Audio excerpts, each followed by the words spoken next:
There are two powerful noble families in the empire. The first is House Schuetz, whose members are renowned as fearsome warlords. The second is House Kleider, a family of merchants that stands at the very heart of commerce. If combined, the power of these two houses would eclipse the imperial family itself. At one time, the heads of these two families were even close friends. But 10 years ago, the Duke and Duchess of House Kleider fell from a cliff and died. When Duke Schuetz learned of the accident, he rushed to the scene of his friend's death.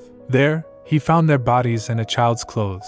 He scoured the northern territories, but alas, he was unable to find the Duke and Duchess's missing child. Then 10 years passed. I'll adopt this child. Now they finally meet. Duke Schuetz found the male lead, Damian. It's just like what happened in the story, little orphan girl thinks. I kept my promise to help him find his family, so I won't be kicked out of the orphanage. According to the story as I know it, Damian will fight alongside Duke Schuetz in the war that will break out in 4 years. Then he'll meet Ashabel, the female lead, and live happily ever after. Duke Schuetz said, I will take the child next to him as well. Servant asked, will you raise her as your daughter? Duke Schuetz, no. She is to become my daughter-in-law. Little girl, shocked. His daughter-in-law? What? I only interfered because I didn't want to end up on the streets. I can't believe he wants me to be his daughter-in-law. Servant entered. These children look quite all right to me, maid added. Why, of course. The orphanage's first priority is the well-being of the children, servant replied. I'll take that one. At that time, the empire had emerged victorious in a number of wars, both large and small, causing money to flow through the land in torrents. The nobles were eager to spend their wealth, to flaunt their riches and show off their spirit of generosity to the world. That was when they started adopting orphans who lost their parents in the wars. At least, that was what it seemed like they did. Thank you, my lord, little girl thinks. Liar! She just wants to impress the nobles. She wouldn't bother to bathe or feed us otherwise. To secure donations, the orphanage director only accepts good-looking orphans, maid said. My word! What a pretty child. Why are you crying here? Where's your mother? Little girl told. I was one of those children. However, the director overlooked one crucial detail. My mother was an infamous thief who had caused the empire quite a bit of trouble, but she was hanged when she was caught stealing from a distinguished count, who would willingly take in the daughter of a thief. Today, I'm back at the orphanage after being abandoned by my adoptive parents for the 3rd time. Carry me too. Okay. Give me a moment, little girl explained. It was after I got into an accident on my way back that I realized something. This world is a story from a book. In the world I had once lived in, you could create objects and control people with a flick of the wrist. In my past life, I worked to realize the implications of this concept. My memories are hazy, but I know that I was deeply attached to the work I did. I suppose the accident wasn't all bad. It awakened the memories of my past life, after all. But there's still one thing I don't understand. Of the countless books I've read, why can I only remember what happens in this one? And yet, I still can't remember the title. Anyway, I'm just happy that I know what the future holds. Judging by the director's expression, it seems like she lost money gambling again. She must know it's a losing battle. Why does she keep going back? She added. Is that kid new? Wow, how strange. He doesn't look nervous at all. Maid became furious. Say hello to your new friend. He'll be joining you starting today. His name is Damian. Little girl thinks. That's him. I haven't forgotten him even once since I realized I was living in a novel. He's the male lead and the future hero who defeats the emperor. Damian Kleiper. That makes me the character that bullies him and gets kicked out of the orphanage. I am Ellie, one of the villains in this story. Damian, the male lead, lived a miserable and woeful life. Damian's father, Duke Kleider, was the head of the empire's foremost merchant guild. House Kleider was so influential that some said it was more essential to the empire than the imperial family itself. Eventually, the emperor grew envious of House Kleider and killed them in secret. Duke Kleider's final will and testament were written as though he had known the accident would occur. After that, it didn't take long for Duke Schuetz, the ruler of the barren, monster-infested north, and bloodthirsty killer, to become the target of much avarice. Duke Schuetz inherited the Kleider family's merchant guild. We might be distant relatives, but we're Duke Kleider's actual family. He left a will, so there's nothing we can do. I must find the child. They say he's the spitting image of his father, with black hair and blue eyes. The forest may be full of monsters, but he's definitely still alive. Ellie thinks. I knew it. Even though he lived a horrible life when he was a slave, he's the main lead, so I knew he would survive, and now he's right in front of me. According to the book, he suffered a great deal, but I didn't realize it was this bad. I might be shorter than other children my age, but he's even smaller than me. Maid ordered her, make sure you tell him what he needs to know about the orphanage and its rules. The orphanage is already overflowing with kids, but she brought another? I guess we'll have less to eat now that there's another mouth to feed, huh? Carson, 13 years old, oldest in the orphanage, said, "Hey, if you want to survive here, you better do everything we say. Got it? Hey, are you even listening to me? Why won't you look at me?" Carson, I don't like the look in his eyes. Just his eyes? I think he looks weird all around. Why don't we knock him around a little? Ellie thinks they'll regret that. In the story, I bullied Damian alongside Carson and his friends. Eventually, I was kicked out of the orphanage and died a sad and lonely death after that. I have to stay alive in this life, no matter what. Damian said, "Hey Ellie, wanna join?" Ellie, "Nah, I don't feel like it." Damian, "You always join in." "What gives?" Ellie, "He just looks weak, that's all." Carson replied, "That's true. I can already tell he's a good for nothing. You're the dirty daughter of a thief. How dare you?" "Get out of here." Maid entered. "It's time to start preparing dinner. Everyone go to your assigned places." Ellie agreed. "Yes, ma'am. Let's go, Ellie." Ellie, "Okay." Ellie thinks, this is when Carson will start bullying Damian. If I feign ignorance and don't interfere, then I might be able to avoid a bad ending, at least. It's none of my business. He's the main character. He'll figure it out. I should be focusing on what I'll do after I leave the orphanage. He'll survive one way or another, even if he takes a few hits along the way.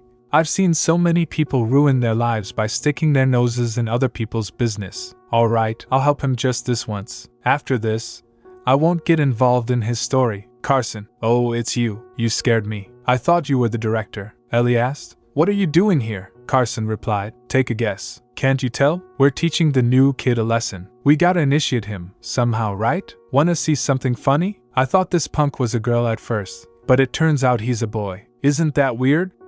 What kind of boy has such a pretty face? Ellie said. Why does that matter? At least he's better looking than you. Carson, what? Ellie, I'm just joking. The director said she's looking for you. Carson, we were just starting to have fun. What does that harpy want anyway? Ellie, she asked me where you were. I wouldn't wait too long. You know what she's like. Carson, angry. Hey kid, I guess today's your lucky day. Let's go. Ellie asked. Hey, are you okay? Ellie, hey, don't do that.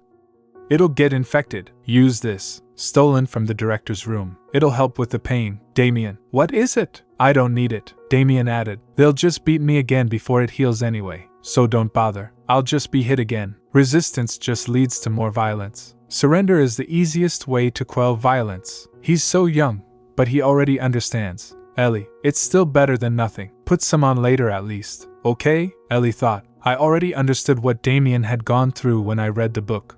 But when I look into his eyes and see how similar we look, I can't breathe, as if I have a lump in my throat. Eat your supper quietly. There is to be no chatter during mealtime. Ellie thinks, is Damian skipping supper? I don't see him. If he skips supper, he'll be starving by tomorrow. Tommy asks, Ellie, if you're not going to eat your bread, can I have it? Ellie, sorry Tommy. This one's mine. Tommy, but you're not eating it. Ellie, I'm going to. Though I don't know if he'll eat it or not. I should be helping clean the kitchen. But I'm worried about Damian. He's not in the bedroom. Where could he be besides here? Carson says, what are you doing here all by yourself? Looking for a ghost or something? Ellie thinks, it's Carson. Ellie, why would I be looking for a ghost? I was just seeing if Betty was here. Carson, is that so? Well, I know something even more fun than looking for ghosts. Ellie thinks, he's talking about Damian. Carson, his name is Damian, right? Anyway, I was eavesdropping on the director when I heard that he was a slave before he came here. Apparently, he hunted monsters in the dark all by himself. Ellie, that little brat? Give me a break. Who would believe that? Carson says. Ellie, you don't have a crush on him or something, right? Ellie thinks. Carson bullied most of the children at the orphanage, but he was especially cruel to boys I took any interest in. If he was less sadistic, then I may have considered that his behavior was a childish form of affection toward me. Ellie, not really. Anyway, I think I saw him going to the warehouse. Carson, the warehouse? Only the teachers are allowed in there. Why would he go there? Ellie, I'm not sure. Maybe they're taking special care of him. I saw him go in with the assistant teachers. There's a lot of delicious food in there, you know. Carson, like you said, Damian's really pretty. The orphanage always prizes the pretty children. You said he hunted monsters too, right? He must be gifted, Ellie says. Oh, so that's why they didn't make him clean, Carson replied. Yeah, right. He was frozen like a statue when we were roughing him up. Remember? He'd usually let something like that slide. So you think you're stronger than him? Ellie, obviously. Carson, everyone follow me. We're going to the warehouse. Carson's friend. Okay, Carson, are we gonna teach him another lesson? Ellie, Carson, wait. Take this. I brought it for you. Carson, what? Why? Ooh, Carson. Thanks, Maid shouted. Lights out, Ellie thinks. By now, Carson and his cronies. It was you, Maid shouted. You're the little thieves. Ellie, that's not true. We just heard that Damian was here. Maid, that's enough out of you. And what's that bread in your hands? Ellie, I can explain. Ellie thinks, are being chewed out. I was going to give that bread to Damian, but at least I got some use out of it. Carson is so dumb. Anyway, where in the world is Damian? Ellie thinks. I heard that he was a slave before he came here. Apparently, he hunted monsters in the dark all by himself. Oh no. He better not be there, Ellie thinks. In this story, Duke Schuetz asked Damian a question. Duke Schuetz, you're quite good with a sword. Did you ever receive swordsmanship training? Damian replied. In the dark, I had no choice but to learn how to use a sword. That's what it took to survive. Ellie thinks. When I read that sentence, I thought it was some hackneyed platitude, which implied that pain and darkness are parts of the hero's journey. You'll get sick if you stay out here. You don't want to catch a cold, right? Ellie, Carson and his friends got in trouble with the teachers, so you don't have anything to worry about today. Let's go back together. Damian, they might be in trouble now, but how long will that last? They'll be back tomorrow. I feel safer here than there, Ellie thinks. But I was wrong. Damian's life until now hadn't just been some simple tragedy. He chose to lock himself away in the darkness. That's how painful his life had been. Maybe that's also why he learned to use a sword. No one wants to live alone in the darkness like that. Ellie, no, they're not going to bother you anymore. They'll be gone soon. I promise. I'll make sure that no one hurts you. So come with me, Damian. Ellie, use this. It'll help with the pain. Damian, but why? Ellie replied. Because I want to. It's true. I really do want to help him. I don't know whether or not he will come to understand me, but I can't let myself die like I did in the original story. It's time to get going. I was so worried about you that I couldn't eat. Let's go have supper. Ellie thinks. Food. Damian didn't put up a fight, fortunately. That alone suggested that I managed to change my destiny. Ellie added, Damian, we have to be quiet now. The director and the other teachers went to the casino, but we should still be careful. All right, get undressed. Take off your clothes. You can't wear them in the bath, you know. The water in the director's bathroom is nice and warm. You're as cold as ice right now, you know that? They'll have to cut off your hands or your legs if you get frostbite. Or maybe even both. Damian, that won't work. If you don't want me to stay then. But my body is repulsive. Ellie thinks. He was a slave before he came to the orphanage, so he's probably covered in scars. I'm sorry. You'll probably be taken aback if you see my body, so, Ellie, Damian, you're not repulsive. There is absolutely nothing that you need to feel guilty or ashamed about. Let's go. I don't know when the director will be back, so we should hurry. You can wash alone, right? Even if it's a little uncomfortable, I'll leave some clothes in front of the door for you. Bathe yourself in warm water, okay? I'll go see what I can find in the warehouse. Ellie thinks. It's so warm. All done? Did you enjoy your bath? Oh, your clothes are a little big. They were the smallest I could find. But you look cute, so maybe you should just keep them on. Anyway, take a look at what I found. I snuck this out of the warehouse while you were in the bath. Ellie asked. Huh? Have you never eaten a sandwich before? Damian replied. No, those scumbags. What did those slave merchants feed Damian all those years? Just how was he raised? Ellie, take one. Sandwiches are super delicious. You eat them like this. Like this. Yeah. Just like that. Like a puppy with chubby cheeks. I think he likes it. Even the male lead is a kid, huh? Oh, is his hair still wet? He is a child after all. Let me help. You'll catch a cold if you don't dry your hair. Ellie smiled. Oh, he's like a puppy, and it seems like he's letting his guard down a bit. Ellie's POV. Huh, those scars. It looks like he was bitten by some animal. How did you get those? Oh, these? They told me I had these scars when they picked me up. That's why my master made me grow my hair long. Ellie thinks. The book said Damian had shoulder-length hair as a child. Now I know why. I can't even imagine how cruel this fictional world was to Damian when he was young. Damian, your bangs are a little long. Don't they bother you? The same could be said of me. I bet things will be even more difficult from now on. More so because Damian's beauty isn't good for my heart. He's so much prettier than I expected, Ellie said. Damian, I think you might have a fever. Do you feel sick? He replied. No, I'm fine. I just feel a little hot, Ellie thought. I'm glad to hear that. I hope he didn't catch a cold. This is where we'll be sleeping from now on, Carson asked. Ellie, is that you? Who's that behind you? Ellie replied. Shh. Be quiet or you'll wake Betty up. There's no one else here, Tommy. Go back to sleep. Tommy, okay, Ellie thought. Good, Carson and his friends aren't here. But we should still be careful though, Ellie said. Damian, my bed is the one near the window, and yours is the one closer to the door. We're supposed to sleep separately, but this is your first night here, so we can share my bed. Damian, share your bed? Come on. I'm getting sleepy, Ellie thought. Is this his first time in a bed? It seems like he's not used to it. What's that smell? I'd bathed in the director's bathroom before, but there's nothing in there that smells like that. Oh man. I'm acting like a creep. Okay, time for bed. Sleep tight, Damian. You're not going to say goodnight? Damian replied. Sleep tight, Ellie. Ellie, goodnight, Damian. What an unusual person. He just looks weak, that's all. Is she just being nice to me because she feels guilty? Most people keep their distance from slaves though, Damian thought. They're not going to bother you anymore. They'll be gone soon. Use this. It will help with the pain. You're not repulsive. Could that be true? Am I really not repulsive? There's no way, Ellie thought. Damian. His eyes sparkled so prettily when she said that. No, I can't get my hopes up.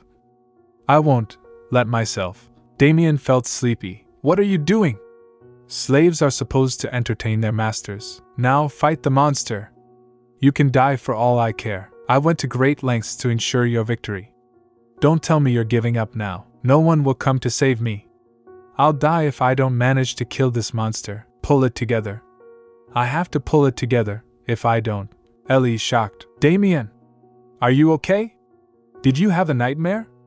Or did you catch a cold? You don't have a fever. Oh dear, you're sweating. Are you sure you're okay? You seem sick, Damian thought. Ellie. No one has ever worried about me before, myself included. But she's being so kind to me, this won't do. I'll bring you a washcloth, Damian replied. Wait. I'm fine. I don't feel sick at all. Ellie. Really? You should still rest, Damian thought. It's strange. When I'm with Ellie, I feel warm and tingly, as if I've swallowed sunshine. Maybe I should have told her I was sick. That way, Ellie would. Damian. Hey, Ellie. You did that on purpose, didn't you? Carson shouted. That punk wasn't in the warehouse. Do you have any idea what the teachers did to me when I got caught? It's all that brat's fault, Ellie asked. Why are you blaming Damian? What? You're the idiot for falling for it. The bell just rang, which means, Ellie, how could you do that to me? A maid shouted. Just what do you think you're doing? Carson. You still haven't learned your lesson, I see. Carson, it's not what it looks like. Ellie started it. She called me an idiot. It's all her fault, Ellie. Hey. I know all of you heard her too, Carson. Oh, please. Don't be ridiculous. You're always the first to raise your fist. That's why none of the nobles have shown any interest in you, Carson insisted. You have to believe me. It's Ellie's fault that we snuck into the warehouse yesterday, the maid asked. Ellie, is that true? Ellie, Damian was really sick yesterday. He was running a fever, so I went to get some medicine for him. But Carson kept telling me that all the teachers had gone to the casino. Carson shouted. What? When did I say that? Ellie continued, but I didn't believe him. The teachers would never leave all of us children behind to go to the casino. Isn't that right? Carson thought. Well, now, for the clincher. I have to make sure she won't ask me any more questions, but I noticed something strange. Was the door to the warehouse left open last night, by any chance? Yesterday, the director sent me on an errand, so I was the last person to lock it. Ellie worried. Are you sure we'll be okay? I'm worried we'll get caught. Carson reassured her. I told you it's fine.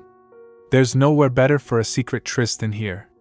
I'm sure I left the keys in the director's room, so there's no reason the door should have been open. Ellie, I must have lost them.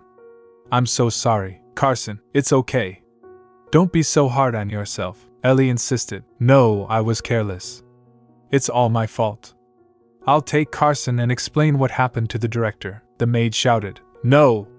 I mean, Carson, why did you tell such a horrible lie about the teachers? Something bad could have happened to Damian because of you, Carson protested. No, it's not true. I never said that.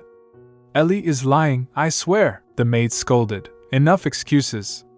Follow me, Carson pleaded. It really wasn't me. Damian should be safe from him, at least for now, Ellie said. Betty and Tommy.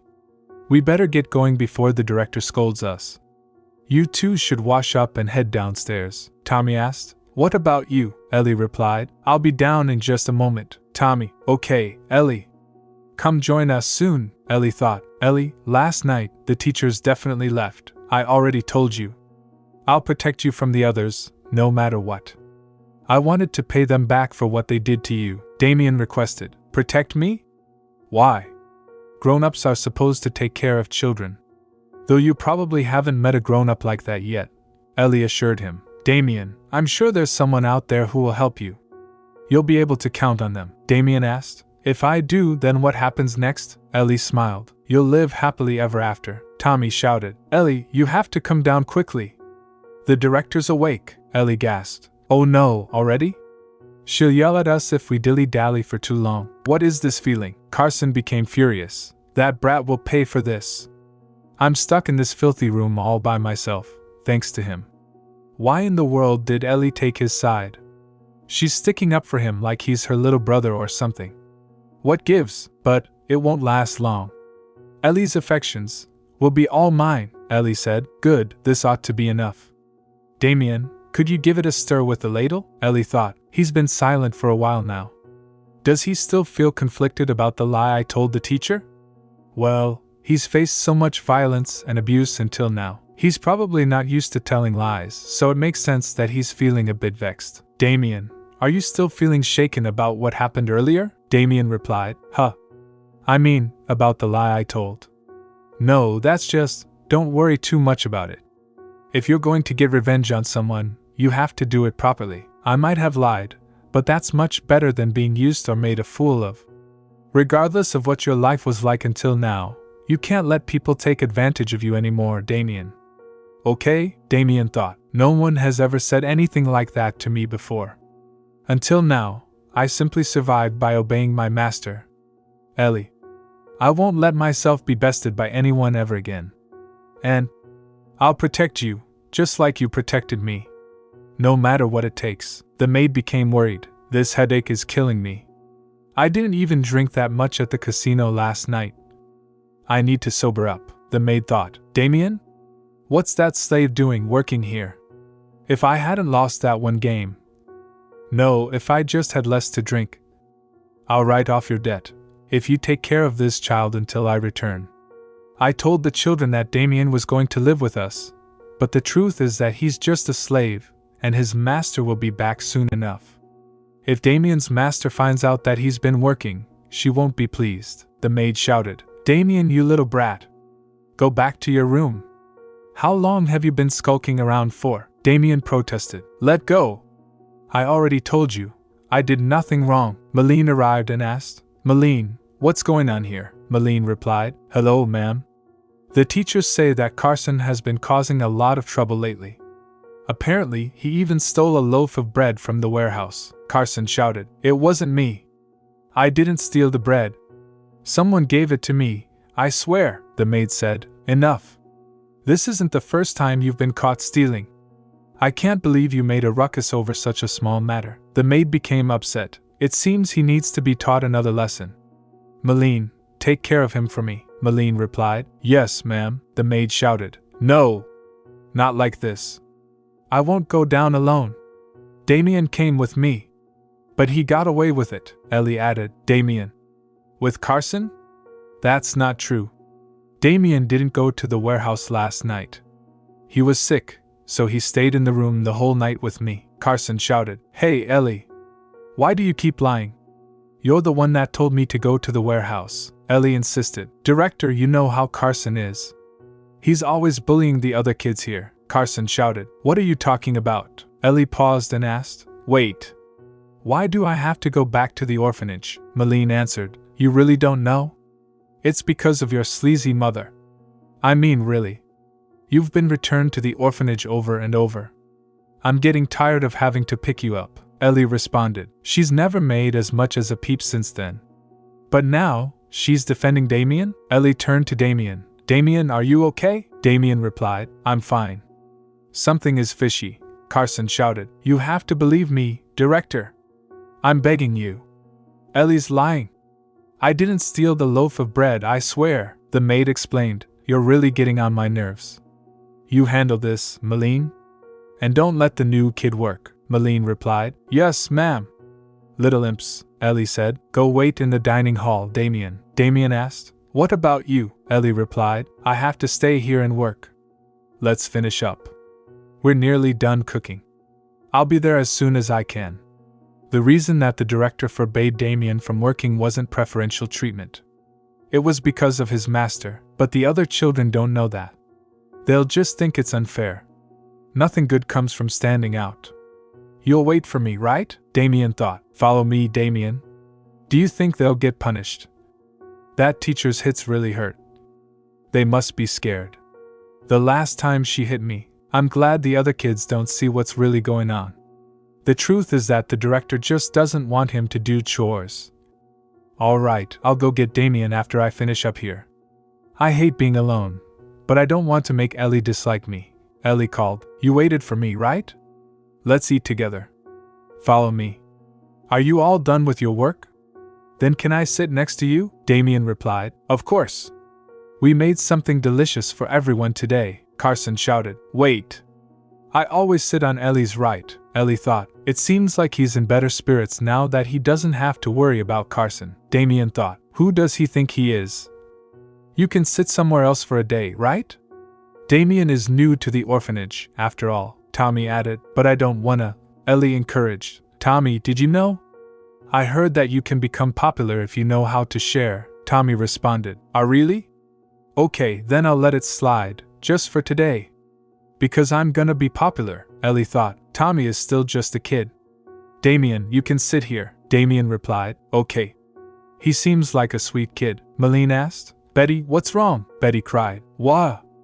I dropped my doll into the soup, Malene reassured. Damian, Tommy, you stay here and eat. I'll be back in a moment, Malene comforted Betty. It's okay, Betty. Your doll got a little damp, that's all. We just have to clean the part that got wet. I'll clean your doll up for you, Tommy said. Nice to meet you. It seems like you and Ellie are close, so maybe you and I can spend some time together too, Damian thought. He seemed shy. I mean, I'm friends with Ellie too, so we can all play together, Ellie exclaimed. Friends, Damian said. Yeah, Ellie and I are best friends. I mean, Damian, are you enjoying your meal? Damian replied. Yes, Ellie asked. Is something wrong, Tommy? Tommy said. No, it's nothing, Damian thought. He's not the innocent, mild-mannered boy I thought he was. He's a cold-blooded beast, Carson shouted. Ellie, watch out. He's deceiving you. Damian, are you done washing up? Ellie said. Wow.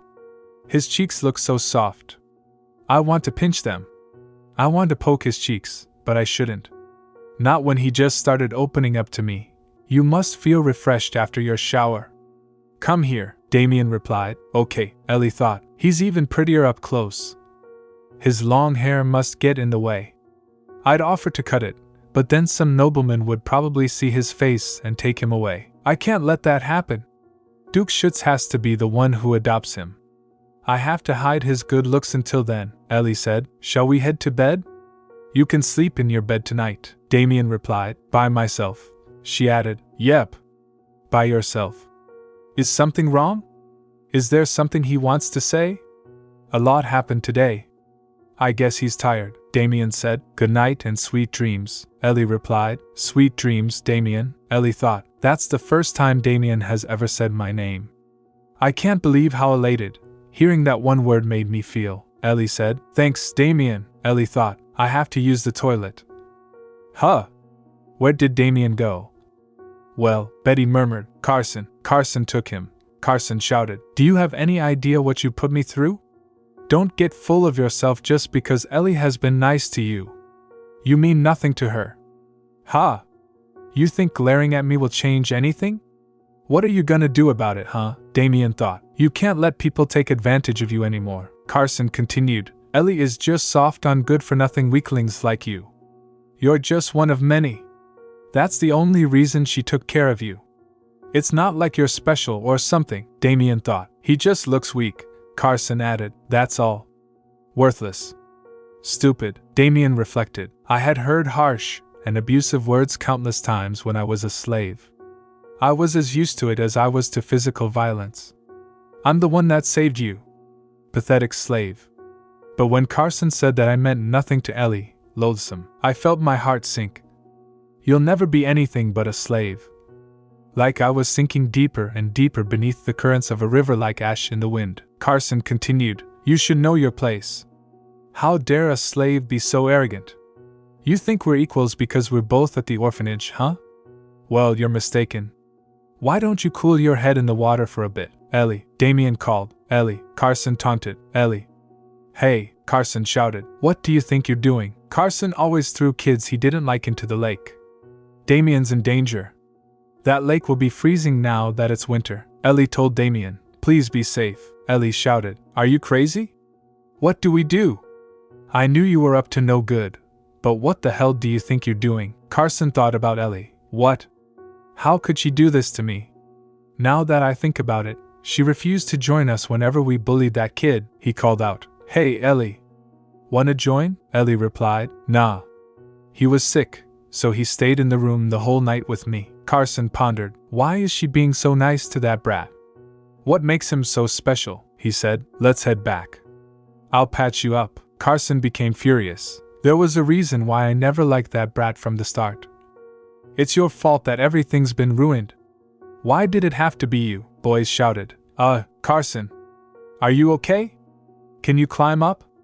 What do we do? Ellie explained. You went too far this time. You're such a horrible person, Damian called. Damian, are you alright? He replied. Yeah, Ellie said. There's no point trying to reason with them. Let's go, Damian, Damian thought. That's the first time I've seen her get angry. Why is she so mad? Because I'm weak? Or pesky? Perhaps this is all a dream, Ellie asked. Damian, why didn't you fight back? Why didn't you resist? Damian thought. I was right. She's mad because of me. I knew it. Do you pity me? Is that why you're taking care of me? Ellie inquired. What are you talking about? If that's why you're being nice to me, then you can just let me be. I'm used to this sort of treatment anyway. Damian shouted. Damian! What are you talking about? You thought I pitied you this whole time? I'm sorry I made you feel that way. I'm sorry I said you looked weak. I should have apologized back then. I don't think you're weak. I think you're stronger than anyone else out there. That's the truth, too. I hope you'll believe me, Damian replied. That's not really what I wanted to hear. I was so sure that she was going to say I'm pitiful and pathetic. But she said I'm strong. That can't be right. Not me, Ellie insisted. She helped you out because she felt bad for you.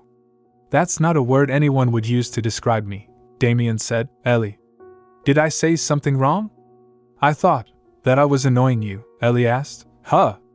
Why? Damian stammered. I don't know, Ellie said. Your eyes will sting if you keep rubbing them like that. Look at me. Don't cry.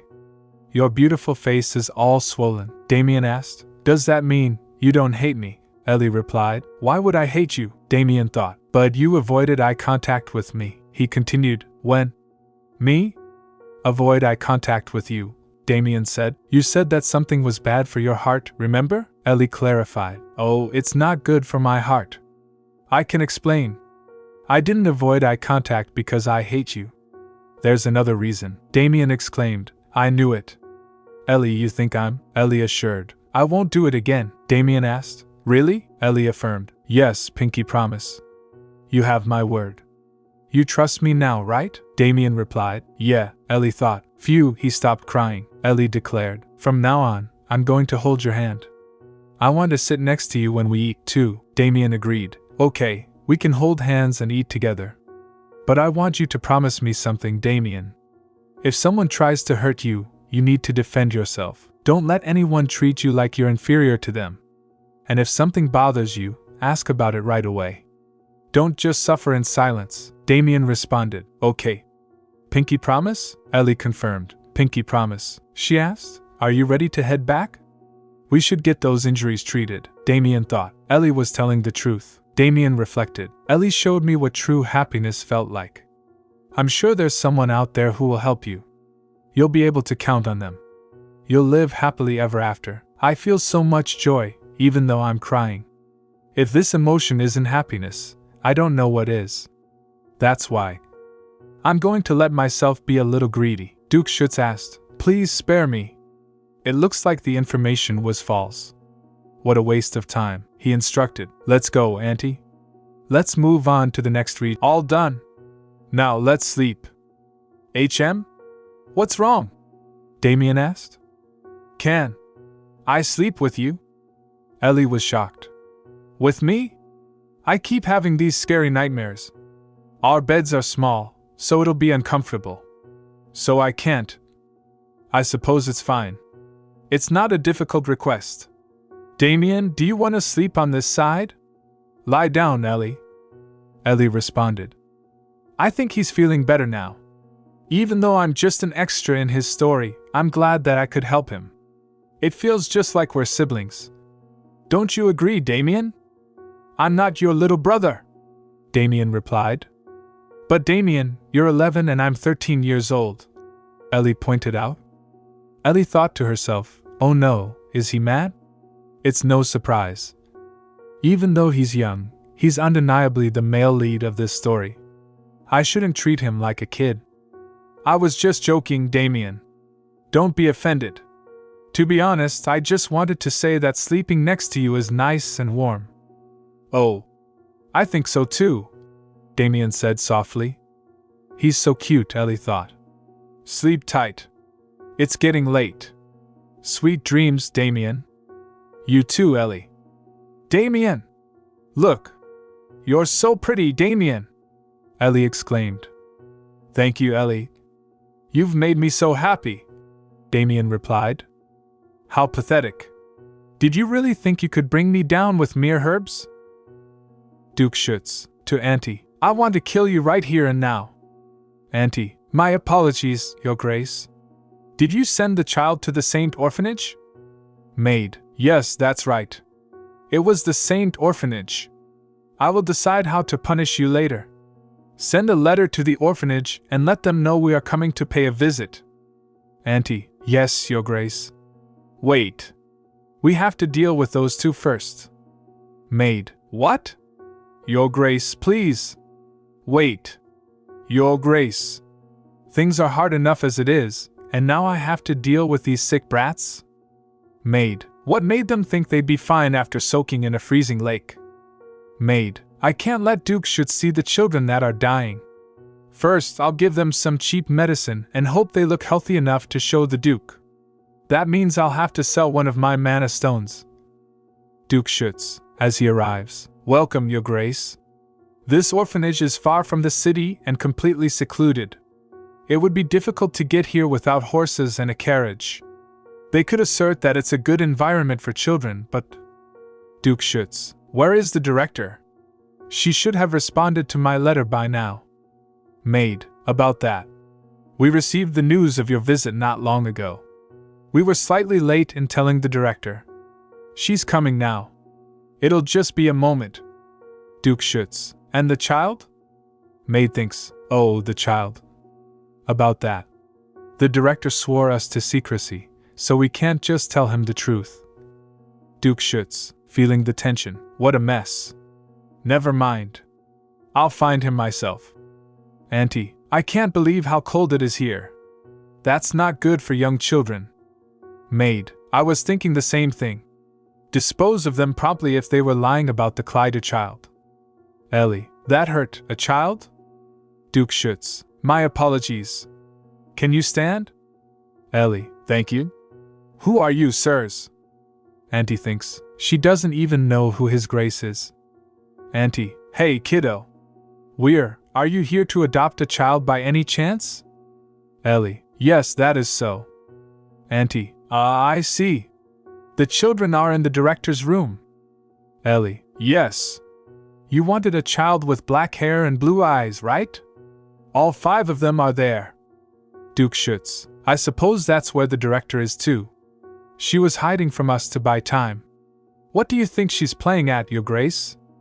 Duke Schuetz, annoyed, I'm not sure. But knowing this has just put me in a foul mood. Maid, welcome, Your Grace. Thank you for visiting our humble orphanage. These are the children, then? Maid, yes, these are all the children with black hair and blue eyes. I believe the child you are searching for is among them. Duke Schuetz, what's wrong with the children? They don't usually cry like this. Duke Schuetz, this is not the place. Maid, what do you think, Your Grace? Duke Schuetz, I think she was lying, Auntie. Kill her. Auntie, yes, Your Grace. Maid, what? Your Grace, what do you mean? Duke Schuetz, Your Grace. Please spare me. I promise. The child you're looking for is among these 4 right here. Maid, 4? That's not what the child I ran into said. Maid, yes. You wanted a child with black hair and blue eyes, right? All 5 of them are there. 1 is missing. Duke Schuetz, shouting, What? What are you talking about? Don't feign ignorance. Where is he? Where is the child you hid from me? If you dare lie to me, you will die where you stand. Ellie thinks, judging by how noisy it is out there, Duke Schuetz must be headed here. Even though I wanted the events from the story to come true, I'm still a little sad. Still, this is best for Damian. It won't hurt anymore, Damian. Damian asks, Huh? What do you mean, Ellie? Ellie replies, her voice quivering, I promised, remember? I promised I would help you reunite with your family. Andy watches, surprised. I can't believe he's acting so emotional. I haven't seen him like this since his wife passed away. I didn't think I'd ever see him behave in such a manner again. Duke Schuetz, I had heard he was a young boy, but he's quite scrawny. She's the girl I ran into earlier. Ellie becomes confused. Damian, you shouldn't be standing. Don't you dare. Duke Schuetz, what do you think you could protect when you can't even stand straight? Damian's voice is stronger than his body. I'll make you pay if you hurt her. Duke Schuetz gladly responds. He's acting pretty fierce for such a pipsqueak. And just who do you think you are? Ellie thinks, her heart pounding. He's exactly as the book described. A man domineering beyond compare, able to intimidate those around him with ease. It really is Duke Schuetz. Auntie interjects. I already told you, Your Grace. You're more frightening than a phantom. You could try saying that with a softer expression. Did you see how the teachers all ran off? Duke Schuetz replied. I'll see to it that you're trained in rhetoric once we return to the duchy. Answer me, why are you taking me and Ellie? He explained. I'm not taking you. I'm merely returning you to where you belong.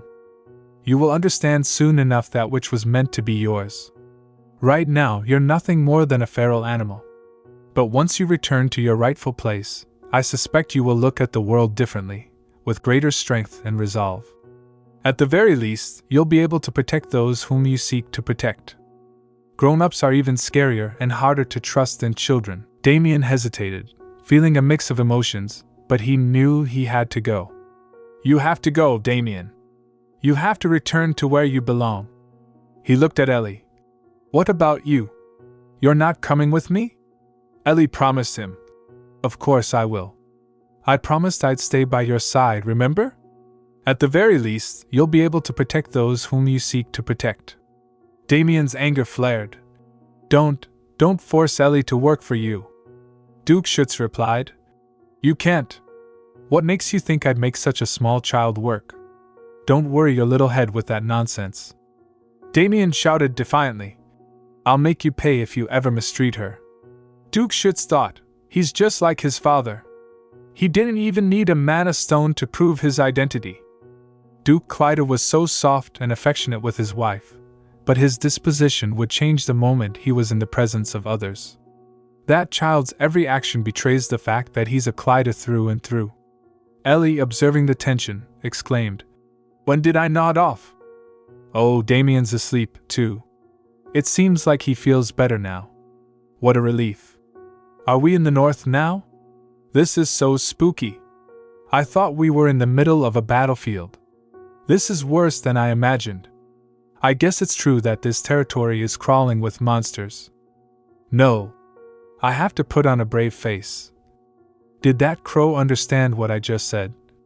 "It was definitely staring at me." "No, that's impossible. We've arrived. It's huge and magnificent. There are crows here, too." "What's wrong, Ellie?" Damian asked. "Nothing," Franz greeted them. "Welcome back, Your Grace. We received word that you arrived with Lord Damian." Duke Schuetz responded. "I see. There's one detail that I forgot to include in the message, and that would be?" Franz inquired. "I brought along another child to raise as my future daughter-in-law." Franz became confused. "I see, a daughter-in-law. I beg your pardon? A detail? That seems like an understatement." He was at a loss for words when he first heard him say that, begging for an explanation with his eyes. "Well, that's just how it turned out. You should have stopped His Grace, Sir Auntie. It's not like I expect them to welcome me with open arms." A lady interjected. "You can call me Mother. You're the daughter of a thief? Why didn't you say anything?" Ellie exclaimed. "I was younger back then. Have you no shame? I felt excited to meet my new family every time. I was an utter fool. But not anymore. All I want now is to prepare for the future. I don't need a warm, accepting family. That's why I feel confident that I'll be able to shrug off whatever anyone might say. We don't have a suitable maid to serve the young lady." "You should have sent word in advance," Ellie replied. "Young lady? A maid? Excuse me. I'll be fine on my own. I won't make a fuss. I don't need anyone else's help. Back at the orphanage, I did all kinds of chores alone. I don't want them to think I'm some annoying, needy kid." Franz reassured her. "Don't worry, Your Grace. I'll see to it that this issue is dealt with immediately, sir. Your Grace. Your vassals and distant relatives are waiting for you." "Did rumors spread in my absence?" Duke Schuetz asked. "Yes, it seems so. I suppose it makes sense that this news would attract so many busybodies." "You found Duke Clyder's son, Duke Schuetz's expectations? Tell them I'll see them after I rest," Duke Schuetz ordered. "Franz, please show the children to their rooms." "Understood, Your Grace. Please come this way." Ellie thought, vassals and distant relatives. All of these people could pose a threat to Damian. Duke Schuetz may have adopted Damian, but they may not realize the strength of their bond. That means Damian's trials and tribulations have only just begun. I won't let anything bad happen to him. Not again. With this blue hope crystal, you'll be able to use magic. I brought it especially for you. You can go. There's something I need to talk to Miss Ellie about in private." The Viscount added. "You don't think I would try to put Miss Ellie in harm's way, do you? Well, it is a pretty gemstone. It's the same color as Damian's eyes. Stop looking at the crystal. It's not something that you deserve to see, much less covet." Ellie was startled. "Excuse me?"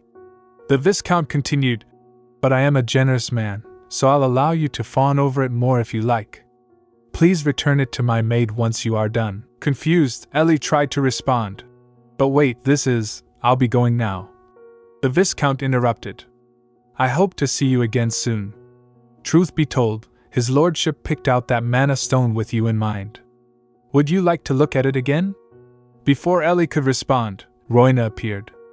"Miss Ellie, it's time to go. Lord Damian has arrived as well." Ellie sighed. "I'd better hurry, then." In another part of the room, May thought to herself. "No! She can't just leave. I have to wait for a chance to slip the mana stone into that brat's pocket. She won't notice because she's too dim-witted. His Lordship didn't do anything strange, did he?" "No, he didn't. Ellie answered innocently. It's now or never. I have to slip this stone into her pocket. May's heart raced. I'll be going too, Miss Ellie. Okay, Ellie replied. In that moment, May made her move. I did it. It's in her pocket, she thought triumphantly. Miss Ellie, are you all right? Did she bump into you? Roina asked. I'm fine, really. I will be sure to teach that girl a lesson, May whispered to herself. They didn't notice, right? Roina called after her. May is waiting for you outside, so you better go. One moment, Roina interrupted, eyeing Ellie. Maybe it's because you fell, but your clothes look a little dirty. Miss? Ellie responded softly. I'm fine. I'm glad to hear it. You'll have to excuse me. I'll be off now, Roina said, leaving Ellie in thought. Later, Ellie introduced herself. Hello, everyone. It's nice to meet you. My name is Ellie. The room buzzed with whispers. She doesn't even have a last name? Oh dear. I never thought Lord Damian's bride would be a commoner. What in the world is going on? Damian noticed their reactions and muttered, They're taunting Ellie. Duke Schuetz, standing beside him, replied sternly. Surely you haven't forgotten what I told you. Until you return to your rightful place, you need to remain calm and collected. The Duke looked at Damian closely. You don't look so good, Damian. It's nothing, Damian reassured him. Your Grace, the Duke said, you'll have to excuse me, but there's something I was hoping to show you. It must be a matter of great importance if you're bringing it up now instead of at a meeting. Yes, the Duke confirmed. It's about the blue hope crystal I mentioned to you the other day. I've just finished polishing it, so I was wondering if you could take a look now. Fine, bring it to me. Present it to His Grace. My lord, I said urgently. There's something I need to tell you. But before she could continue, the Viscount interrupted. What? What are you saying? What's this all about? May struggled to speak. The blue hope crystal I had intended to give you, it's gone. The room froze. The blue hope crystal disappeared? Who last had it in their possession? I did, May admitted. How could you be so careless? Who was the last person that touched it? The Viscount snapped. To be honest, I had shown it to Miss Ellie earlier, but she didn't return it to me. You mean when I went to greet her? Yes, when you showed her the mana stone, May replied. How could something so precious just disappear? The Viscount stepped forward, his voice low. I'm sorry to say this, Your Grace, but I recently heard something rather disturbing. I'm sure you all know the story of the thief who broke into Count Lachenal's manor. The room became tense. Miss Ellie, no, this child's mother was that ignoble thief. What? Someone gasped. She's the daughter of the thief that broke into Count Lachenal's home? Your Grace, we cannot simply sweep this under the rug. The Viscount pressed. I knew he was up to something when he brought up the blue hope crystal. Anyway, if you would allow it, I was hoping to search that girl for the stone. Ellie became shocked, her voice trembling. Excuse me. The Viscount spoke urgently. If you would allow it, I was hoping to search that girl for the stone. I entreat you, Your Grace. Ellie, surprised, quickly defended herself. While it's true that my mother was a thief, I didn't take anything, I swear. The Viscount remained insistent. We're merely asking to check. After a brief pause, Damian agreed. All right. But Ellie, determined, added, but if you don't find it, I want an apology. The Viscount nodded, turning to Damian. Your Grace, please allow me to search the child. Damian replied sternly. Why are you asking me? She already agreed to it. Thank you, the Viscount muttered. As May began searching, her heart pounded. Just a moment. It's not there, she exclaimed, baffled. Of course it's… Wait, what? She stammered. What are you talking about? The Viscount demanded, his patience wearing thin. Are you sure you looked carefully? Yes, my lord, May replied, trembling. The Viscount, furious, pushed her aside. Step aside! I'll find it myself. But after a thorough search, even he came up empty-handed. It's not here, he muttered in disbelief. The onlookers murmured.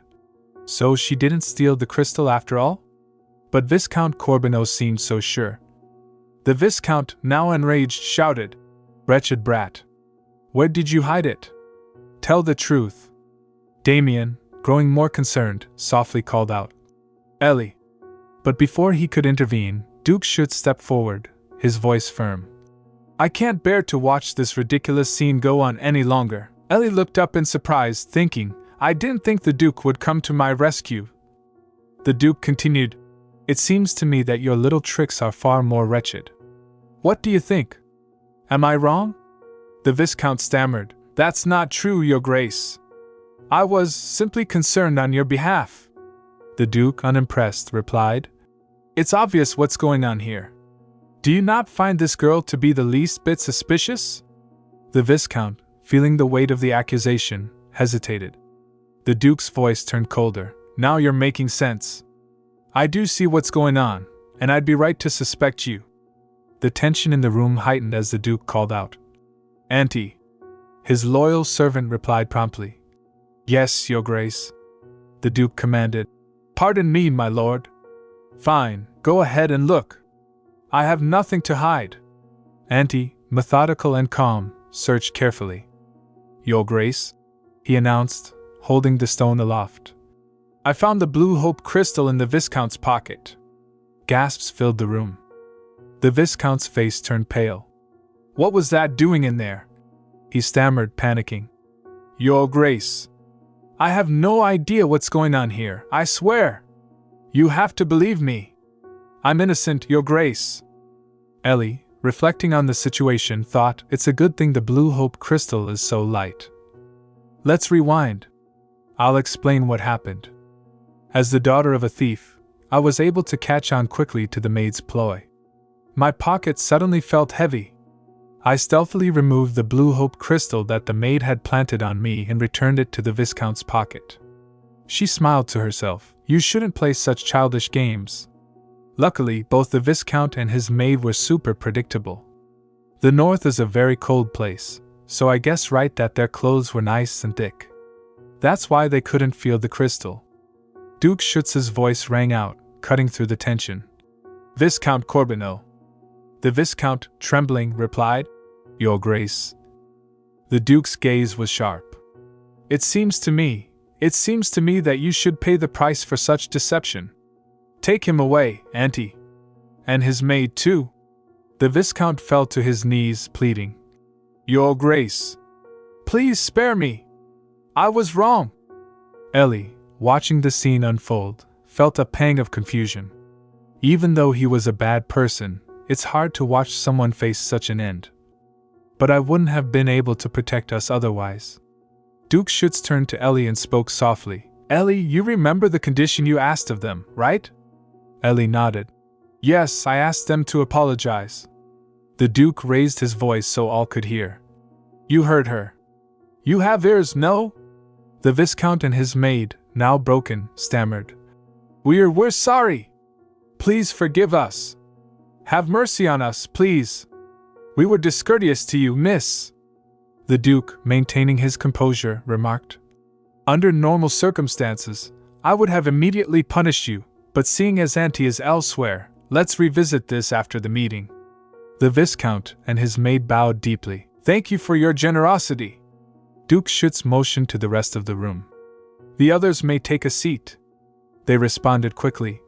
"Thank you, Your Grace." Ellie and Damian, still shaken, sat down as well.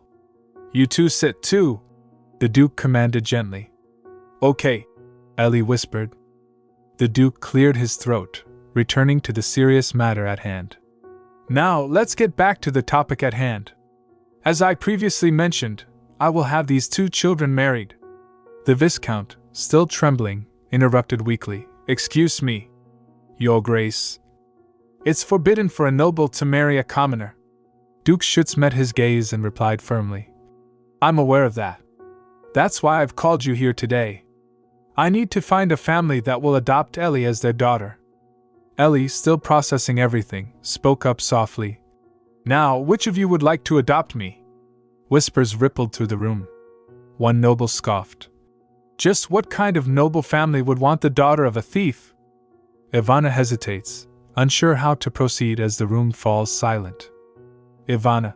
Well, it's regarding the Baroness, Your Grace. Her condition has worsened. Baron Amanta's face tightens as he rises from his seat, a look of concern overtaking his features. Baron Amanta. I must take my leave at once. Please excuse me, Your Grace. Duke Schuetz. Of course. Take care of your family, Baron. As Baron Amanta leaves, Ellie watches him intently, her mind racing. Ellie thinking, Amanta, why does that name sound so familiar? Could it be? She quickly pieces it together, the mine. Ellie's eyes widen as the realization dawns on her. Ellie thinking, Baron Amanta. He owns a small mine now, but later, that mine becomes incredibly valuable. Damian will use a sword forged from minerals found there to win a great battle. This is my chance. Ellie speaks up, her voice steady despite her nerves. Ellie. Your Grace, if I may. Duke Schuetz glances at her, curiosity in his gaze. Ellie. I would like to be adopted by Baron Amanta. The room falls silent again, stunned by her bold request. Duke Schuetz. Are you sure, Ellie? The Baron will be difficult to convince, and his situation is not an easy one. Ellie. I am sure, Your Grace. I believe I can make it work. Duke Schuetz's lips curl into a slight smile, clearly impressed by her determination. Duke Schuetz. Very well. But let me warn you, Ellie, Baron Amanta is no fool. Your tricks might have worked on others, but they won't work on him. Ellie nods, undeterred. Ellie thinking, I'll show him. I'll prove my worth. As the conversation shifts, Ellie notices Damian's confused expression. She approaches him. Ellie. Damian, I'm going to be adopted by Baron Amanta. Damian's eyes widen in shock. Damian. Adopted? Does that mean you'll leave? Ellie shakes her head, giving him a reassuring smile. Ellie. No. I'll still be here with you. I'm just taking the Amanta name. I promised, remember? Damian's expression softens, relief washing over him. Damian. Okay. I'm glad. Ellie watches Damian, her heart warming at how far they've come. But before she can say more, Duke Schuetz's voice echoes from across the room. Duke Schuetz. Now that the matter of Ellie's adoption is settled, let us return to the main issue at hand. Suddenly, there's a loud crash from outside.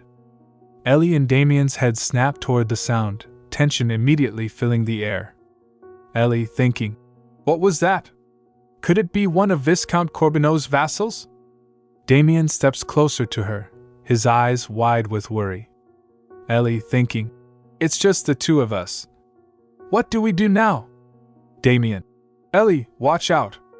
Before she can react, something lunges toward them from the shadows.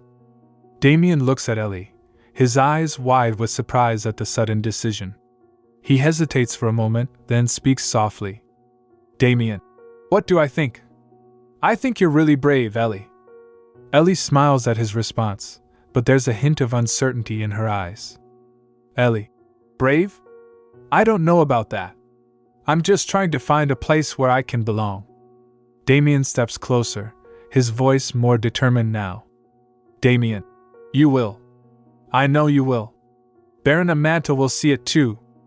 Duke Schuetz, watching the exchange, crosses his arms and gives a slight nod. Duke Schuetz. Ellie, if you are resolved in this, then go. But remember, Baron Amanta will not be easily swayed by mere words. He values action. You'll need to show him your worth, not just tell him. Ellie clenches her fists, determination taking root. Ellie. I will, Your Grace. I'll make him see that I'm more than just an orphan.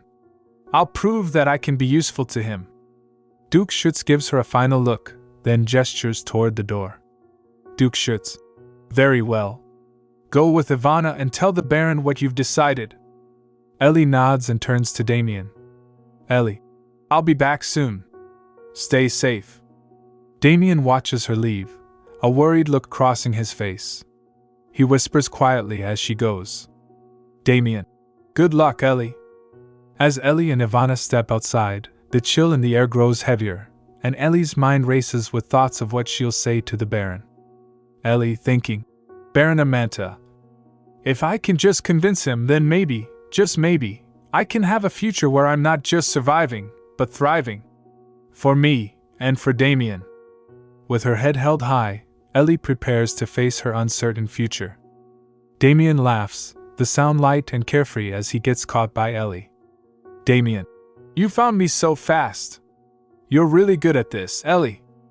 Ellie smiles, her heart feeling a little lighter after seeing Damian so happy. Ellie.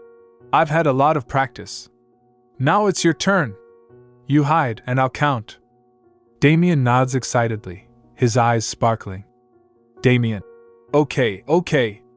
One more round. As Damian runs off to hide, Ellie stands by the greenhouse, counting aloud and glancing around the lush surroundings. The flowers, the crisp air, everything seems so peaceful for once. Ellie thinking, this might be one of the last carefree moments we have before everything changes.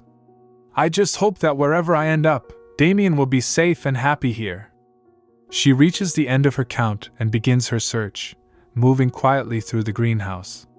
After a few minutes, she spots Damian's small figure crouched behind some large plants. Ellie. Found you again, Damian!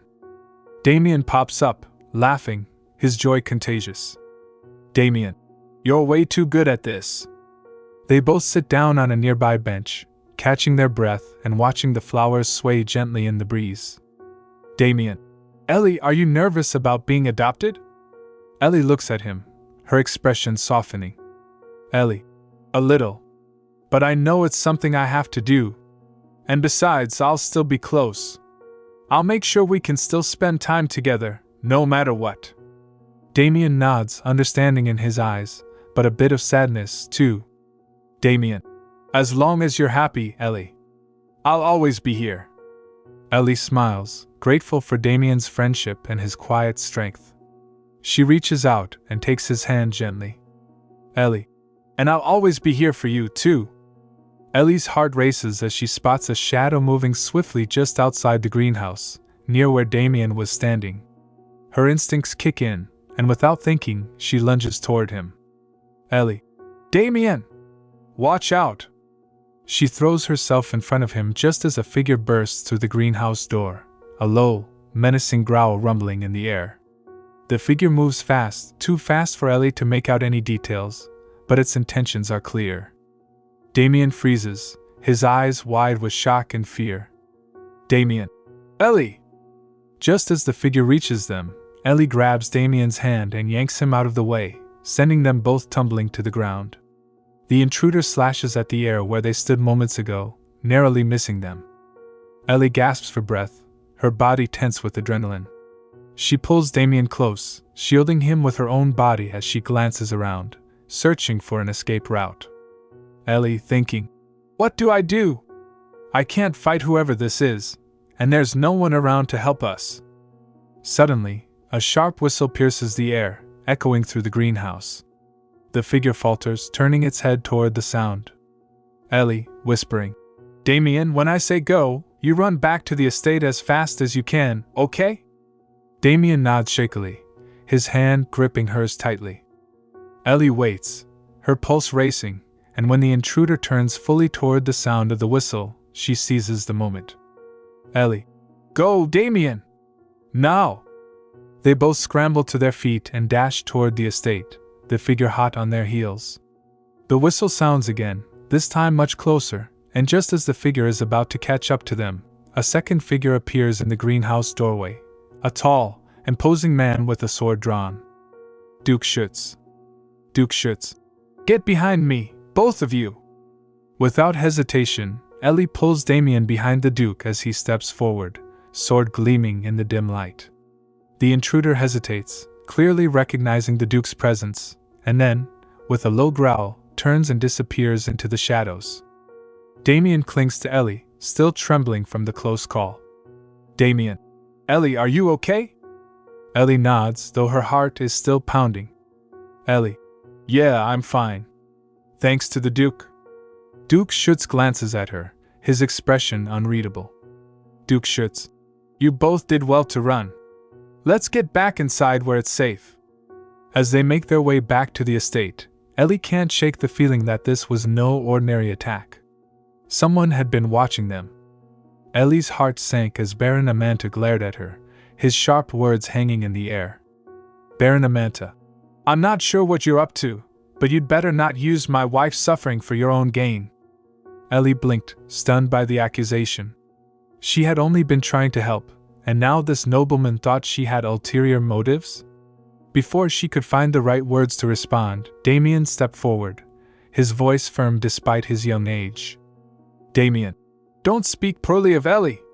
She was only helping the Baroness because she was lost and cold. Ellie's heart swelled with gratitude as Damian defended her. She placed a gentle hand on his shoulder, silently thanking him for his support. Ellie. Baron Amanta, I assure you, I had no ill intentions. Your wife seemed lost and unwell, and I couldn't just leave her out in the cold. The Baron's expression softened slightly as he glanced at Vieira, who was still trembling, her face pale and distant. He knelt beside her, taking her hands in his own, his voice lowering as he spoke. Baron Amanta. Vieira, you should have stayed at the estate. It's dangerous for you to wander like this. Vieira. I don't know why I was there. I'm sorry, Marvin. Seeing the Baroness so vulnerable made the Baron's harsh demeanor melt away. He looked back at Ellie and Damian, his tone now more controlled, though still wary. Baron Amanta. I may have spoken out of turn. Thank you for looking after her. Ellie nodded, relieved that the tension was easing. Ellie. It's no trouble. I just wanted to make sure she was safe. As the Baron helped Vieira to her feet, she looked at Ellie with a faint, confused smile. Vieira. Ellie, was it? Thank you. The flowers, they were beautiful. Ellie smiled warmly, glad to see the Baroness remembering something positive from their brief encounter. Baron Amanta. Come, Vieira. We'll get you back to the estate. As the Baroness leaned on him, the Baron gave Ellie one last, curt nod before guiding his wife away. Once they were out of sight, Damian turned to Ellie, his face full of concern. Damian. Do you think the Baroness will be okay? Ellie sighed, glancing in the direction they had left. Ellie. I hope so. But it seems like she's been struggling for a while. A chill breeze swept through the greenhouse, and Ellie shivered, realizing how strange and unsettling the whole situation had been. Ellie thinking, Baroness Amanta, she's not just anyone. Why was she out there alone? And why did Baron Amanta seem so guarded? She looked down at Damian, who was still watching her with wide eyes, and she forced a smile. Ellie. Come on, let's head back inside before it gets any colder. Ivana must be wondering where we are. Ellie's heart sank at Ivana's question, unsure of how to respond. She had hoped that the encounter with Baron Amanta would lead to a positive outcome, but now it felt as if everything had crumbled around them. Ellie. Not exactly. The Baron just needs some time to understand everything. Damian glanced at Ellie, concern etched on his face. Damian. He was really mean to you, Ellie. And he doesn't seem to understand how great you are. How can he be so blind? Ellie smiled, appreciating his loyalty, but she also felt the weight of the situation pressing down on them. Ellie. I know it's frustrating, Damian. But sometimes people need time to see things differently. We can't rush him. Ivana stepped closer, her expression softening. Ivana. I know it's tough.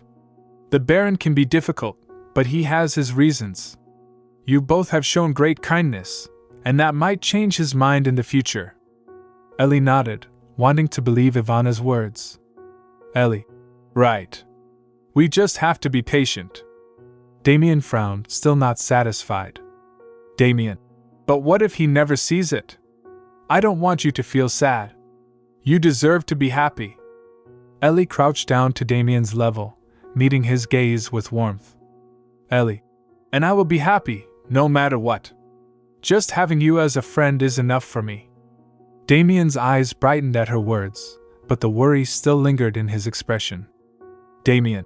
Okay, but if he hurts you again Ellie cut him off gently, not wanting to see him get worked up again. Ellie. Promise me you won't confront him. I don't want you to get into trouble because of me. Before Damian could respond, Ivana stepped in. Ivana. Why don't we focus on something fun instead?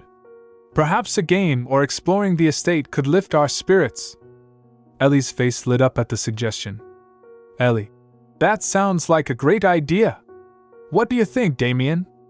Damian considered it, his brow furrowed, but he nodded slowly. Damian. All right, if it makes you happy, I'll join.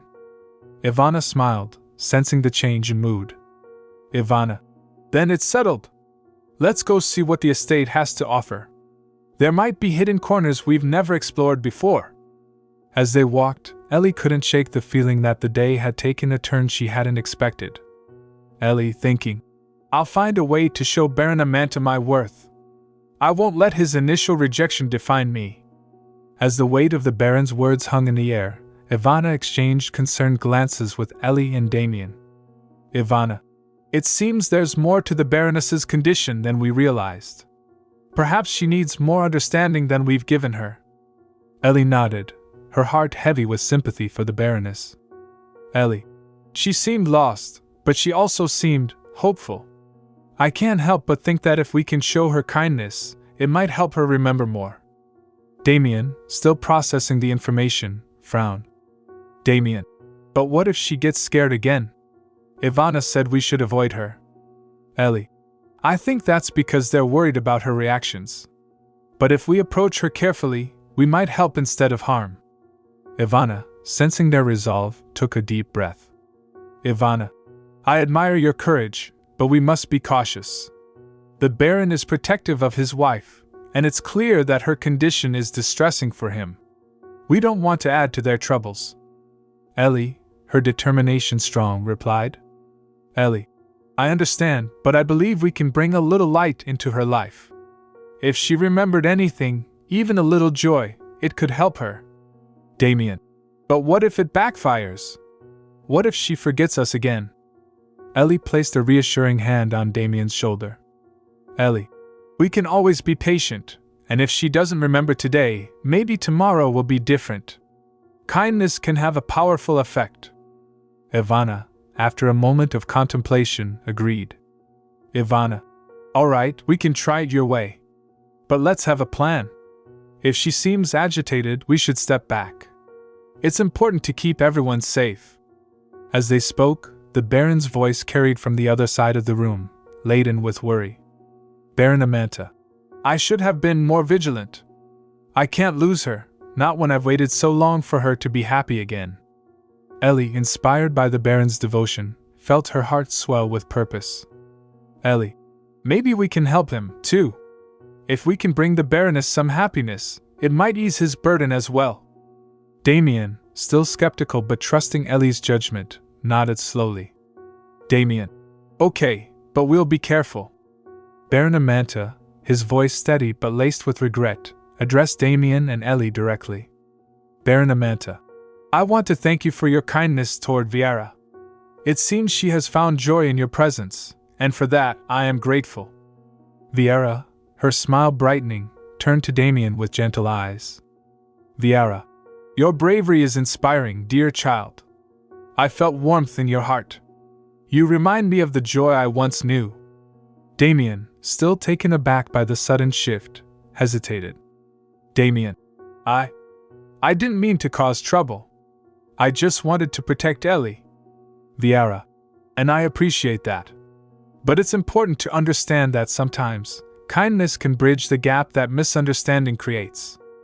As Marvin watched the exchange, he saw hope blossoming. Marvin. I can see the bond forming here. Perhaps we all have lessons to learn from one another. Ellie, feeling the weight of the moment, chimed in. Ellie. We all want what's best for each other. Maybe if we can work together, we can help everyone feel more at ease. The Baroness deserves our patience and love. Baron Amanta. Yes, and I realized that my frustration blinded me to Viera's needs.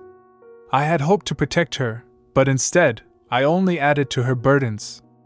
Damian, still uncertain, furrowed his brow. Damian. But how do we help her? What if she forgets us again? Viera placed a hand on Damian's shoulder, her touch gentle and reassuring. Viera. Just by being here, by showing your kindness, you are already helping. Sometimes, small gestures have the most profound effects. Marvin interjected, his tone encouraging. Marvin. Perhaps we can create a routine for her, something familiar and comforting. That way, when she does lapse, she'll have something to hold on to. Ellie. We can have activities she enjoyed before. Painting, storytelling, whatever might remind her of happier times. The Baron nodded thoughtfully, his expression softening. Baron Amanta. That's a brilliant idea. I want Viera to feel safe and loved, and perhaps a routine can help her navigate the fog of her memories. Viera smiled warmly at the suggestion. Viera. I would love that. The thought of sharing those moments with you fills me with joy. Damian, finally relaxing a bit, managed a shy smile. Damian. Okay, we can try that. Just promise to be patient with us, too. Viera. Of course, dear one. We will learn together. With newfound hope in their hearts, the group began to forge a path toward healing and understanding. Marvin. Then it's settled.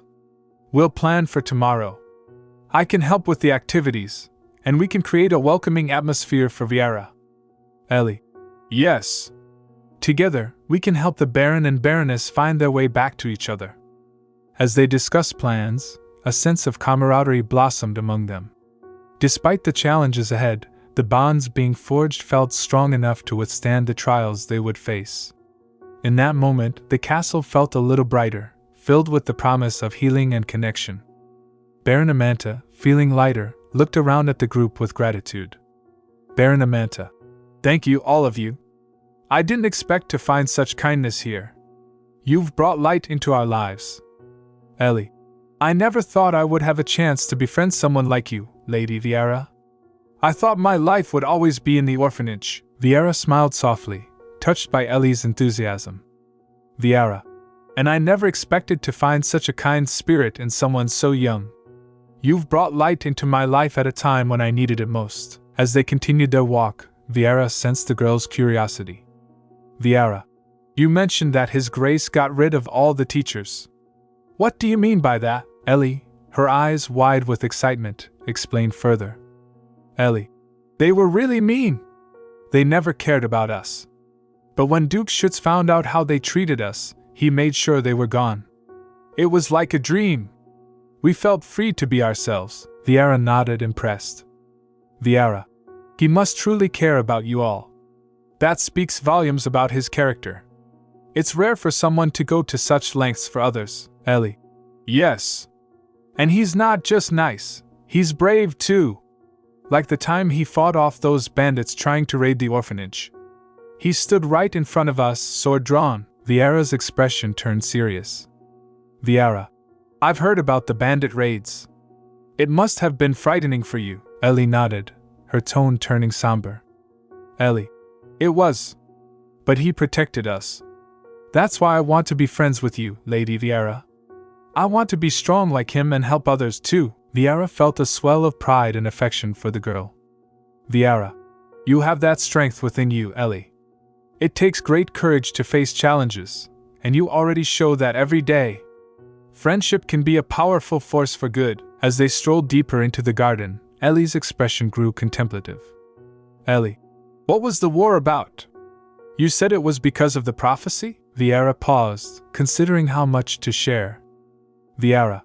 Yes, the prophecy spoke of a mystical power. Many believed that the life force from the world tree would bring prosperity to our empire. The tribes who lived near the tree had access to powerful magic. But when the tree began to wither, fear and suspicion arose. Ellie listened intently, her eyes wide with intrigue. Ellie. And the tribes, they were blamed? Viera. Correct. The empire accused them of hiding the truth about the world tree's decline, even though they had been its protectors. This led to conflict, and many innocent lives were lost. Ellie looked down, her heart heavy with the weight of Viera's words. Ellie, that's so sad. I can't imagine fighting over something like that. Viera nodded solemnly.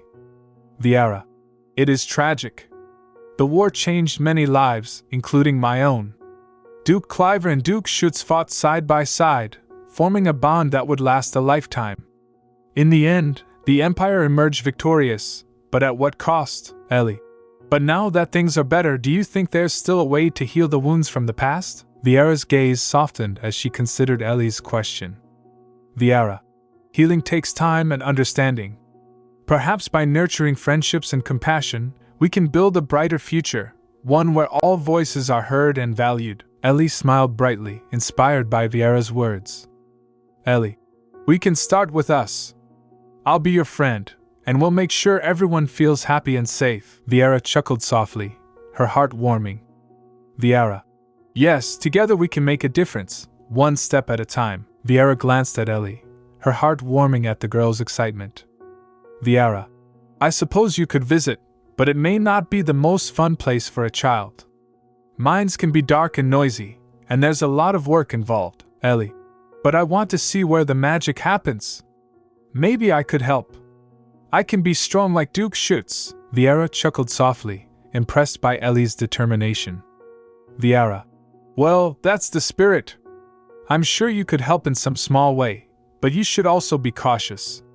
It can be dangerous, and I wouldn't want you to get hurt. Ellie nodded eagerly, her imagination already painting pictures of grand adventures in the mind. Ellie, I'll be careful. I promise. Maybe I could learn something about the oars and how they're turned into swords. Like the one Duke Schuetz is making for Damian. Viera smiled, recalling the look of determination on Duke Schuetz's face when he had spoken of forging a sword worthy of Damian. Viera, that would be a wonderful opportunity for you. Learning about the craft of forging could teach you a lot about patience and skill. As they continued their walk, Viera felt a sense of pride for the little girl who had so quickly become a bright light in their lives. Viera, you know, Ellie, I think there's a bit of magic in the world beyond just the magic of the tribes. There's also the magic of kindness and friendship, and you embody that perfectly. Ellie beamed at Viera's words, her eyes sparkling with enthusiasm. Ellie, thank you, Lady Viera. I want to spread that magic everywhere. Just like Lady Yuria did for Duke Schuetz. Viera nodded, reminded of the powerful love that could transcend even the darkest of curses. Viera, exactly. Love can heal wounds that seem impossible to mend. It seems you've already made a mark on our lives, Ellie. Suddenly, a thought crossed Ellie's mind, and she turned to Viera with a curious expression. Ellie, do you think I could ever learn magic? Like Lady Yuria? Viera pondered for a moment, her mind racing with the possibilities. Viera, well, learning magic isn't as simple as one might think. It requires understanding and respect for nature, as well as hard work and dedication. But if you're truly interested, I'm sure we could find a way to help you learn. Ellie's eyes lit up with excitement. Ellie, I want to learn everything. I'll work hard, I promise. As they reached a small clearing in the garden filled with vibrant flowers, Viera stopped and turned to Ellie. Viera, then let's start by exploring the magic of nature itself. The flowers, the trees, the earth, there's magic all around us if we know how to look for it. Ellie crouched down to examine a delicate flower, her fingers gently tracing its petals. Ellie, it's so beautiful. I can feel the magic already. Viera smiled, her heart swelling with pride and hope for the future. Viera, yes, and with your spirit, I have no doubt you'll find a way to weave your own magic into the world. Ellie looked up at Viera, determination shining in her eyes. Ellie, I promise I will.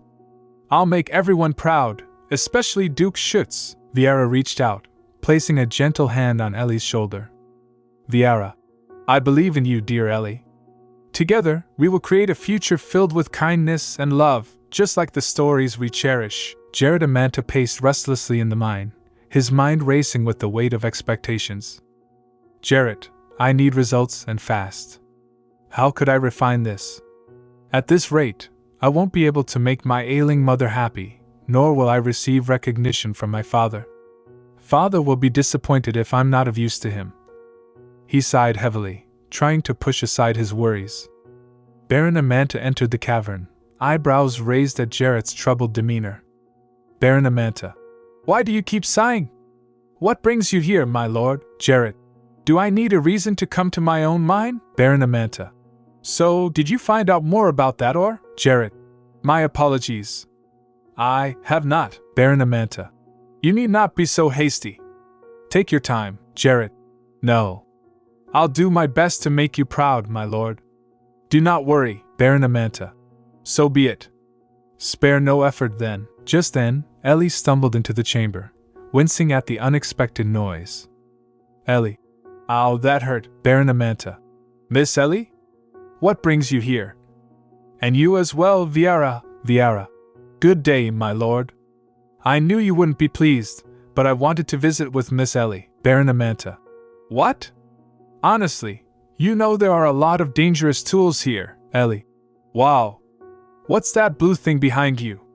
Some kind of weapon? Wow, it's so sparkly. May I touch the sword? Please, Jared Amanta thought. This is the girl that His Grace brought to be Lord Damian's future wife? She's much smaller than I expected. Swords can be dangerous. You better not. Ellie. Okay, I understand. I'm sorry I pestered you. Swords can be dangerous, Jared Amanta. So allow me to show you something else. Ellie perked up, her curiosity piqued. Ellie. Really? Wait, Jared retrieved a small, intricate monocle from a nearby shelf. Jared Amanta. It's a monocle that uses the power of a mana stone. Take it, and hold it to your eye like this, Ellie. I'm getting dizzy, Jared. Try closing one eye, Ellie. Like this, Jared? Yes, that's right, Viara murmured to herself, a smile creeping onto her face. Viara. Goodness. This must be what it's like to have a granddaughter, Ellie. Wow, this is so neat. Isn't that right, Marvin? Jared Amanta. Huh? What's all this, Jared Amanta? Don't touch those, Ellie. Why not, Jared Amanta? That's a collection of unique ores that we recently discovered. Body heat makes them harden immediately, and once stuck, it's impossible to get them off. They emit a strange substance, too. Ellie stepped back, a mix of awe and caution in her eyes. Ellie. Wow, that sounds kind of dangerous. But also really cool, Viara. Ellie, let's be mindful of our surroundings. Jared is right, we must be careful. Ellie nodded, her excitement tempered by the warning. Ellie. Okay, I promise to be careful. I just love learning about all these amazing things. Jared watched as Ellie's face lit up with fascination. For a moment, the burdens of expectation and disappointment faded, replaced by the joy of sharing knowledge. Jared Amanta. Then let's make sure you learn safely. There's a lot to discover here, and if you're careful, you might just become quite the scholar one day. Ellie beamed at him, her eyes sparkling with determination. Ellie. I will. Thank you for teaching me, Lord Amanta. Viara smiled warmly, sensing the bond forming between them. Viara. Yes, Ellie, the world is full of magic, and you have a wonderful spirit to explore it. Just remember that every great adventure begins with a single step. Ellie stood in the dim light of the mine, her eyes wide with excitement and trepidation. Ellie. Just like a monster. Have you ever seen a monster before? As her words hung in the air, she felt a pang of nostalgia.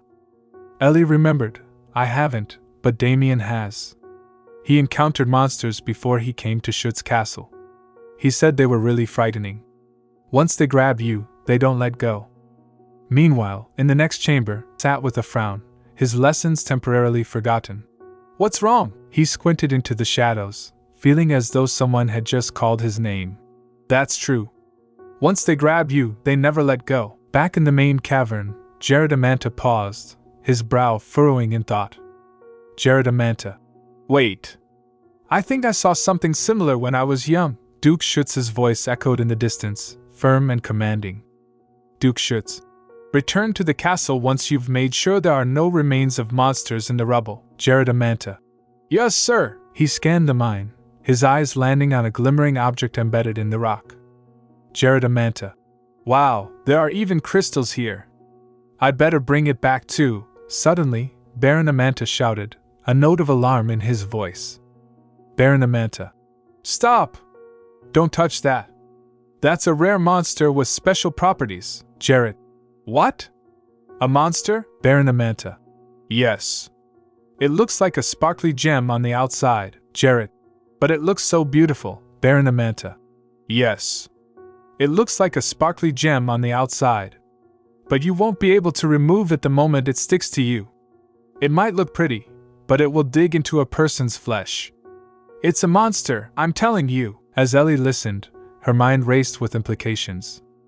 Ellie thought, now they've figured out that this mine is a monster's den. Next, they'll start using the monsters to make weapons. For the time being, it's not possible to feel the full power of the toxin if it only touches your skin for a moment. But if you touch it for a long time, it enters your body and becomes a terrible and deadly weapon. It's strange to think that someone thought of using monsters for weapons. They're definitely vassals of Duke Schuetz, that's for sure. Anyway, it seems like things are happening 3 years earlier than they did in the book. Viera broke through her thoughts, looking concerned. Viera. Shall we head back now, Miss Ellie? Ellie. Pardon? But we didn't even talk that much today, Viera. This was enough.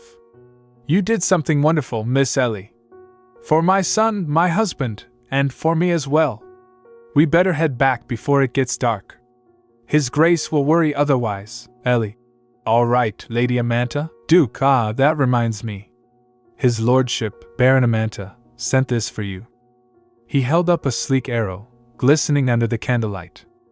Duke, an arrow? Servant, yes, he said that he made it out of the ore he recently discovered. Duke, what kind of ore? Servant, Mundian. To make a weapon out of a monster, it's quite impressive, really. Duke, I see. I had wondered if he was at loose ends because of his wife, but he managed to produce something after all. Servant, still, a sword would have been better than an arrow. Duke, this is merely the beginning. He'll continue developing new weapons with time.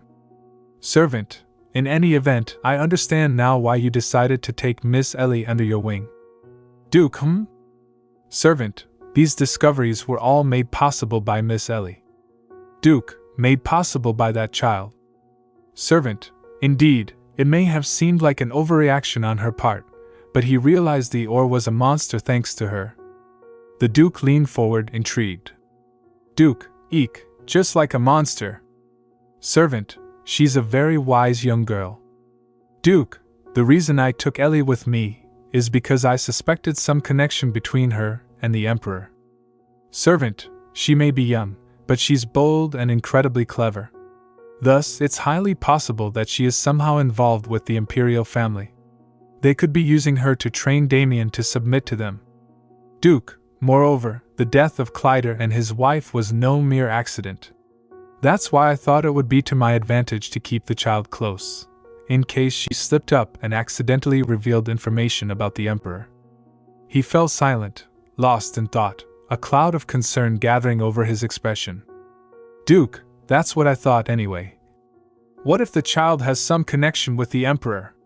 Why does that speculation alone put me into such a foul mood? Ellie, Miss Ellie? She peeked into the study, her expression brightening the dim room. Ellie, hello? Duke, Miss Ellie, what are you doing here? Ellie, I wanted to say hello to His Grace. Duke, is that so? As you wish. She stepped inside, looking around with curious eyes. Ellie, I just wanted to listen and to hear more about the ore development.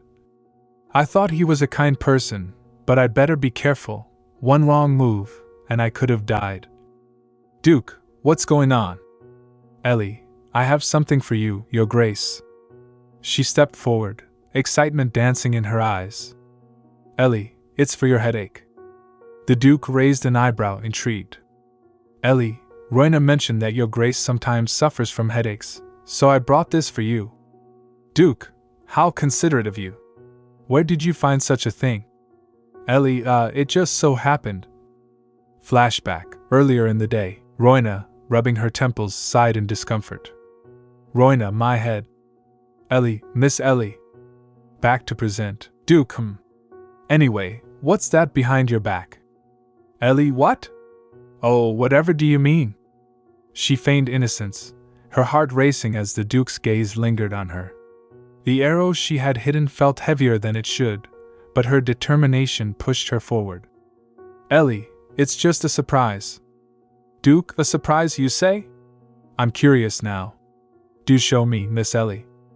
Ellie hesitated, knowing that revealing the arrow might bring unwanted scrutiny. But the glint of intrigue in the Duke's eyes compelled her to take a chance. Ellie, all right, but promise you won't get upset. She slowly revealed the arrow, its craftsmanship gleaming. Duke, an arrow, from the Baron, I see. Impressive. But why bring it here? Ellie, I thought it might help with your headache. Duke, and you think an arrow will do that? Ellie giggled, the tension breaking slightly. Ellie, well, it's not just any arrow. It's made from the ore he discovered. I thought it might inspire you. Duke, inspire me? Ellie, yes.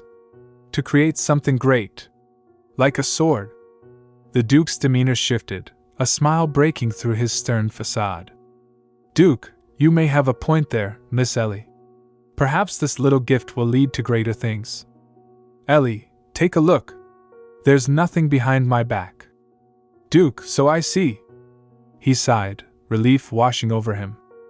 Duke, phew. What a relief. I must have been mistaken. Why did you go to such trouble? Ellie, I was worried about you. Duke, worried? She nodded earnestly, her big eyes wide with concern. Ellie, yes. Duke, Miss Ellie, would you mind giving the medicine to me? Ellie, to you? Duke, yes, my head hurts from time to time, too. Ellie, all right. Duke, Franz. Give it to me. Franz, I beg your pardon? But you haven't been sick a day in your life. Why did you bring this to me? The Duke's gaze sharpened, and Ellie felt the weight of his scrutiny. Ellie, I doubt you're just here to give me medicine. Duke, he caught on fast. He didn't fall for it. Ellie, my plan was just to leave a good impression on the Duke, but I guess I might as well say it. You told me that I could pick the family that will adopt me, Your Grace. Duke, indeed. Her heart raced as she continued. Ellie, may I choose again? Duke, you want to pick a different family? Ellie, House Schuetz. I want to have you adopt me. The Duke's brows furrowed, a mix of shock and disbelief on his face. Duke, what? Ellie, I won't stay long. I'll make sure I'm ready to leave once I'm old enough. Just let me stay with you for a little while. Duke, don't be ridiculous. I hate inconvenience and fuss. I dislike children even more. Ellie, that's your third red card. Duke, just like that? He didn't pull any punches. Ellie, all right, I understand. I'll be off then. Have a good evening, Your Grace. She turned to leave, her heart sinking. Franz, Your Grace, Miss Ellie is still young. Couldn't you have been a little less direct? Duke, this is children's medicine. Franz, Miss Ellie is a child, so that makes sense. The Duke rubbed his temples, frustration evident. Duke, it's laughable to try and cure pain caused by a curse with mere medicine. And this is children's medicine, no less. It wouldn't even work on an adult. The weight of his words hung in the air, and Franz shifted uncomfortably. Franz, there's a chance that Ellie is the Emperor's spy. Even though I acknowledge that possibility, I wonder why a part of me keeps hoping. Duke, that it isn't true. Ellie turned back, catching the tail end of the conversation. Ellie, feel better, Your Grace. Her cheerful tone cut through the tension like a knife, a small beacon of light amidst the shadows. Duke, thank you, Miss Ellie. As she walked away, the Duke felt an unsettling mix of emotions. The innocence and determination in her eyes ignited a flicker of hope, battling against the dark possibilities that loomed. Duke, what if she is more than she seems?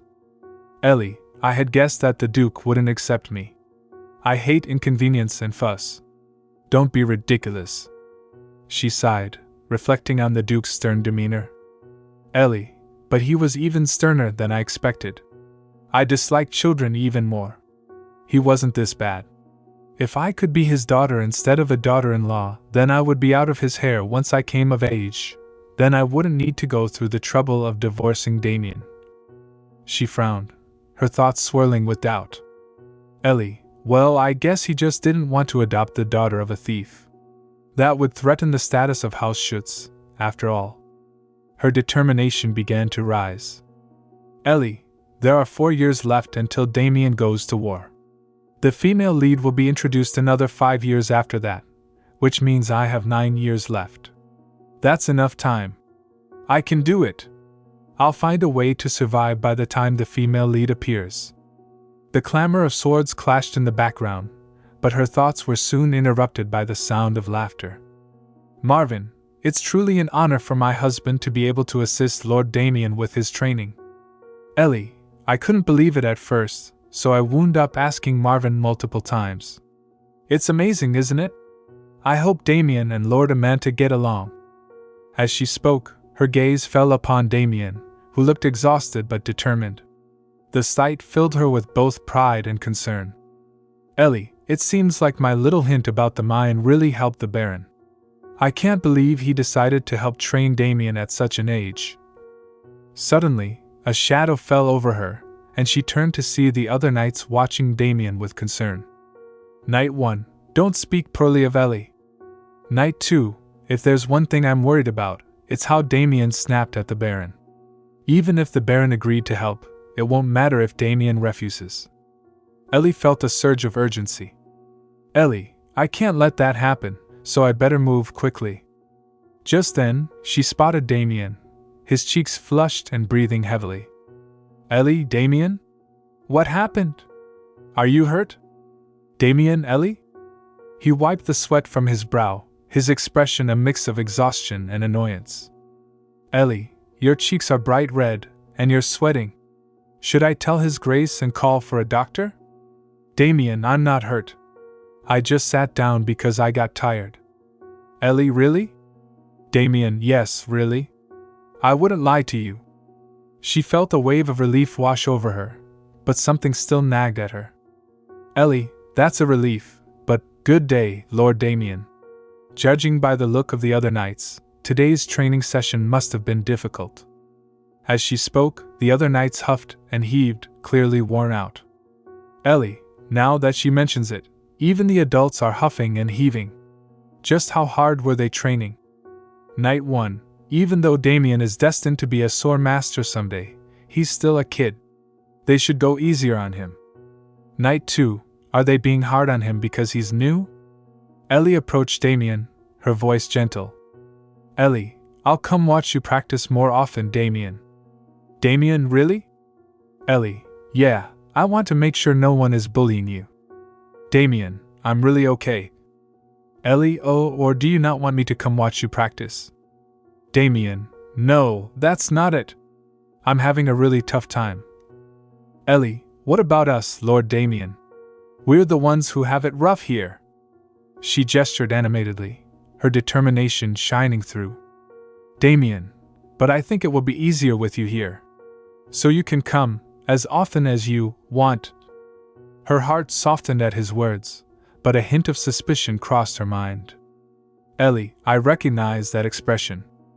Ellie, Tommy, are you sure you didn't eat Betty's cookies? Damian chuckled, shaking his head. Damian, but Damian would never lie. Okay, I'll come more often then. Ellie, good work today, Damian. His cheeks flushed, a shy smile breaking through. Damian, ah, you're so sweet. Ellie, oh my, you two get along so well. The tension shifted, and as they shared a moment of laughter, a sudden cry shattered the atmosphere. Voice, help us! Ellie and Damian exchanged worried glances, and they both turned toward the source of the commotion. Ellie, good day, Lord Damian. Viera, ah. I see Miss Ellie and Viera are here as well. Ellie, hello, my lord. Viera, I didn't realize the three of you would be here together. I heard that you had offered to help with Damian's training, so I decided to pay a visit. Ellie, is it a problem that I'm here? Viera, of course not. On the contrary, you've helped me a great deal, Miss Ellie. Viera produced a small package wrapped in cloth, a mysterious glimmer catching Ellie's eye. Viera, I had planned to send this to you later, but I suppose I'll give it to you now. Ellie, a bow? Viera, it's a gift for you, Miss Ellie. Ellie, for me? Not Damian? As she examined the bow, her eyes widened in surprise. Ellie, this seems like a sturdy bow. It's been infused with a little mana too. A smile crept onto her face. Ellie, the hint I gave the Baron about the mine must have helped him a lot more than I thought. What a nice gift. Viera's expression turned thoughtful, and Ellie sensed a change in the atmosphere. Viera, I still haven't had the chance to give Ellie anything. But wait, aren't swords used more often in war than bows? Ellie, yes, that's correct. Viera, however, there are limits where our ability to forge swords is concerned. Ellie, I guess the Baron isn't skilled enough to be able to create swords yet. I guess I gave him the hint for nothing, but maybe Waybrock would be able to. Viera, Waybrock? Ellie, he's a blacksmith that works at Schuetz Castle. It wouldn't be an exaggeration to say that every knight here had their sword made by him. Viera, then can't you just ask him to make one? The mood shifted again, and Ellie felt a sense of dread creeping in. Viera, well? Ellie, what is it? Viera, Waybrock is currently blind in one eye, you see. Ellie, blind? Viera, yes, the doctor said he could lose sight in the other eye as well. Ellie, you mean even a doctor can't cure him? Viera, no. If he'd had it treated in the past, he would probably be fine now. But it was Waybrock who refused treatment. Ellie, why? The weight of the situation began to settle in. Ellie, wait. It's going to seem like I'm digging around for intel if I keep pestering the Baron. I'd better find someone else to ask. Viera, I see. Ellie, you don't have any more questions? Viera, my mother used to tell me not to stick my nose in other people's business. I know you won't tell me the reason anyway. Isn't that right? Ellie, yes. Viera, are you going to train now? I hope you don't forget that Damian is still young. I'm telling you to be gentle with him, got it? Ellie felt a mix of concern and determination as she watched Viera interact with Damian. Ellie, I'd better see what information I can find on Waybrock.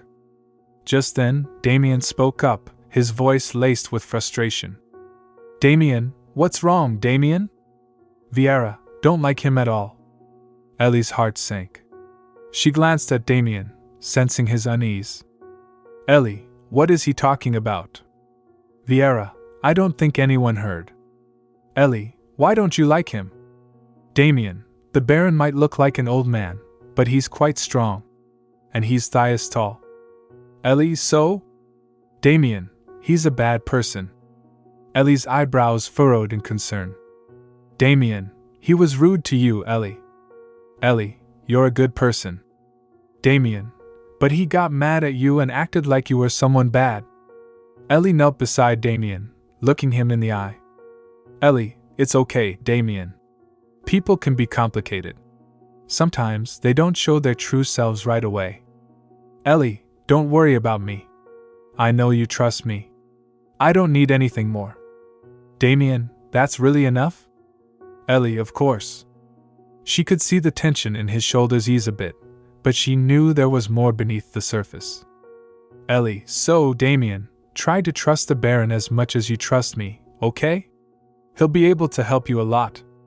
Damian, okay. If that's what you want, then I will. Ellie, really? Damian, I appreciate that, Damian. The moment felt lighter, but Ellie could sense Damian's underlying turmoil. Damian, Ellie, in the original story, Damian wasn't disliked by the other people here. It's my fault for coming with him. I should be the one that's cast aside, not him. Ellie felt a pang in her chest. Ellie, I'll wait over here. Good luck with your training. As Damian returned to his practice, Ellie's resolve strengthened. Ellie thought this is the only option. Damian must get stronger. If the important vassals of House Schuetz recognize his strength, then other people won't be able to treat him with disrespect or hostility. Just then, Lady Amanta strode into view, her presence commanding attention. Lady Amanta, there you are, Lady Amanta. Oh, Miss Ellie is here too. Franz, what brings you here?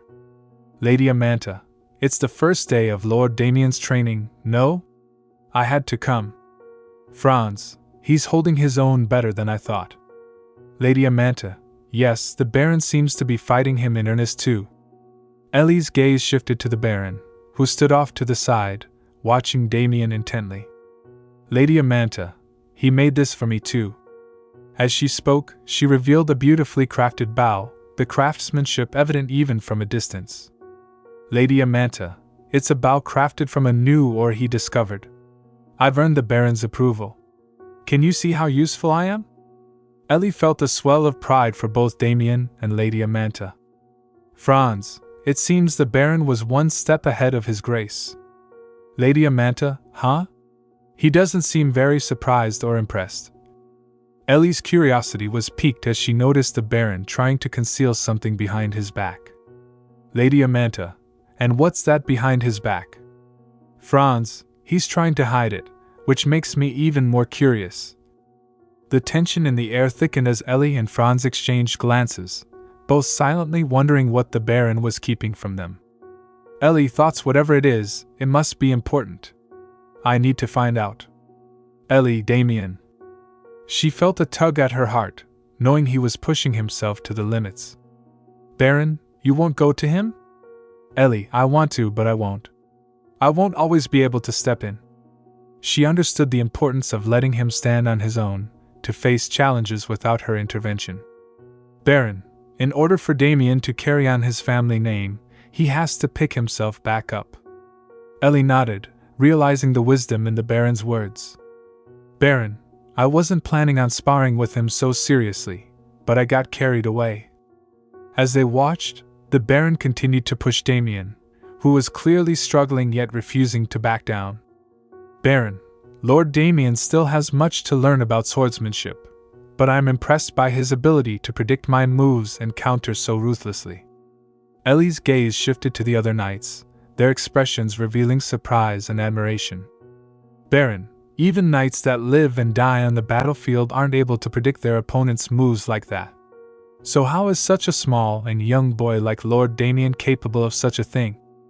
Ellie watched as Damian's determination shone through, even after what must have been a grueling training session. Baron, it seems like the knights already went up against him before I arrived, and judging by their expressions, it seems like the training was more difficult than they anticipated. Damian stood tall, sweat dripping down his brow, yet he remained ready to face the next challenge. Baron, I had heard that he used to fight monsters when he was a slave. Baron, get up. Your training isn't over yet. Ellie felt a surge of pride mixed with worry. Baron, did those experiences make him stronger? She remembered the stories Damian had shared, the hardships he endured, and how they shaped him into the resilient boy he was now. Baron, there are two fundamental techniques in swordsmanship: offense and defense. You are exceptional at the former, but that's it. You will not be able to defend others in your current state. The Baron's voice was firm, but Ellie could see the potential within Damian. Baron, that's enough for today. Make sure you get enough rest. Damian, I can continue. Baron, you can't win once your opponent realizes your weaknesses, Lord Damian. We'll continue after you've had some time to rest. Damian took a deep breath, the fire in his eyes not dimming. Damian, I think I understand now. As Ellie listened, she recognized the unspoken connection between the Baron and Damian. Ellie thought I understand why His Grace brought that girl here. The Baron's insight was vital to Damian's growth, and Ellie felt a new sense of determination wash over her. She would do everything in her power to support both of them in their journey ahead. Ellie, to herself, I have to be strong for him. I won't let him face this alone. Damian. I've never seen Damian make such a face before. I hope he's not harboring any hatred toward the Baron. I'm going to work hard. I want to get strong. It looked like she didn't have to worry anymore. Damian had his own goals now, and this was a good change. You're already strong enough. Ellie heard. No, I need to be stronger so I can protect those I care about. I can't do anything yet, she replied. Huh. In the original story, Damian said that when the female lead appeared. Was it okay that he was saying it now? I suppose that means you'll need to start eating more too, someone suggested. I have to eat more? Will it make a difference? Ellie asked. Of course it will. If you eat enough, you'll be able to fight 17-1 and still win. Just what were they planning to do to her research paper? Ellie's memories from her past life flashed before her eyes. There you go, all clean, Damian and Miss Ellie. 17-1. Ellie sure is strong. Someone remarked. It's mealtime, the food will get cold soon, so why don't we head inside? Pardon me. Oh. Mr. Franz, you were here too. Okay.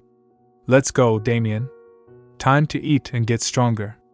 You should be less risky too, someone suggested. Okay, I will, Ellie replied. Ha, wow, it's so cold. Still, it's nice to be able to take walks with you, Ellie remarked. Really? Damian asked. HAA. Are you copying me? Yeah, Damian said with a smile. As always, he was so cute. Who did he take after? Ellie? All right. Let's go that way. Miss Ellie, Damian, that path is dangerous. Why don't you walk somewhere else? A voice warned. What? Why? Ellie wondered. Huh? Ashel, why are you holding your nose? Does something smell bad? My apologies, Miss Ellie. There's a stench coming from somewhere around here. I have a sensitive nose. The smell of sweat in the training hall bothered me too, Ashel explained. Really? I don't smell anything. Wait, the smell isn't coming from me, right? Ellie asked. It can't be Damian. He always smells nice. Of course not. You and Lord Damian always smell like flowers, Ashel reassured her. There's actually a place I want to show you. Would you follow me, please? Ashel asked. This is the Red Lake. It's the only one of its kind. Many people have drowned because they were entranced by its color and fell in. I brought you here because I wanted to warn you of it, Ashel said solemnly. People have drowned in it? Ellie asked, shocked. Because there are so many accidents, there has been some talk of filling it up, but it ultimately wasn't because of the mana in the lake bed. That's why you two shouldn't get too close to it. You heard that, right, Damian? Ellie asked. You too, Miss Ellie. Promise me you won't get too close. Ashel insisted. But I'm older than Damian, Ellie muttered. Huh. Is that smell booze? Something smells sour, Ellie realized. Oh, good day. It's been a while. Do you remember me? A man asked. I told you it was dangerous to bring children here, he scolded. Yes, I was aware, but... Ashel hesitated. So she was having a hard time because of the odor coming from that man, Ellie thought. And my apologies. We'll be heading back now. Goodbye, Waybrock. Waybrock? The blacksmith. Damian's sword, Ellie murmured. Time to head back now, you too, Ashel said. Okay. Ellie and Damian answered in unison. Ashel, that was Waybrock, right? The one who makes weapons for everyone in Schuetz Castle? That's what I heard from Baron Amanta, Ellie said. Phew, we made it. She sighed. Yes, but that was true very long ago. Ashel explained. Did he stop making weapons because he's blind in one eye? Ellie asked. Well. Ashel trailed off. His daughter drowned in the Red Lake? Ellie exclaimed. Yes, it happened long ago. Everyone in the castle knows what happened. Ashel confirmed. So that's why he smelled like liquor. His daughter died, and then he went blind. I feel so bad for him, Ellie whispered. But Waybrock only became like that after Lady Uriah passed away. He was grieving the death of his daughter around the same time Lady Uriah arrived at the castle. Lady Uriah was the same age as his daughter, and his depression improved after he spent time with her. But then after Lady Uriah died, he just started drinking all day. Apparently, he keeps refusing treatment from the castle physician too. All dry, Ashel said quietly. I see, you understand now why you should never get close to the Red Lake, right? You shouldn't ever go near it. Understood? Ashel warned.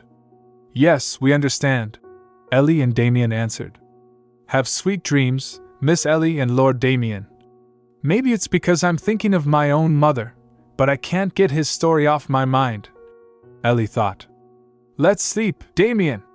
You smell nice, Ellie said as she tried to rest. But her thoughts lingered. I can't stop thinking about it, so I'd better go back tomorrow, she decided. But Miss Ellie, you promised me. Damian reminded her, Ellie said. I feel like I have a cold coming on. I spent all of yesterday outside, too. I didn't realize they'd call the castle physician after I sneezed just once. It was just a regular sneeze. You won't need to take medicine. Look, I feel fine. They're all so kind, Jared Amanta called out. Get away! Is that the castle physician? Is he treating Waybrock today?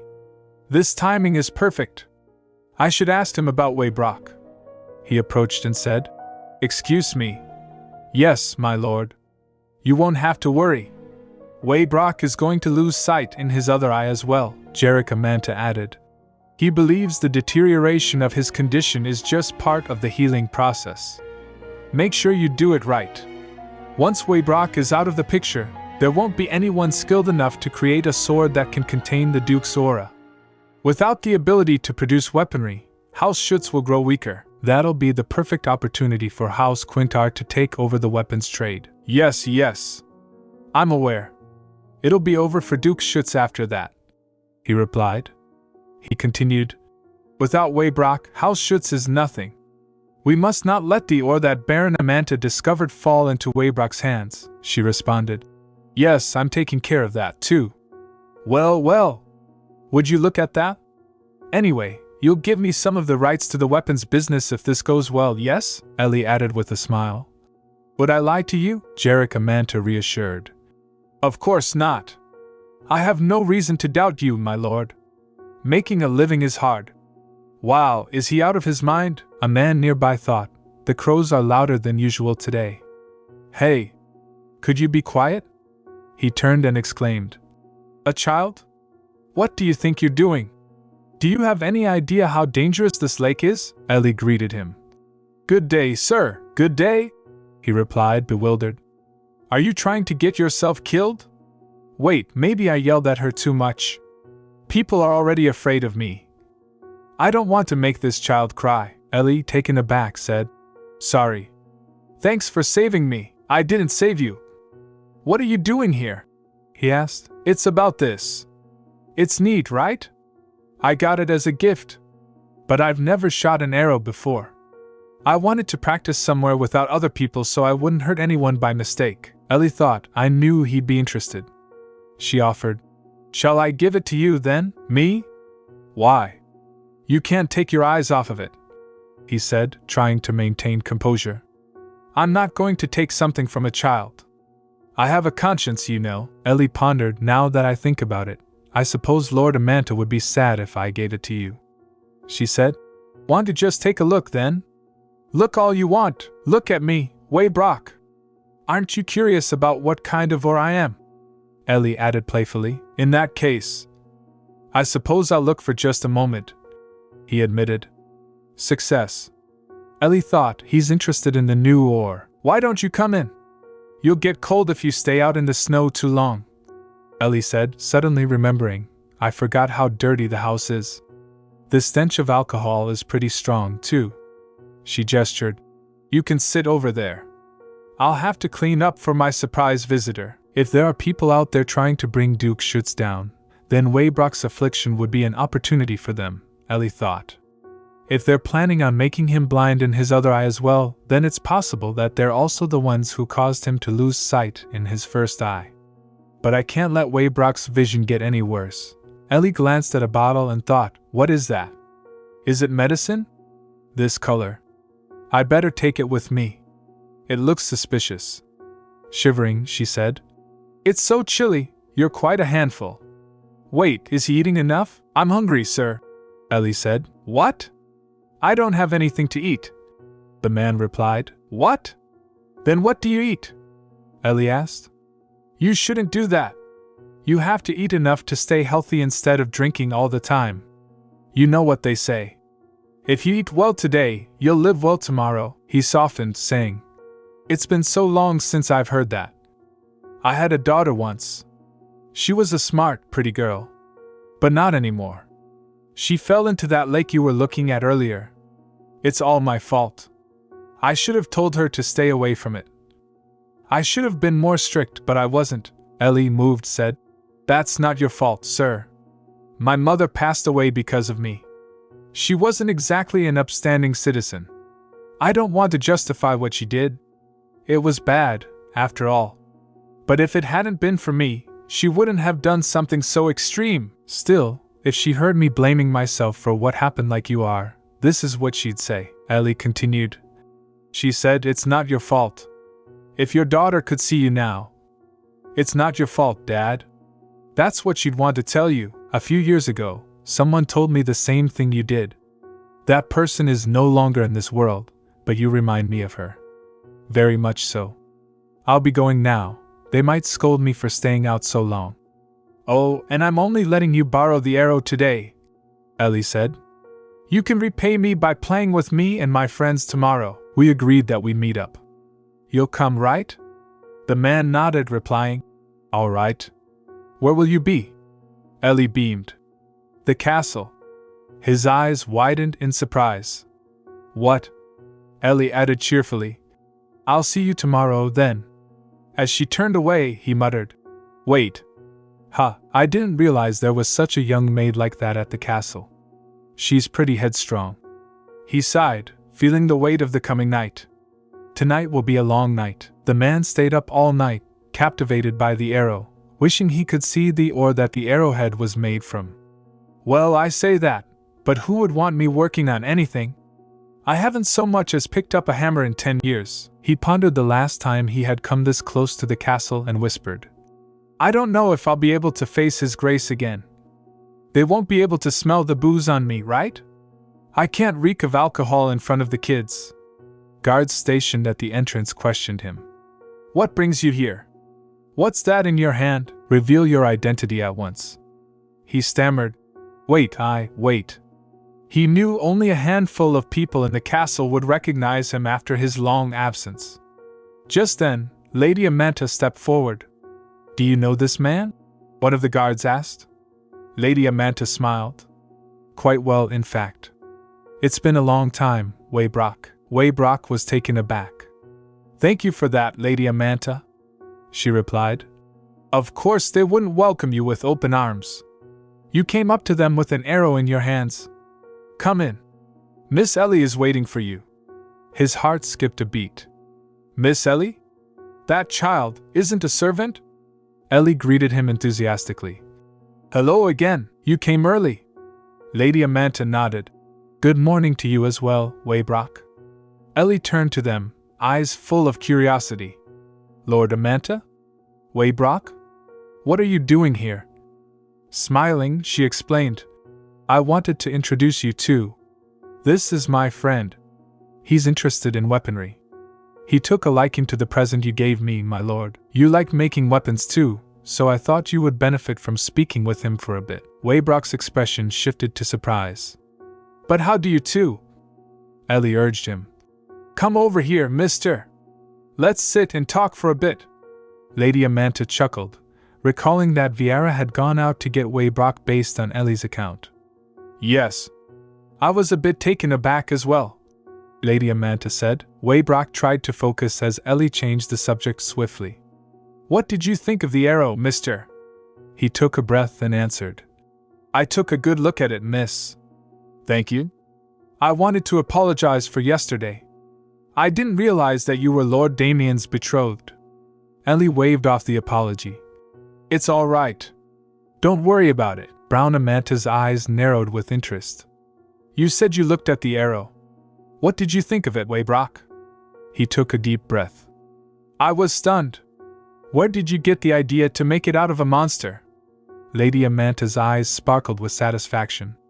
Well, about that. It's all going according to plan. Ellie sipped her cocoa contentedly. Brown Amanta leaned in. A sword would certainly work better than an arrow. Ellie giggled. I just knew you'd say that. Brown Amanta turned to Waybrock. What do you say, Waybrock? Don't you want to make one together? With your talent, we could create something incredible. Waybrock's eyes darkened. My apologies. Your eye still hasn't healed yet. Are you still refusing treatment for it? Waybrock's confusion showed. I beg your pardon? What are you talking about, my lord? I've been taking medicine for quite some time. Lady Amanta's eyes sharpened. What? Waybrock nodded. Dr. Damian even gave me a prescription. Wait. I forgot to take my medicine while I was looking at the arrow, but for some reason, everything looks a bit clearer than usual. Lady Amanta's expression shifted with realization. You take medicine. That medicine. Could it be? My lord, I have a favor, Andy announced. We will now begin the report from each vassal house. If the thief's daughter becomes the Duke's successor alongside Lord Damian, there's bound to be conflict with the imperial family. It could mean the end of House Schuetz. Even if we seize control of the weapons trade, we could be in trouble without the Schuetz family. Turning to Viscount Quintar, Auntie said. You have a plan for this, don't you? Ellie chimed in. Feel better soon, Your Grace. I wonder what those pills are. He's been in a good mood all day, Duke Schuetz initiated. Let us begin. Yes, Your Grace. I can start with reports from my territory. Recently, we've been developing. Not bad, the Duke remarked. On our domain. The report continued. Very good. Next, Viscount Quintar stood up.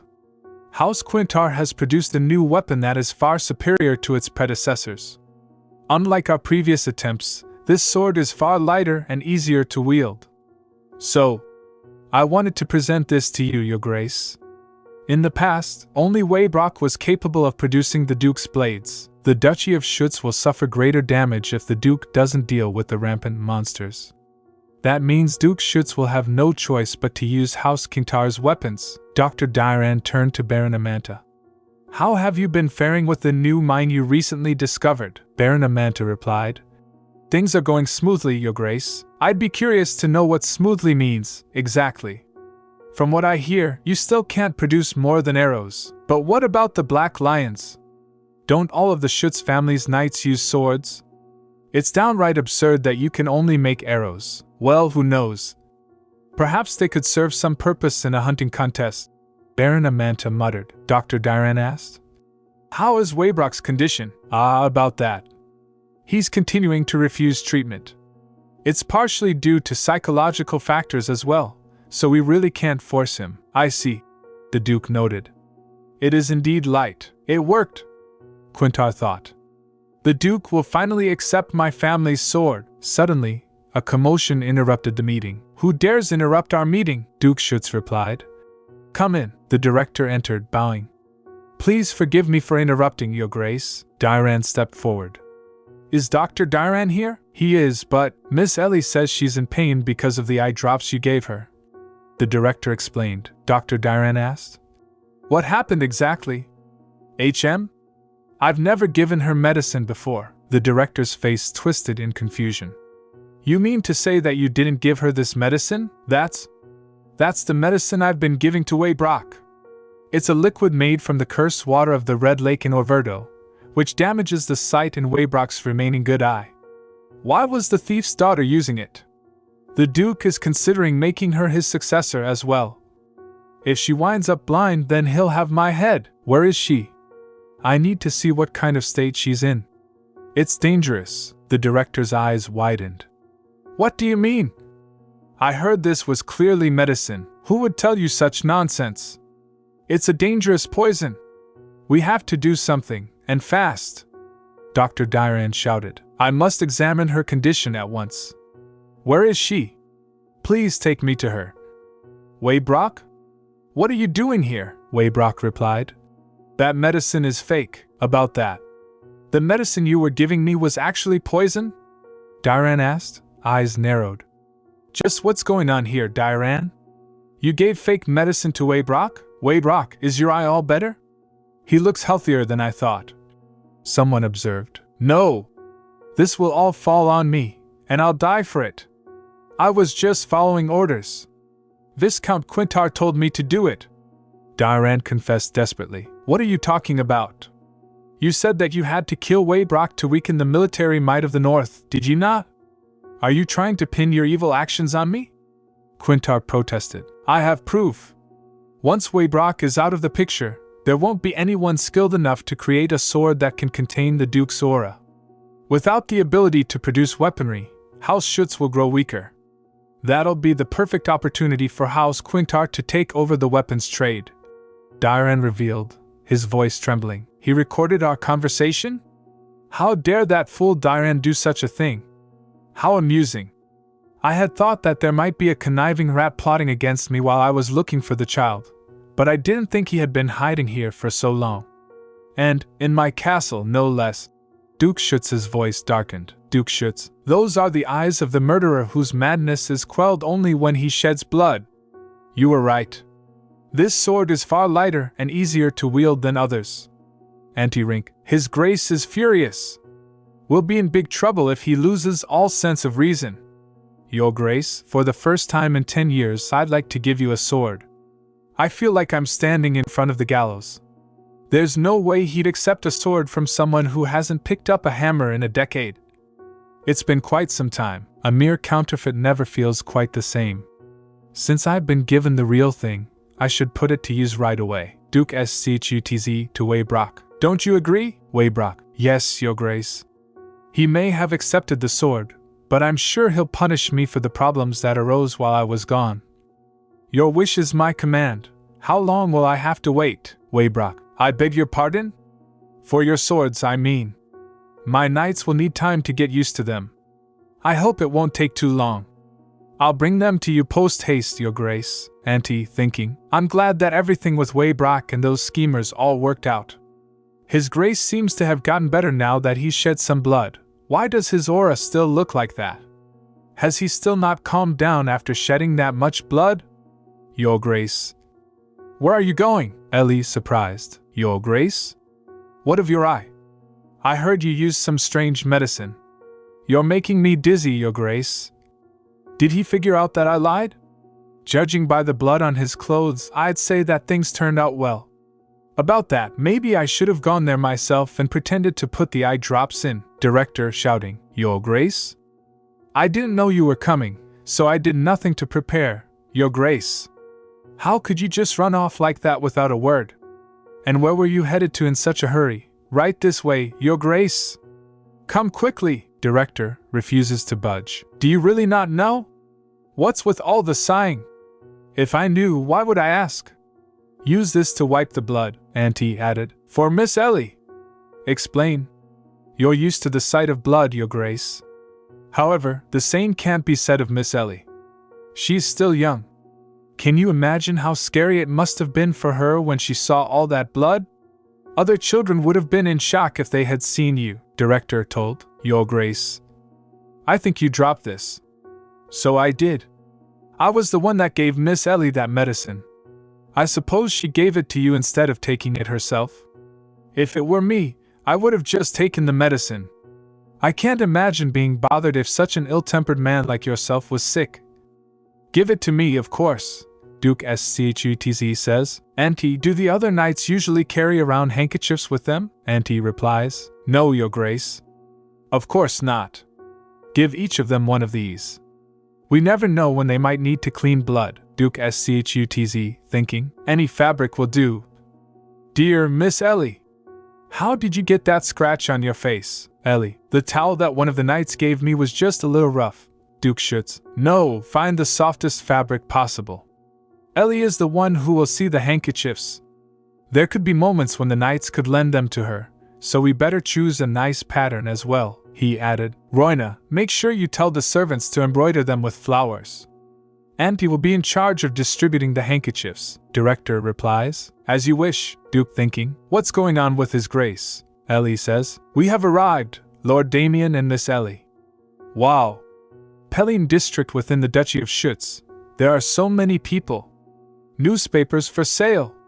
Get your newspaper here, Ellie continues. Miss Ellie, is it really alright if you don't go to the Schuetz family's shops? This is the first time, in a while, that His Grace has allowed you to leave. After all, Ellie replies. Yes, it's fine. I like this market just fine. I'll need the help of other merchant groups if I want to do business under my name once I'm not living with the Duke anymore. I should do a little market research now that I have the opportunity, Ellie calling out. Let's go, Damian.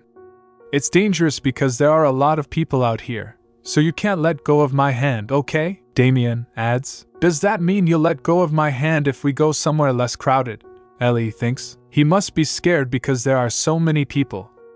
I can keep holding your hand if you'd like. Damian. Really, Ellie? Of course, Damian. Okay, you promise you won't let go. Ellie. Okay, you promise you won't let go. Vendor shouts. New weapons for cheap. Just arrived today, Ellie thinks. As expected, most of the wares in the north are for dealing with monsters. Ellie. Tasty, right? Damian, you got sauce on your face. Damian. But I don't have anything to wipe it with. Ellie. Use this. Damian. Thank you, Ellie thinks. That's Sir Rainer, right? He certainly likes fancy things. Look at me, Damian. Ellie. Okay, I think we've seen nearly everything. I'd like to know about the products in more detail. Vendor. Are you interested? Ellie. Yes, those look quite unique. Vendor. They're very pricey, so I'm going to stop you right there. I mean, if you have that kind of money, then I suppose you can take a look around, miss. Ellie thinks. That scoundrel. Vendor. Enthusiastic. Wow, how exciting. What are these? Vendor explains. Those are healing potions. Please feel free to take a look, miss. Ellie. I see. This treats light bruises, but paying a visit to the priest may prove to be more effective anyway. For such a minor effect, it is pricey.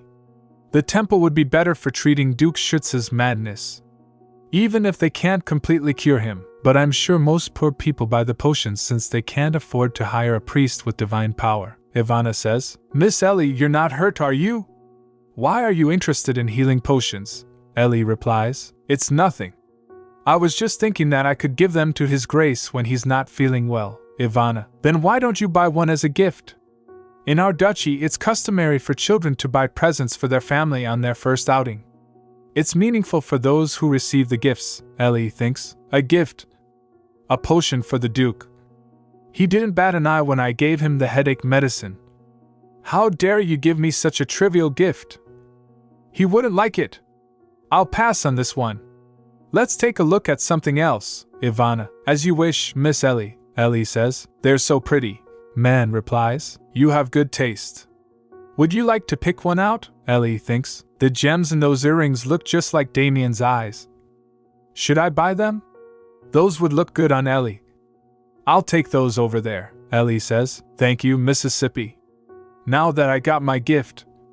Ivana, Ashel, let's head out. Wait, were they expecting me to buy them a gift too? My relationship with them exists on the Duke's orders, but they're still good people. I've never bought something for someone before, but maybe I should, to show my appreciation for everyone in the castle. Will they even like what I give them? Ellie sees the sparkly item. My, it's so pretty. Man says, feel free to take a look around. They're not extremely expensive items, but they're definitely worth these prices. Ellie sees something she likes. So I see. The sparkly one is quite pretty. May our son pick one out? Man enthusiastically. But of course, Ellie thinks. It suddenly got crowded. I'll take that one, please. Man hands over the item. Thank you. I'll give you your change in just a moment, Ellie thinks. Shall we take a look around the other shops? This must be how Duke Schuetz felt when he noticed my trick from that time. It's not like that boy stole from me, so I don't really care, but I could be doing business here someday. I can't let such crimes go unnoticed, Ellie says. Where do you think you're going? Who are you? Man defensive. I saw you stealing back there. Man replies. What are you talking about? Our child did what? Ellie firmly. This is it. The first gift I'll give to the ticket. We really didn't know. Man defensively. He's young, so I think this was just a momentary lapse in judgment. Now, it's time to apologize. Are you going to keep acting up like this? How dare you steal? Ellie shouts. Stop, Ellie thinks. They are not even his real parents. It's obvious what's going on. They're using children in need for their own selfish ends. How can you say that you did nothing wrong? You just hit a child that you don't even know. Man, furious. Stop running your mouth, Ivana. Miss Ellie, are you all right? Should we call for a physician or the carriage? Ellie. They're making a run for it. May shouts. Go catch them, Sir Rainer. Miss Ellie, are you able to get up? Ellie. Of course. I'm not hurt at all. Damian, would you mind giving me a hand? Damian. Of course, Grace says. Wait. Here. Ellie, surprised. How did you? Ellie realizes. I saw you grab that man's pants cuffs back there, so I thought there might be something you wanted from him. Damian warns. Ellie, be careful. Grace explains. He took your bracelet, so you had no choice but to go do as he said, right? I understand why you did it, but you shouldn't steal next time. You made it really obvious that you were stealing. Grace, sincerely. Thank you. Grace adds. This is all I have left of my parents. I'll repay you somehow. Ellie, gently. How about we get you something to eat first? Grace, grateful. Thank you so much for returning the bracelet and giving me enough bread and milk for my siblings. I live at the Mareep orphanage. It's not too far from here. If you ever need help, you can find me there. I'll do what I can. Ellie thinks. He might be young, but he definitely has a sense of honor. It's all right. My name is Grace. Ellie thinks further. Grace is a common name, but in the book, she was an important character. She was a holy knight that risked her life to protect Ashel, the female lead. Could this child be that Grace? It might be weird to say at this moment, but she's very handsome. Ellie thought, staring at Grace. The novel did say Grace was a woman, but I didn't expect this. She glanced at her own face, wondering if something was wrong. Is there something on my face? She asked. No, you're just very handsome, Grace replied. What? Ellie blinked, confused. Thanks. You're very pretty too, Grace said. Really, though. I'm not sure whether I should thank you now. Damian, standing nearby, seemed to be just as shy around Grace. Well, that makes sense, Ellie mused. Damian's had a tough life. Just then, Sir Rainer approached. Miss Ellie, are you feeling all right? Did you get hurt from falling? He asked, concern evident on his face. I wasn't exactly sure where you got hurt, so I brought a few kinds of medicine. Ellie was surprised that Sir Rainer had managed to get all of this together while she was talking to Grace. Thank you, but I really am fine, she reassured him. We're glad you didn't get hurt, Sir Rainer said, relieved. In that case, it's time to head back to the carriage. It isn't good to walk around if you're not feeling well. Sir Rainer, if you will. Pardon me, Rainer said, turning to the guards. Take the two scoundrels you captured back in another carriage. Ellie frowned.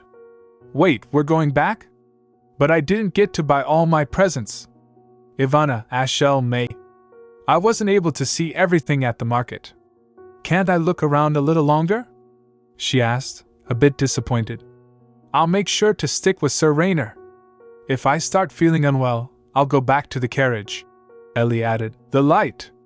Sir Rainer muttered, clearly worried.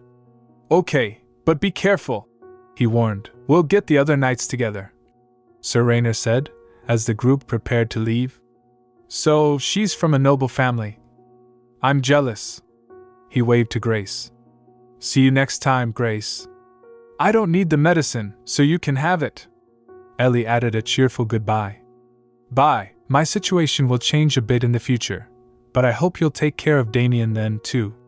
Grace, surprised, asked. This is for me. Meanwhile, Duke Schuetz greeted them. A new sword already? Your skills haven't rusted at all. Come in. They entered the room. Your Grace, we're back. Hello, Miss Ellie and Lord Damian. I heard today was your first outing. How was it? The Duke asked. It was great. We saw so many fun things, Ellie said enthusiastically. It was interesting to see how quick the people of the back alleys in the north are with their hands, though they were a little sloppy. Glad to hear it, Miss Ellie, the Duke said. Is there anything else? Ellie smiled and replied. I brought these back. She handed him a gift. His Grace doesn't have his ears pierced, but I guess he won't mind since it's a gift Miss Ellie brought for him. Sir Rainer noted the earrings. Those are such pretty earrings. Right? Ellie said. Here you go, Damian. Damian looked surprised. They're for me? I thought they'd look good on you. Wow, thank you. That's so sweet. Damian replied. I guess we both bought something for each other. Great minds really do think alike. Wanna go back to our room and try them on? Ellie smiled. Yeah, they seem quite close, Sir Rayner observed. We'll be going now, Your Grace. Wait, Miss Ellie! Sir Rayner called out. Don't you have something for His Grace as well? Ellie paused, then nodded. Of course I do, Sir Rayner! Ellie exclaimed. We were able to locate the hideout of a group of notorious pickpockets operating in the duchy. A group of pickpockets? Sir Rayner asked. Yes, Miss Ellie managed to catch one. Ellie shrugged. I got lucky. I hope you like your gift. We'll be off now, she said. That's quite an incredible present, the Duke commented.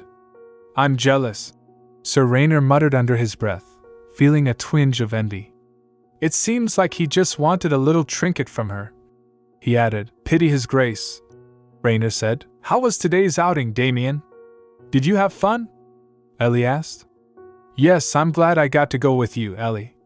Also, it made me so happy to get a gift from you. Damian smiled, his eyes warm. I'm happy that you gifted me something too. You're so sweet, Ellie's thoughts drifted. I don't want to be pretty. I want to be handsome. Just like that kid we met today, Ellie frowned, wondering. That kid? Did it bother him that I complimented Grace? She looked at Damian. You're handsome. Damian was already starting to worry about his appearance. Ellie found it unexpected. Of course, being handsome is good. By my standards, the most handsome man is Duke Schuetz. He's a 10, she chuckled to herself. I called Damian pretty, then told him I like handsome men better. But I like people who are pretty the best. Damian, you're pretty and handsome. You have it all, Ellie said with a teasing smile. Really? Damian asked, clearly pleased. Of course, Ellie then looked at him with concern. Ellie, do you feel all right now? You're not hurt? You mean from earlier? Ellie hesitated for a moment. I was faking all that, to be honest. Damian's eyes widened in surprise.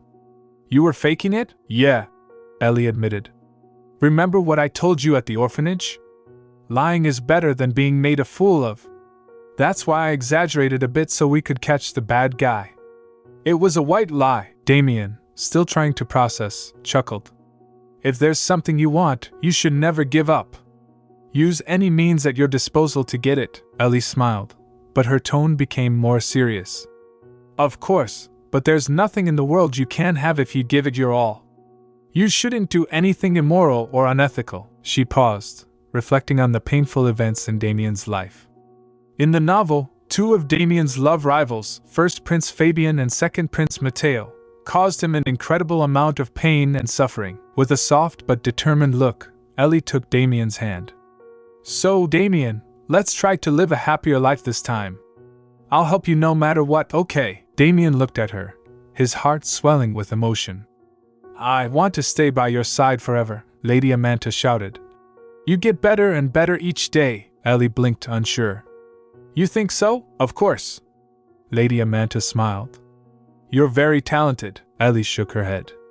I'm not that good, she hesitated, then continued, her voice softer.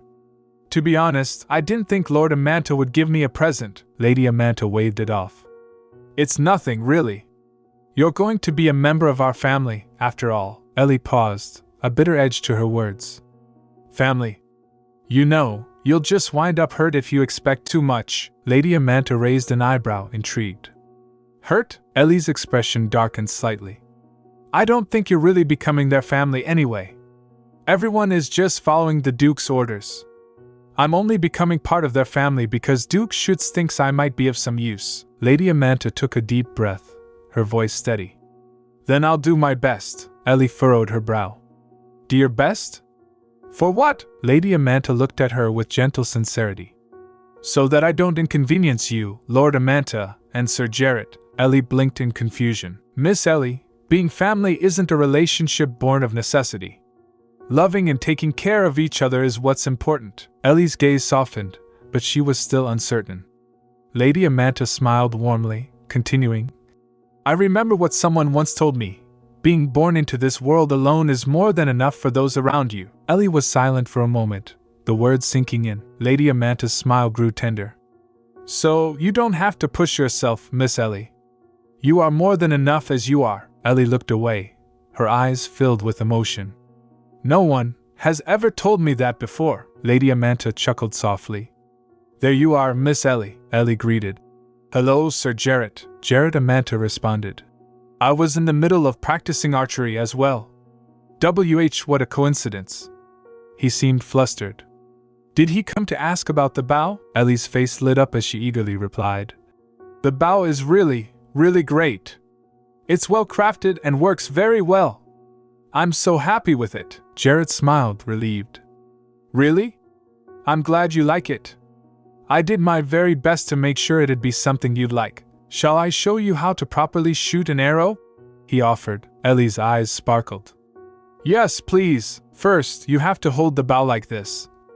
Jarrett demonstrated. Lady Amanta, watching them, smiled and remarked, I haven't seen you so happy in quite some time.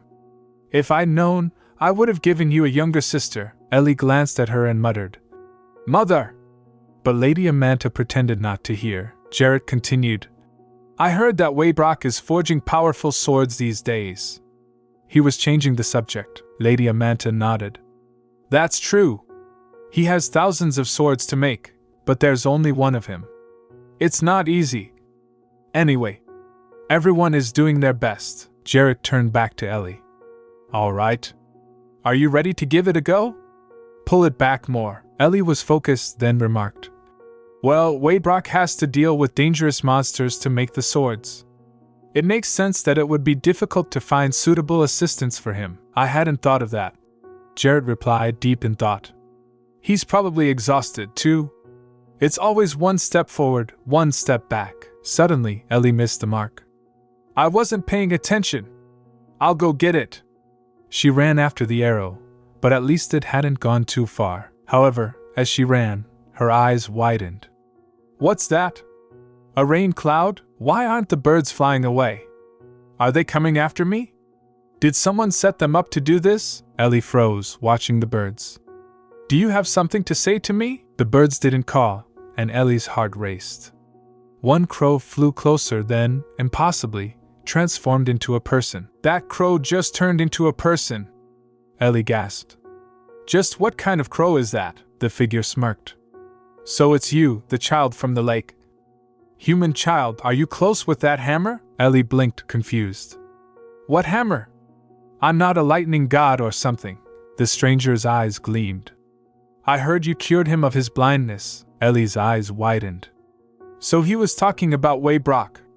Is he angry that I cured him? Is he an enemy of Waybrock? The figure's tone shifted, as if both relieved and surprised. You saved our master! Ellie stepped back, alarmed. What? The mysterious figure's voice held a strange certainty. I believed you'd save him from the moment you arrived at the castle. I'm quite good at reading people, you see. Ellie stood frozen as the figure's eyes scanned the arrowhead in his hand, examining it carefully. Did our master make this? He mused, his fingers grazing the sharp edge. The stranger seemed to consider it for a moment. Perhaps not, he added, a hint of doubt in his voice. Ellie's thoughts raced. What are they talking about? Why is Waybrock there? Master? The confusion settled into unease as the figure continued handling the arrowhead with casual disregard, as if its sharpness held no threat to him at all. Then, her eyes widened. Wait a minute. He's touching the arrowhead with his bare hands. But it's not hurting him. A sudden realization hit her. This is it. Her mind pieced the puzzle together in an instant. This person was no ordinary man.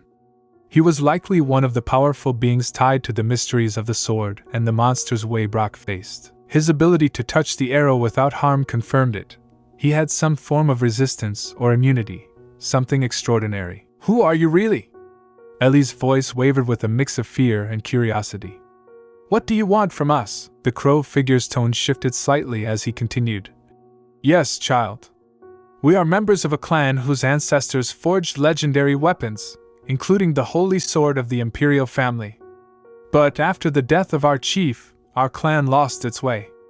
Our ability to create such powerful weaponry faded. That was when we saw Waybrock's work, the hammer's sword.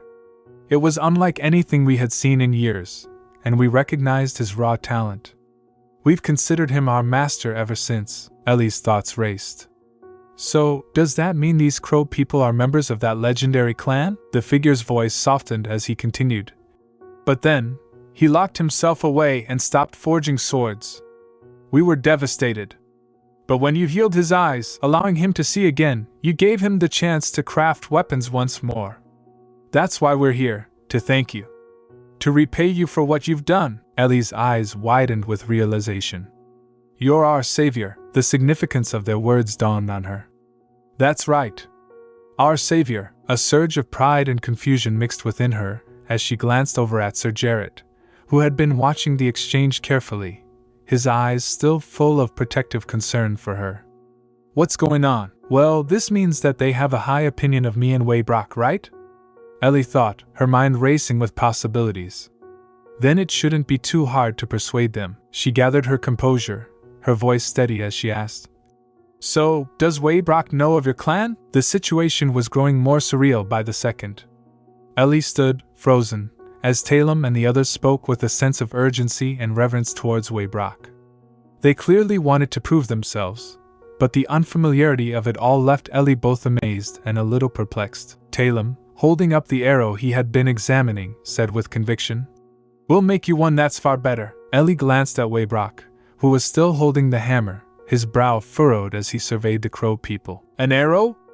Waybrock echoed, his voice full of skepticism but a hint of curiosity. "And you think you can improve it?" The crow people nodded in unison, their eyes gleaming with determination. Talem continued, "Our clan specializes in crafting the finest weaponry, including arrows that are sharper than steel and imbued with an element of divine power. If you will allow us, we'll show you how skilled we truly are." Ellie looked between the two groups, Waybrock, still unsure of whether to trust them, and the crow people, eager to prove their worth. Her mind raced as she tried to make sense of everything that was happening. So, they want to prove their worth through their weapons, Ellie thought. If they can truly create something better, maybe this will be their way of earning Waybrock's approval, and maybe they'll finally get the chance to learn from him. She turned to Waybrock, her voice steady but filled with hope. "I think they're sincere. Maybe this could be the start of something, an apprenticeship, just like they said." Waybrock's gaze softened slightly as he looked at her. "You have faith in them?" Ellie nodded, her heart racing. "I don't know if I can trust them entirely yet, but they seem to want the same thing as us. The only way to know for sure is to give them a chance." "All right," Waybrock finally said, the weight of his decision settling over him. "Show me what you can do." With that, Talem and his clan members sprang into action, eager to prove themselves. Ellie watched them work, her thoughts still swirling. This is all happening so quickly.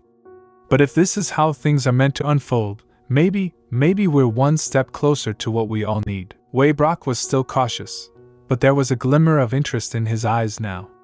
Ellie had a feeling that, for better or worse, her life, along with the future of these strange new allies, was about to change in ways she couldn't predict. Jarrett's eyes twinkled with an amused glint as he watched Ellie and Talem's subtle exchange. The crow people were eager, their enthusiasm infectious, but Ellie knew this moment was crucial. If everything went according to plan, they'd get the apprenticeships they needed, but she also needed to ensure her role in this negotiation wasn't overlooked. Talem, following Ellie's instructions, maintained a stern face as he snorted through his nose, mimicking the haughty gesture she had shown him. "And no way, never!" he added, his voice thick with feigned defiance. Jarrett raised an eyebrow, clearly confused, but intrigued. He looked over at Waybrock, who still seemed to be weighing the situation. The slight grin on his face suggested he was starting to understand their game. Ellie, with a practiced smile, nodded at the crow people. "I think they're ready to discuss terms," she said, her voice smooth and diplomatic, masking her inner excitement. "This is it. This is how we play this. If they think the negotiations are complicated without me, I'll have more leverage. Waybrock's lips twitched, his gaze shifting between Ellie and the excited crow people. His usual stoic expression faltered for a moment as he caught on to the dynamic playing out before him. I see, he said, letting the word hang in the air. It seems there's more to this than meets the eye. Jarrett, still observing the interaction, spoke with a hint of amusement. Well, Miss Ellie, he said, his tone playful but respectful, I'd say your friends have quite a unique way of negotiating. I'm curious to see how this all turns out. Ellie's heart raced, but she kept her expression neutral. It's a skill they've honed over the years, she said, giving the crow people a small nod. As for the apprenticeship, I'll need to ask them if they're willing to work full-time. It's not something they've considered yet. Talem and his companions nodded enthusiastically, eager to prove their worth but still uncertain about the specifics. We are ready to work, Master. We will forge the best swords, they chorused in unison. Ellie glanced at Waybrock, gauging his response. What do you think? She asked, her voice almost too sweet, as if she had been the one steering the conversation all along. Waybrock looked at her, his expression unreadable. He glanced once more at the crow people before answering. We'll see what they're capable of, he said, his voice measured. But I expect no less than excellence. If they're truly worthy of the title, we'll proceed with the arrangement. Jarrett, still intrigued, nodded. Well then, it seems we have an agreement. We'll discuss further terms once you're ready. Ellie exhaled, a quiet sigh of relief escaping her lips. This is working. Just a bit longer, and everything will fall into place. I'll make sure they have the upper hand, but I'll have mine too. She turned to Talem and his clan, a sense of pride swelling in her chest as she saw their determination and eagerness to learn. This was only the beginning, but Ellie had already started to carve her role into the future of the Duchy of Schuetz. Ellie's heart skipped a beat as she heard the unexpected voice in the dark. The familiar figure of Auntie, the usually calm and composed servant, was standing there, his face twisted with anger as he raised his hand toward Duke Schuetz. The shock of the situation sent a rush of adrenaline through her veins. Why is he attacking Duke Schuetz? Ellie thought, struggling to process what she was witnessing. Auntie had always been respectful, but there was something about the way he moved now, almost like a shadow, as though he were a different person entirely. Duke Schuetz, who had been walking ahead with an air of quiet dignity, was caught off guard by the attack. His hand instinctively went to the hilt of his sword, but he didn't draw it. His eyes locked with Auntie's, confusion mixed with something darker. Auntie, what are you doing? Duke Schuetz asked, his voice steady but with a sharp edge. This isn't like you. Auntie's eyes were wild, his expression almost feral. I'm sorry, Your Grace, he said, though his words sounded more like an apology to himself than to the Duke. I can't stop. It's the only way to. Ellie's mind raced. What was Auntie talking about? What could drive him to this extreme? She glanced around quickly, trying to gather her thoughts. There was no time to waste. She had to act fast to protect Duke Schuetz. Before she could even move, the weight of the situation suddenly hit her. This wasn't just an outburst.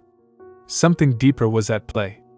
Ellie could feel a strange pressure in the air, as if unseen forces were manipulating events behind the scenes. She had learned enough to know that people in positions like Auntie's often weren't acting of their own accord. Was someone controlling him? Or was there some other force at work? Stop! Ellie shouted, stepping forward, her voice breaking the tension like a sharp knife. Auntie, what's going on? You don't have to do this. Auntie flinched, his hand wavering in midair as he seemed to struggle against an invisible force. For a moment, his eyes cleared, but only for a brief second. Then they darkened again, and he tightened his grip on the object in his hand, a knife, now visible in the dim light. The Duke didn't flinch, but Ellie could see his patience thinning. Auntie, explain yourself, he said, his voice still calm, but with an unmistakable firmness. Ellie took a step closer, her heart pounding in her chest. It's okay, Auntie, she said, her voice as soothing as she could make it. You don't need to do this. Whatever's happening, we can figure it out together. Auntie hesitated, his body trembling slightly as if he were caught in a mental struggle. Ellie noticed the faint glow that had begun to appear in his eyes. It was subtle but unmistakable, a sign of magic, or something even darker. I can't, Auntie whispered, his voice strained. I have to do this, or they? Ellie's mind snapped to attention. Who was he talking about? Was he being controlled? Who was behind this? Before she could ask further, the situation took an even darker turn. A voice, cold and commanding, echoed from the shadows. Step aside, Miss Ellie. Ellie froze as she recognized the voice. It was the last person she had expected to hear in this moment. Lord Schuetz? She whispered, barely able to contain the shock in her voice. But it wasn't Lord Schuetz who emerged from the darkness. Instead, it was a man cloaked in shadow, his face hidden beneath a dark hood. He stepped into the moonlight, revealing a cruel smile as he surveyed the scene. I'm afraid Auntie is only a pawn in a much larger game, he said, his voice dripping with malice. Ellie's stomach dropped as realization hit. Who is this? And what does he want with Duke Schuetz? Ellie's mind raced as she processed everything unfolding before her. The strange situation, Auntie's violent outburst, and Duke Schuetz's bizarre behavior. It was all too much. But the key piece of the puzzle had fallen into place. The Duke wasn't acting like this out of malice. It was something much deeper, a curse or affliction that he was unable to control. Ellie's heart softened slightly at the realization, even as she remained wary of the danger surrounding them. Nightmares? Ellie asked, her voice steady despite the strange turn of events. Her curiosity sparked, but she also felt a pang of sympathy for the Duke. What kind of nightmares could torment someone like him? Duke Schuetz nodded, his expression unreadable but tinged with an emotion she couldn't quite place. Yes, nightmares. But they are not just dreams. They are something else. His gaze shifted downward, as if the weight of his words was too much to bear. Ellie took a step forward, determined not to let the tension in the air swallow her whole. Is it because of the madness you were speaking of earlier? I don't think it's really madness. There's something else going on, isn't there? The Duke looked at her, clearly surprised by her perceptiveness. You're not wrong, he muttered, his voice low. It's not madness, but the madness is a part of it. Something inside me, something dark, that never lets me forget. He fell silent, his hands clenched at his sides, and for a moment, Ellie saw the full weight of his suffering. Who had been standing in the background, stepped forward, his voice slightly strained. Your Grace, maybe it's time we let Miss Ellie rest. You've been through too much tonight. Ellie wasn't ready to leave, not just yet. Something in the Duke's tone told her that the situation was more complicated than it seemed, and she had to understand more. She turned to Auntie. I don't think I should leave just yet. You're right about one thing. He doesn't seem like he's fully in control of himself. Auntie's gaze flickered briefly, as if uncertain whether to argue. But then he sighed. I suppose you're right. But the Duke doesn't need anyone pitying him. What he needs now is rest, not more questions. Ellie shook her head, her eyes locked on the Duke. It's not pity. It's concern. I want to help. If it's nightmares causing all this, maybe there's something I can do. I've seen strange things in my life, and if you'll allow me, I'll do my best to understand what's happening to you. Duke Schuetz looked at her, his expression softening just a fraction. Why would you help me? After all that's happened? Ellie didn't hesitate, her voice clear and sincere. Because you need help, and I've seen enough to know that you don't deserve to suffer in silence. Whatever this is, we can figure it out together. For a moment, it seemed as though the Duke might say something, but instead, he simply nodded. Very well, he said quietly. You have a point. Auntie stepped back, clearly not pleased with the change in direction. Miss Ellie, I must insist that you rest. His Grace is not in a state to discuss things any further tonight. Ellie hesitated but finally nodded, understanding that pushing too hard could cause more harm than good. I'll go for now, she said, her voice softer, but before she left, she turned back to the Duke. But I'll be here when you're ready to talk. You're not alone in this. As she walked away, she felt a strange sense of resolve settle over her. This was just the beginning. Ellie knew that the darkness the Duke carried with him was more than just an illness. It was something much deeper, and she was determined to help him confront it. Ellie felt her chest tighten at the question. The Duke's inquiry about her mother seemed innocent enough, but there was a weight behind it that made her pause. She had long buried thoughts of her mother, memories from a time before her life had changed so drastically. She hesitated, trying to steady her voice before speaking. Her name was Lila, Ellie replied quietly, looking down at her hands. She worked hard, always trying to make sure I had what I needed. I don't really remember much else, to be honest. Duke Schuetz was silent for a long moment, his eyes distant as if contemplating something deep. Lila, he repeated softly. I see. Ellie shifted uncomfortably. Why do you ask? She inquired, still wary of where this conversation might lead. The Duke didn't answer immediately. Instead, his eyes seemed to darken slightly, the shadows of his past creeping into his expression. It's just strange, he muttered under his breath, though Ellie could still catch the hint of confusion in his tone. I thought I'd heard that name before. But that's not important right now. Ellie felt a prickling sense of unease. She knew there was more to this story, but it wasn't the time to pry. The Duke had shared so little about himself already, and his mood seemed to shift with every passing second. She cleared her throat, trying to bring the conversation back to safer ground. You asked if I had nightmares, Your Grace? But I think, maybe you're the one who needs to rest the most. Her voice softened as she continued. You've been carrying a lot of pain, and I don't think sleep will come easily for you until you let some of it go. Duke Schuetz didn't respond immediately, and for a moment, Ellie thought he might brush off her words.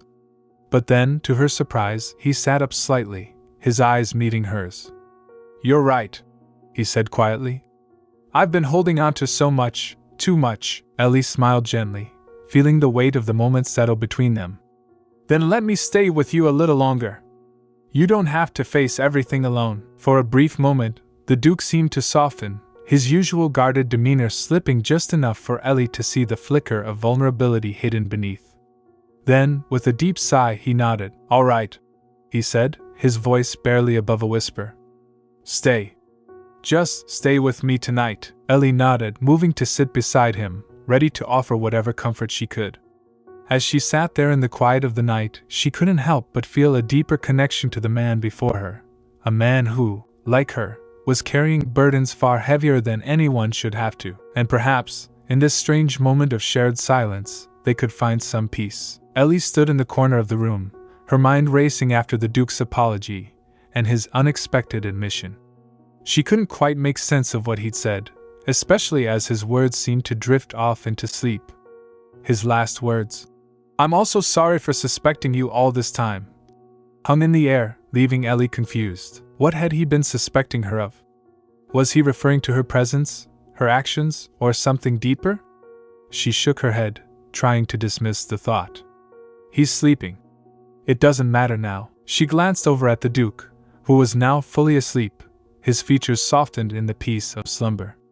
Despite the rough edges he displayed during the day, Ellie couldn't deny that he looked different in sleep. He appeared almost vulnerable. It made her heart ache a little.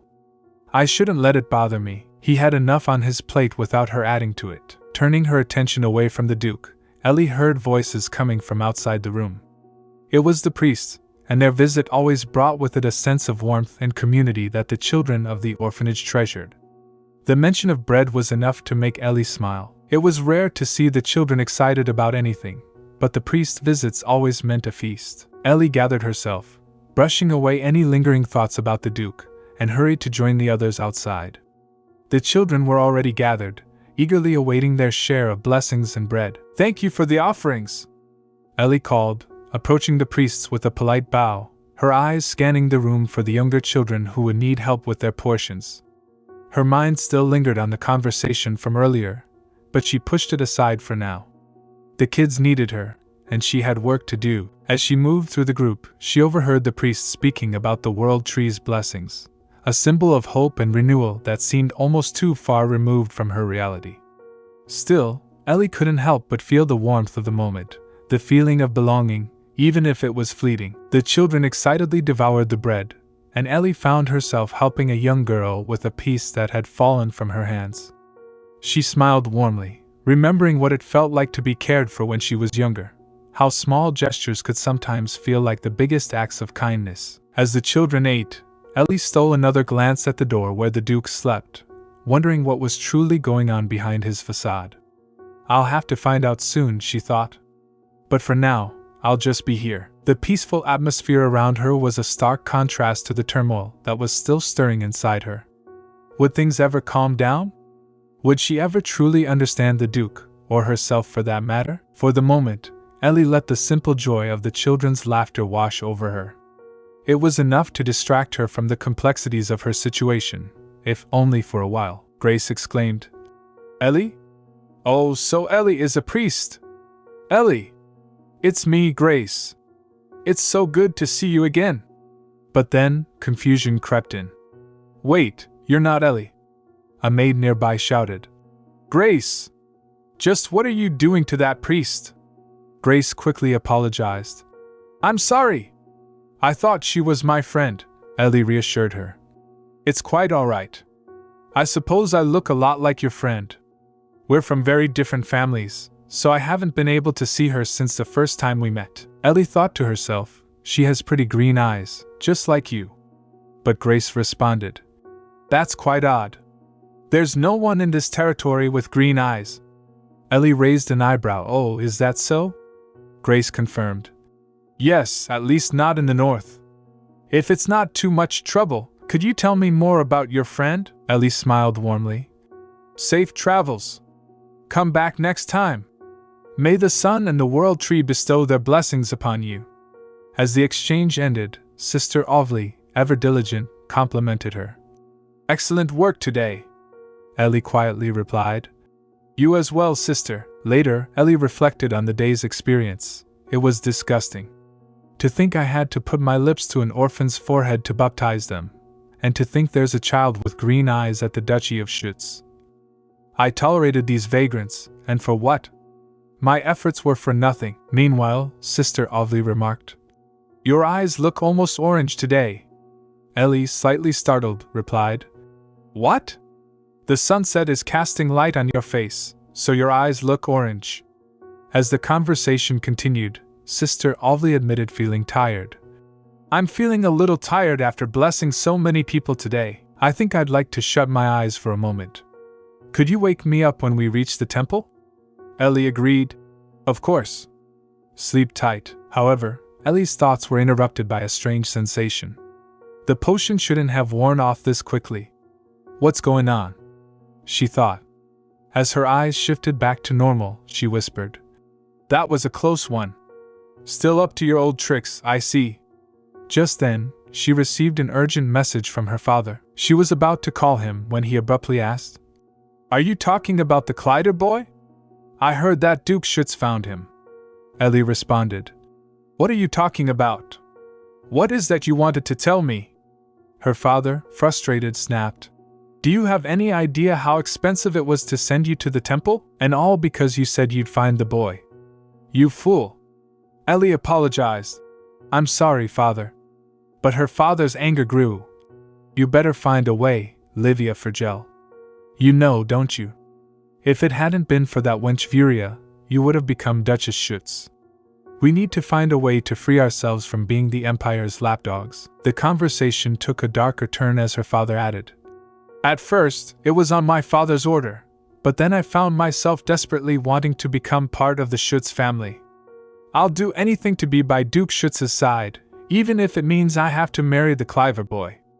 Ellie pondered the ominous words. "There are lots of monsters here. If you don't want to die, you'd better be careful. We're both loners, so we'd be a good match for each other." Her father continued, "Report back to me soon. That's why." "What do you think?" Ellie was left feeling conflicted. "It's kind of awkward. But it's so cute," she thought as a plan began to form in her mind. "Let's try another hairstyle." Finally, she resolved, "I'll do anything to take her place." "You're the best, Miss Ellie!" The crowd cheered, their admiration for her evident. "Do it again, Miss Ellie!" "Miss Ellie, you're amazing!" 3 cheers for Miss Ellie. Ellie smiled at their excitement, thinking to herself, well, as long as they're happy. But her thoughts were interrupted when she noticed, "Why is Sir Rainer here?" Franz, standing nearby, explained. They're such hardcore fans. We managed to find the band of thieves Miss Ellie alerted us about. He continued. They're also associated with a wanted criminal, so we discovered their residence through torture. Ellie, clearly impressed by the success of the mission, added with a touch of humor. It's Miss Ellie and the servants. My secret skill. Shooting. Upside down. Be careful, Miss Ellie. Someone cautioned as the group watched her perform. Impressive, Duke Schuetz remarked from the sidelines. I heard that Miss Ellie enjoys archery a lot. Tremendously even.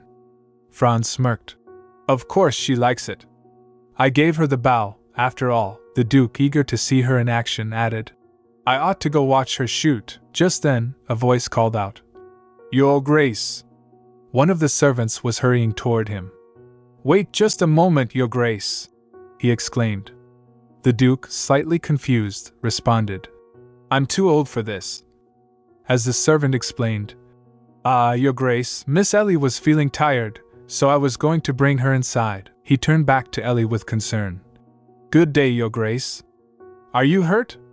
Ellie smiled, reassuring him. No, I just wanted to stop before my arm started hurting. I see, the Duke said with a smile, before turning to Rainer. Rainer. You said you had a son, yes? Rainer replied. Yes, I have 3. The Duke asked with interest. Is that so? As he noticed Rainer holding Ellie, he commented. This is how you hold a child. Ellie laughed. Wow. This is so much more comfortable. Not that I was uncomfortable when Sir Rainer was holding me. But she quickly added with a grin. You agree, don't you? Rainer looked flustered. I can't just admit that. The conversation shifted as Ellie noticed her bow. This is the bow that Lord Amanta gave me. It's much better than any other bow I've ever used. Franz, looking uncomfortable, asked. Where is the bow that I gifted her? The Duke, raising an eyebrow, replied. About that, Your Grace. It seems like the Duke gave me a bow too, he smiled knowingly. I think I understand what's going on here. Rainer, flustered, interjected. Your Grace. Ellie quickly chimed in. I like the bow that you gave me best of all. Truly. You have good taste for a child. She added quickly. I'm not a child. Franz, amused, teased. Miss Ellie saved me. Ellie, seeing the tension, whispered to Franz. Don't get too emotional, Franz. I lied for my sake. I have to stay on the Duke's good side if I want to survive, after all. The conversation shifted as the Duke noticed. Have you been eating properly? You look quite gaunt. Franz quickly replied. But I've gained weight. Of course I'm getting enough to eat. The Duke frowned, his tone serious. This won't do. At this rate, you'll be all skin and bones. He paused for a moment, then added. Wait, Duke Schuetz, smiling, suggested. Let's head to the dining room. He paused for a moment, then added. Wait, listen to me for a second. To think you couldn't eat more than that. I suppose that's why you have such a small frame. He gave her a teasing look. Anyone could tell you that I ate way too much. Anyway, where are you headed next? Will you take me there? Ellie, a little surprised, responded. Do you think I'm your personal coachman? The Duke raised an eyebrow, smirking. You're the one who's refused to let me down. Your actions don't match your words, Ellie shrugged. Of course not. I do have someplace to be, though. She hesitated before adding. Well, the training hall? Do you want to learn how to use a sword now that you've mastered the bow? The Duke asked, genuinely curious. Ellie hesitated, shaking her head. No, this kind of intense training would be too difficult for me. Then why? Just then, Damian called out. Ellie, Damian! Ellie responded, her face lighting up. Is your training going well? Damian asked eagerly. I promised I'd come to watch you train, remember? Have you eaten lunch yet? Not yet, Ellie replied, smiling. I'll finish up quickly so we can eat lunch together. Sorry, I ate before I came, Damian said casually. Ellie raised an eyebrow.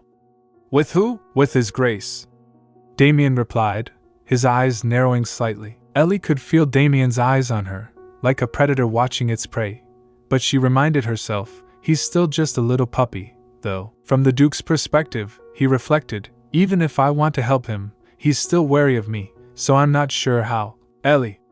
Damian spoke again, looking almost vulnerable. You'll still eat with me from now on, right? I trained so hard too, Ellie chuckled softly. What are you talking about? Of course we'll eat together. Really? Damian asked, looking relieved. Of course. Who would I eat with otherwise? Ellie responded, a teasing smile on her face, typical of a Clyder. The Duke muttered with a smirk. Conniving at every opportunity, Ellie raised an eyebrow. Then, from now on, I suppose the three of us can eat together. Oh? The Duke replied, clearly intrigued. This is a chance for Damian to get closer to the Duke. He smiled. What a good idea! I'd like that. Well, if Ellie wants to. Damian murmured, his tone filled with hope. Ellie laughed softly, noticing Damian's adorable reaction. His reaction is pretty cute, she mused. Damian blinked. Does that mean I have to eat lunch again, Your Grace? No, the Duke replied with a chuckle. We'll eat supper together. Later, at the table, Ellie excitedly encouraged. Ellie, do you want to try this? Try this one too. This is tasty as well. You'll feel sick if you eat so fast. The Duke cautioned with a smirk. Take your time. Ellie grinned and offered Damian more food. Try this. Do you like it? How is it? As she looked at Damian's 10th plate, she shrugged. I'm not even sure anymore. She laughed and then added. You two should eat too.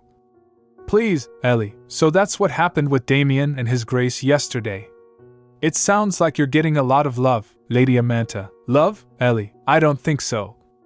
His Grace just enjoys teasing me, that's all. Just look at me. I've gained a lot of weight, haven't I? Lady Amanta laughed softly. I'm not sure about that. Suddenly, someone enters the room. Sir Raynor. Miss Ellie? Good day. Where are you headed, Ellie? We're going to patrol the duchy. We'll be away from the castle for a few days. Most of the Black Lions will come with us. Don't cause any trouble while I'm gone, Sir Raynor grinning. I won't, Ellie, pausing for a moment. Franz, Lady Amanta, and Sir Jarrett will be here too.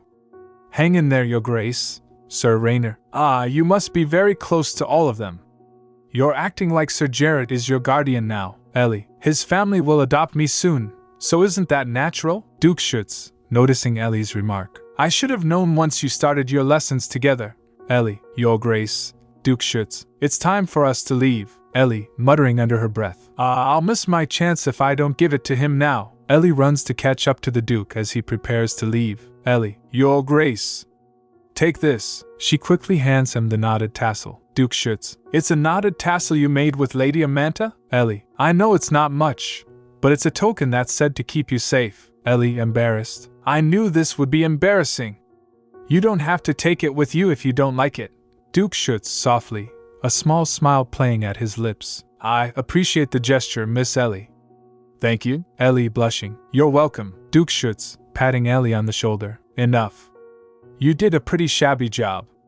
I'd better hang on to it so I can tease you for the rest of your life. Ellie flustered. I don't think it's shabby, Duke Schuetz smirking. I'm joking. It's quite pretty. Thank you. I'll be off now. Take care of yourself until I return. As the Duke walks away, Ellie's thoughts race. Ellie's thoughts. He patted me. The Duke praised me for the first time that day. Safe travels. His words felt as big and warm as his hand. A few days later, Ellie is at the forge. Talem, this is your latest creation. Can Damian hold it too? Sir Jarrett grinning. Of course. It's nice, right? Not too heavy? Ellie. Yeah, it's lighter than I thought. I'm glad. It seems like he likes it. He's gotten so much better at using a sword. Ellie. Did you come to see the finished sword, Miss Ellie? Ellie, seeing Waybrock. Waybrock. Waybrock looks like he's recovered. I'm glad he's healthy now. Waybrock. Who's that boy next to you? Ellie. Oh, you've never met him, have you? This is Damian. Damian, this is Talem. He's been helping Waybrock make swords. Say hi. It's okay, he's a good person. Damian, grumbling. Savior, how old is that child? Ellie. Oh, he'll be 12 years old soon. Damian. Is that so? Then that's not too bad for a child his age. Ellie brightening up. Would you two like to come to the market? Lord Amanta is finally letting Sir Jarrett take control of production at the Merchant Guild. We were going to do some market research together, Talem. I appreciate that, but we have to decline. There's something we'd like to forge instead. Our master has to help, so he can't go either. Ellie, you're making another new weapon? What is it this time? Ellie's thoughts. Why was Talem acting like that? Was he inspired by Damian's eyes because they look like blue gems? This isn't the time. Ellie to herself. Now that we're at the market, I have to focus on finding new ideas. We should go down a street we haven't seen before. Suddenly, Ellie feels a strange sensation. Ellie's thoughts. I just felt someone looking at me. Who could it be? The band of thieves shouldn't be around anymore. Ellie, whispering to Damian. This way, Damian. We better find Sir Jarrett, just in case. Or get back to the carriage, at least. As they continue down the street, a foul stench fills the air. Ellie, something smells weird. It's a rotten, foul stench. Suddenly, Damian shouts. Damian, shouting. Ellie! Sir Raynor, frustrated. Those useless priests couldn't even purify one of these. We're only managing to move at this speed because Baron Amanta is taking care of the encampment. Ellie, distracted. Yes? Sir Raynor, curious. What do you think it means to be family? Ellie, taken aback. I beg your pardon? Sir Raynor, musing. I'm not sure. That's a difficult question to answer. Generally, I suppose it means that the parents would do anything for their children, and that their children would trust them as they continue to develop and grow. Ellie, thoughtful. I see. Sir Raynor, pointing out. Your Grace. Think of Baron and Baroness Amanta and Sir Jarrett. They consider Ellie as one of their own, do they not? That's what a family is. Ellie, surprised. So, she's like a daughter to the Baron. Sir Raynor, caught off guard. Hey, wait. You can't say that. Sir Raynor, stumbling over his words. That was a slip of the tongue. I meant that the Baron sees her as a granddaughter, not a daughter. He isn't exactly young, after all. Ellie, confused. Wait, why don't people talk about me like that? Sir Raynor, sighing. I'd do anything for those children too.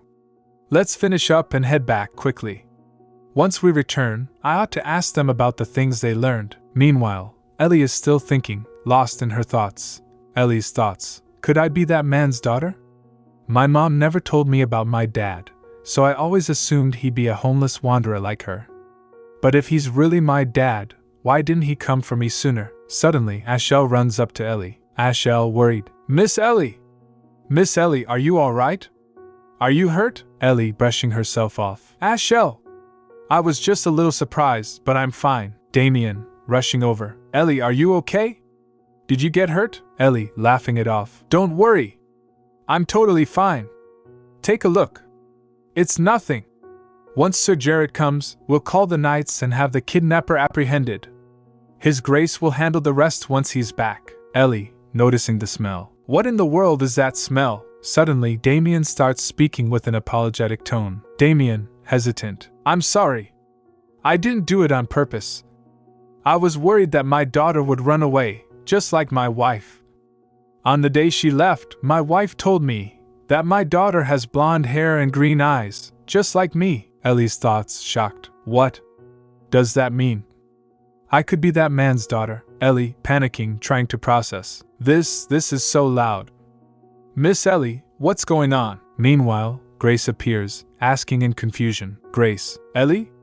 What are you doing with this man? Grace, with a look of concern. Grace. Ellie, calmly, trying to assess the situation. I should ask you the same thing. Ovely, explaining with a gentle tone. Would you mind if I explained? I'm Ovely, a priest from the Great Temple of the North. I live on the streets and aid those in emotional pain. This man is one such person. He suddenly broke away, saying that he had found his daughter.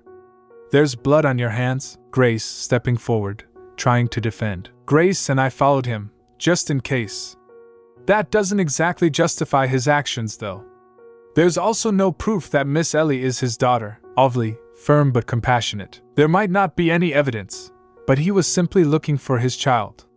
He didn't do anything wrong. There's also no evidence that she's not his daughter.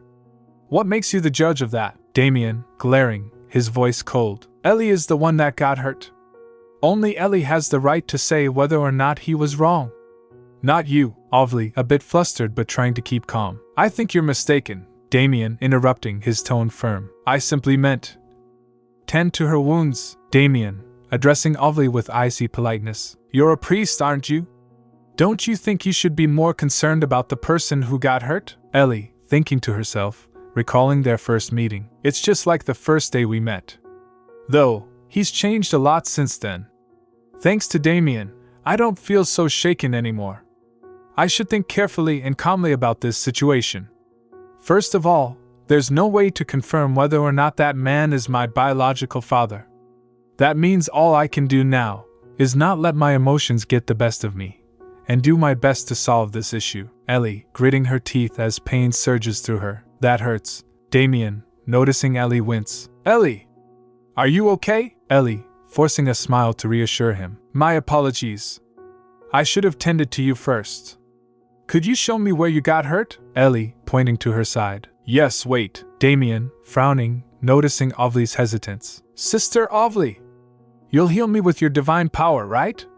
Since that power can heal wounds instantly. Ovly, apologetically shaking her head. I'm sorry. Priests are not allowed to use their divine power unless it's absolutely necessary. I'll heal you with holy water instead. Damian, surprised. What? But I heard they always use it for the other nobles. So why not now? I wanted to see the mystical divine power up close. Ellie, confused, noticing Ovly's hesitation. Does she have something against me? Damian, glancing at Ovly with a hard expression. Is that really holy water? There's a rotten smell coming from you. Ovly, angrily, her voice rising. What in the world are you implying? How dare you? Do you have any idea what that is? Ovly, looking at Damian, her thoughts racing. His eyes look familiar. Where have I seen him before? Ovly, to herself, more urgently. I need a potion that will change the color of my hair and eyes. That won't be difficult, but it may take some time to prepare. I need it within the week. Ovly, frustrated. What? I need at least 10 days. I can't do it in just a week. How filthy. Ovly, shocked realization. Wait, I remember him. He's that test subject from the apothecary. Ovly, thinking, trying to stay composed despite the rising tension. I had no idea that he was the son of Duke Schuetz. I could have had him back then. But I took the easy way out. So that's how he knew it wasn't holy water. Ovly, with a sinister thought, gripping the edge of her cloak. But there's no way for that naive little boy to prove it. I won't let him ruin my plans. Grace, speaking up, trying to defuse the situation. Wait. That was a bit harsh, don't you think? Priests like her are saviors to us orphans. Don't be so rude. Damian, his anger flaring, his voice ice cold. I was just telling the truth. Seriously? Ellie, interrupting, her voice firm and calm despite the chaos around her. Calm down, you two. Damian, turning to Ellie, voice sharp with frustration. But Ellie, holding up a hand to stop him, her voice steady and composed. I know, Damian. I know you'd never say something like that if you didn't have a reason. But Ovly is a priest from the temple, and the temple and the emperor are close allies. We can't give them a reason to target you. Ellie pauses, looking between Ovly and Damian, her thoughts swirling. If that's not holy water, then what could it be? And why did she try to give me that? Ellie softly, almost regretfully to herself. I know it's all my fault. But I felt it instinctively. You can't make claims like that recklessly. His voice trembling with frustration and a hint of sadness. If you're telling the truth, then what's your wife's name? Or the last place you met? Man, his voice faltering, growing defensive. I don't know. I've always lived as a wanderer, so I'm not sure where it was. And my wife used multiple aliases, and she never told me her real name. Ellie, thinking to herself, the pieces of the puzzle slowly falling into place. Well, it's true that wanderers change their names from time to time. My mother was an infamous thief to boot. It makes sense that she wouldn't have revealed her true name. His story matches. Ellie pauses, her face hardening. So you're saying you have no definite evidence? May, stepping forward, her tone dismissive but concerned for Ellie. Miss Ellie, there's no reason to entertain this man's delusions any longer. Let's go home and make sure you're all right. Sister Ovly, coldly, with a flicker of annoyance. Don't be so unfeeling. This child and her parent have been brought together through God's providence. As God's representative, I will confirm their relationship through the use of holy water. Jared Amanta, surprised, his tone skeptical. Is that even possible? Sister Ovely, confident, almost smug. But of course. Every human is born with mana. Mana is connected to one's blood. Thus, if they let a couple drops of blood fall into holy water, which can measure mana, we'll be able to verify their relationship through its reaction. Sister Ovely, continuing, a sly smile playing on her lips. However, I don't have any extra holy water with me, so I'll have to ask the temple. I need an answer from you before I can ask my superiors for their approval. What do you say?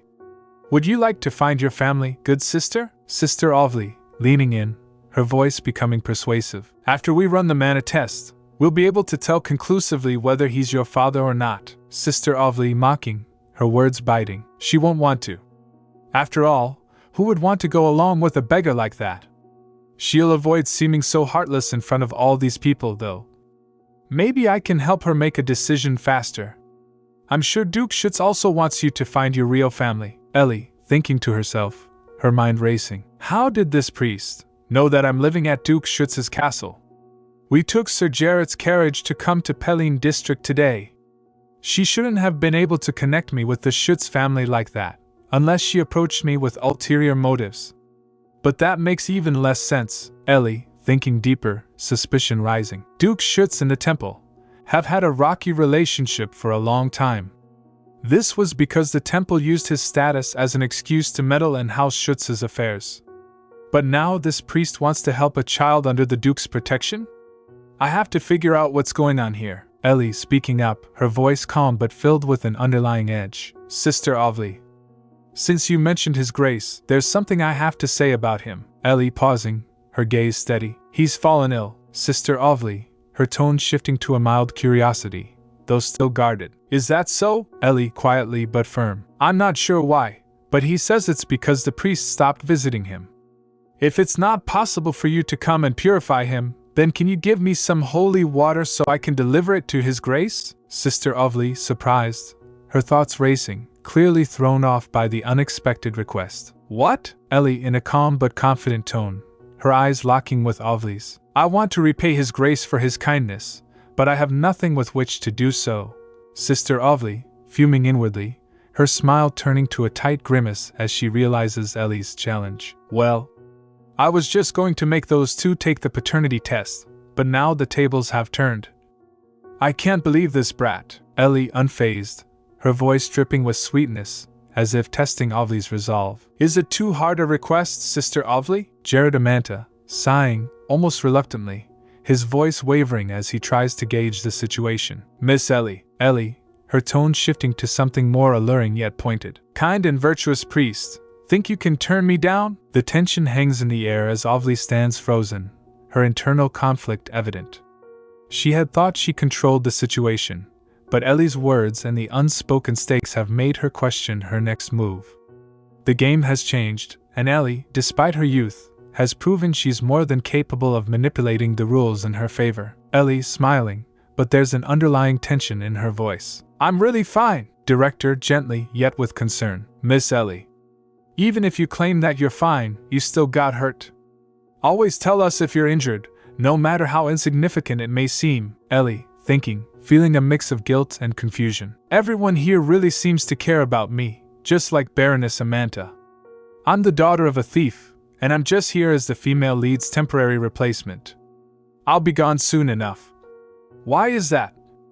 Now's not the time to be getting emotional. Ellie, focusing, wiping away the stray thought. I need to sort out everything that happened today. Ellie, with a decisive, almost serious tone, as if readying herself for a conversation she's been avoiding. There's something I need to tell you, Roina. The scene shifts from the physical discomfort Ellie endured to her emotional conflict.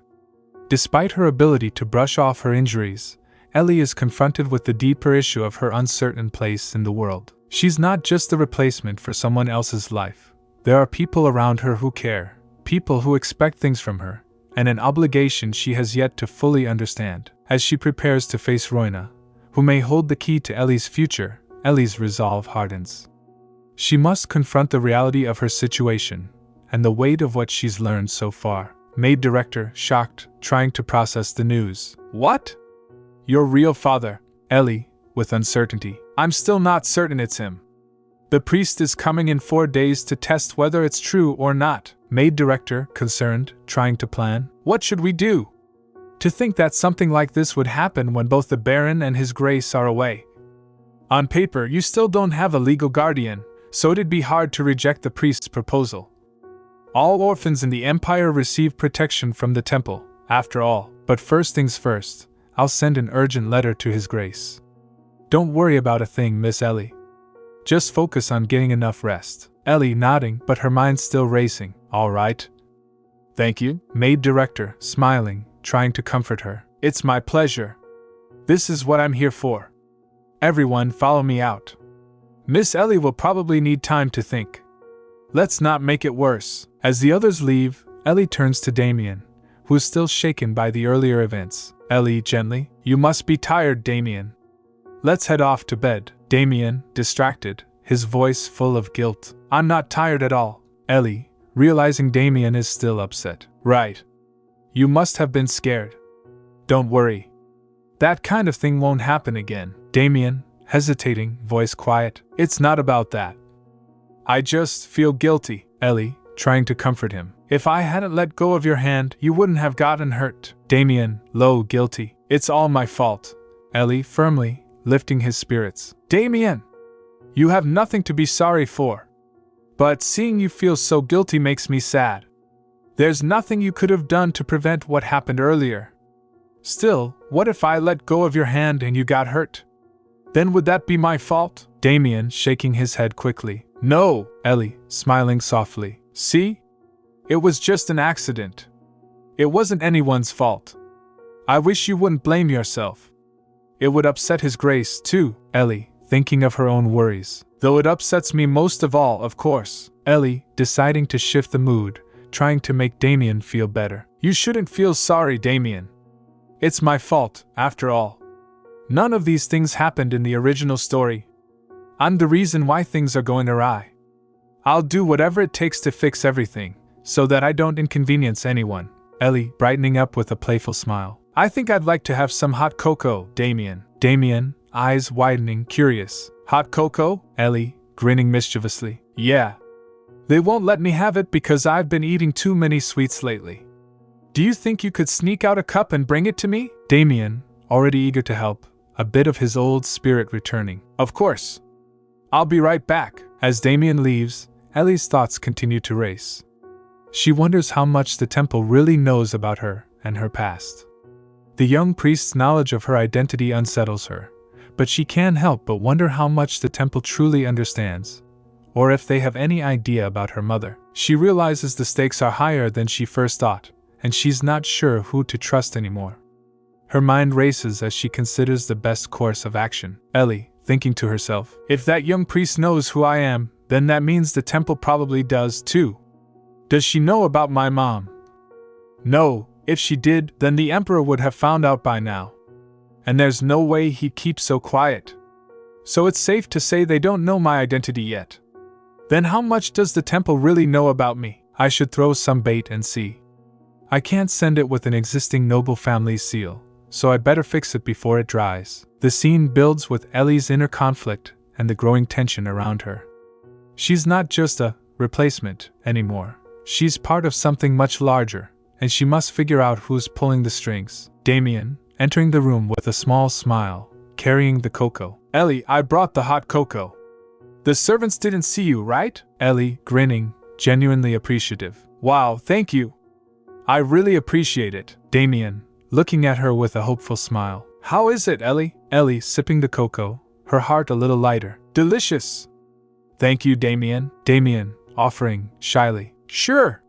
Do you want to try some too? Ellie, gently warning. Be careful. It's hot. As the tension eases between them, Ellie can't help but feel the weight of her thoughts. The danger surrounding her identity, the uncertainty of her past, and the way things are rapidly shifting. But for now, as she enjoys the warmth of the cocoa and the quiet comfort of the moment, Ellie realizes she's not facing this alone. Ellie, thinking to herself, "This is the first time I've been here since I entered the temple. Schuetz Castle. It won't be long until this place becomes mine." Please remember to like and subscribe if you enjoyed the video, as it really helps our channel grow. Thanks, Ellie said. Testing, testing.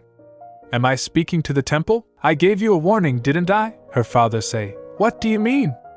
Who are you?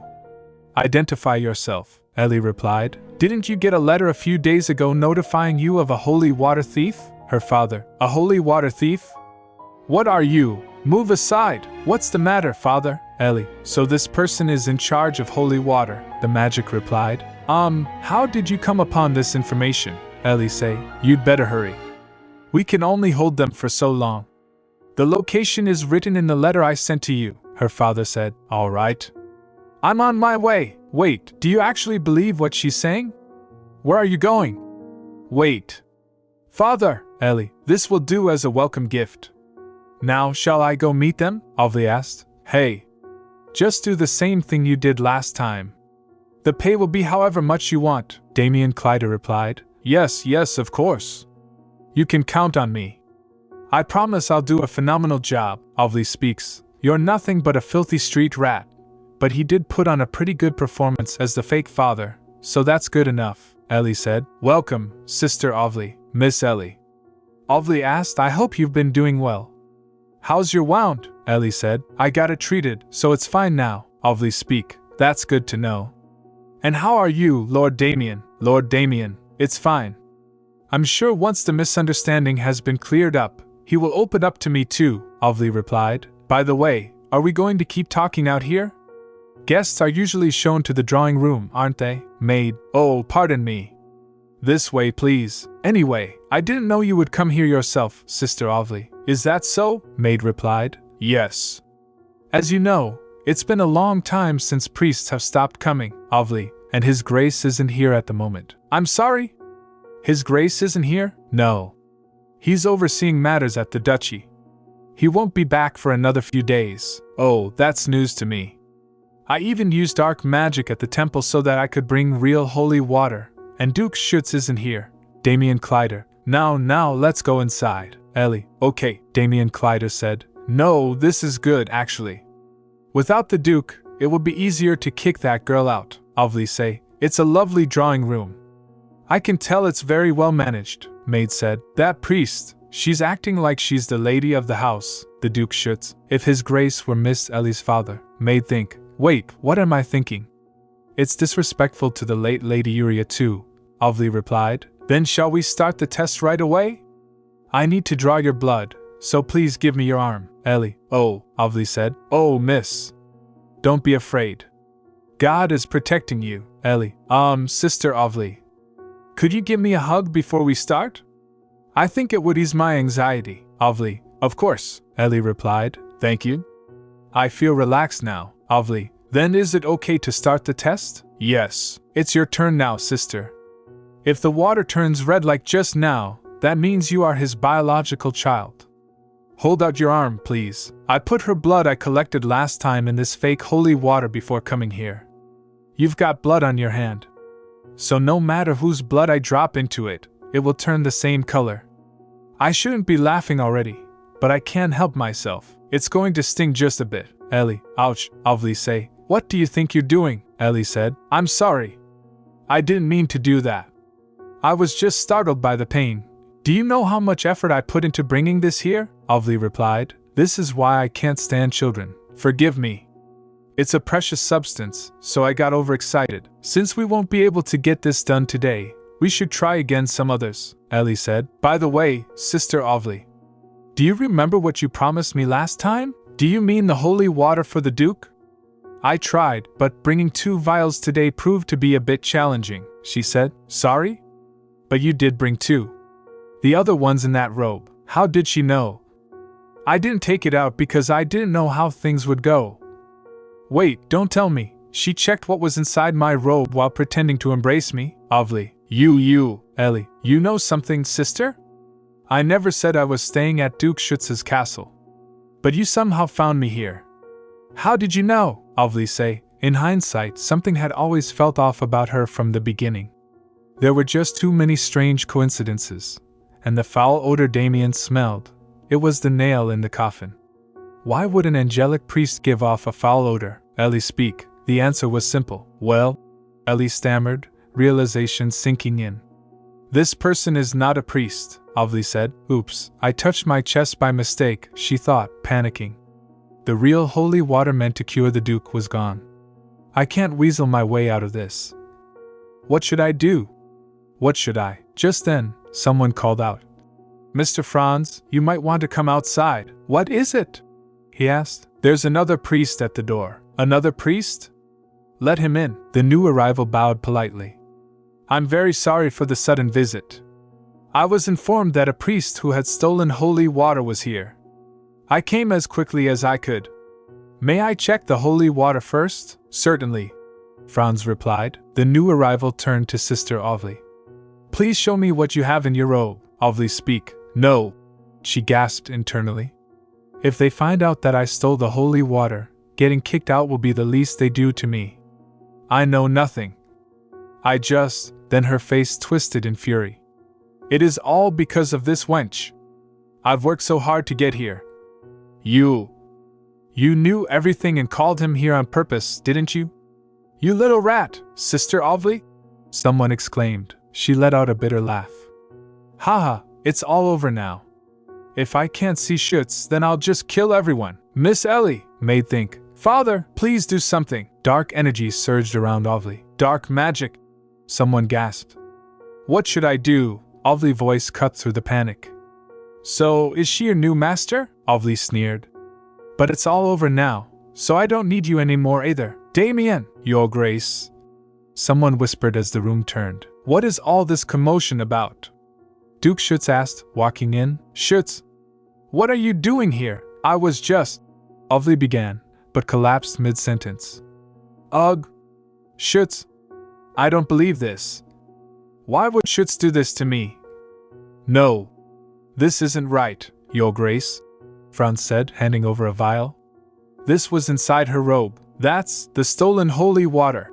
Someone gasped. I see. Duke Schuetz turned his gaze on Ovly. Now explain. What were you trying to do to my children? He looked up. You there? Yes, Your Grace, Damian Kleider said. That girl is my daughter. Your daughter? Schuetz raised an eyebrow. How funny. If you're her father, why aren't you protecting her? Especially when the manic, bloodthirsty Duke Schuetz is standing right in front of her? He looked at Ellie.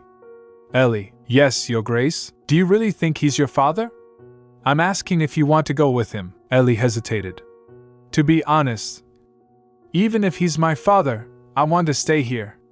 But do I deserve to? I don't think I do, Schuetz softened slightly. The decision is up to you. You can stay if you want. Being blood-related doesn't always make you family, Ellie said. Is that really okay? Ellie asked. I'm the daughter of a thief, and everyone who knows hates me for it. Miss Ellie. Someone whispered, heart aching. Ellie say, even I don't want myself. I'm worthless. Do I have the right to make a decision? You do, Schuetz said firmly. Because you are not worthless, Ellie, Damian asked. You are not worthless, Ellie, Duke say. Since he stole my line, I'll just have to take care of this as an adult should. The magic, someone speak. If you wanted to lie, you should have at least masked that stench first. Damian Kleider think. I know nothing. Everything was her idea, Ovly replied. What are you talking about? I didn't do anything. Are you sure, Forgel? How did you know my family name? Duke said. I guess even contaminated holy water has cleansing power, Ovly speak. I can explain everything, Your Grace, if you would just listen to who I am. Duke, take her away. Ovly, Your Grace, please. Give me just one chance. Please, Ellie think. It's finally over. Thank you for comforting me, Damian. It made me feel a lot better, Damian say. I'm glad to hear that. Ellie, yes, Your Grace. Come to think of it, he told me not to get into any trouble. Is he going to scold me? Duke said. I told you not to get hurt, didn't I? But you didn't listen. It's barely an injury. Why does he look so upset? As if the fact that I got hurt is more concerning than this terrible situation. Ellie, Your Grace. Maybe that's why I feel strange, Duke said. I'd like to rest now. I'm a little tired. Ellie, Duke. He seems like it triggered her trauma. Her trauma? The doctor say. I can't make an accurate diagnosis since I couldn't have a conversation with Miss Ellie. But it looks like she's been frequently exposed to situations like this for a long time. This must have been her last straw. Ellie speak. I will prove my usefulness to you. My reality was worse than any nightmares. What did Ellie look like whenever she said such things? Duke, how foolish of me. She was just suppressing her pain, and I had no idea. Please have more. No adult should make a child say something like that. Sorry, I was a bit distracted. What were you saying? Please have mercy. I can't hear you very well.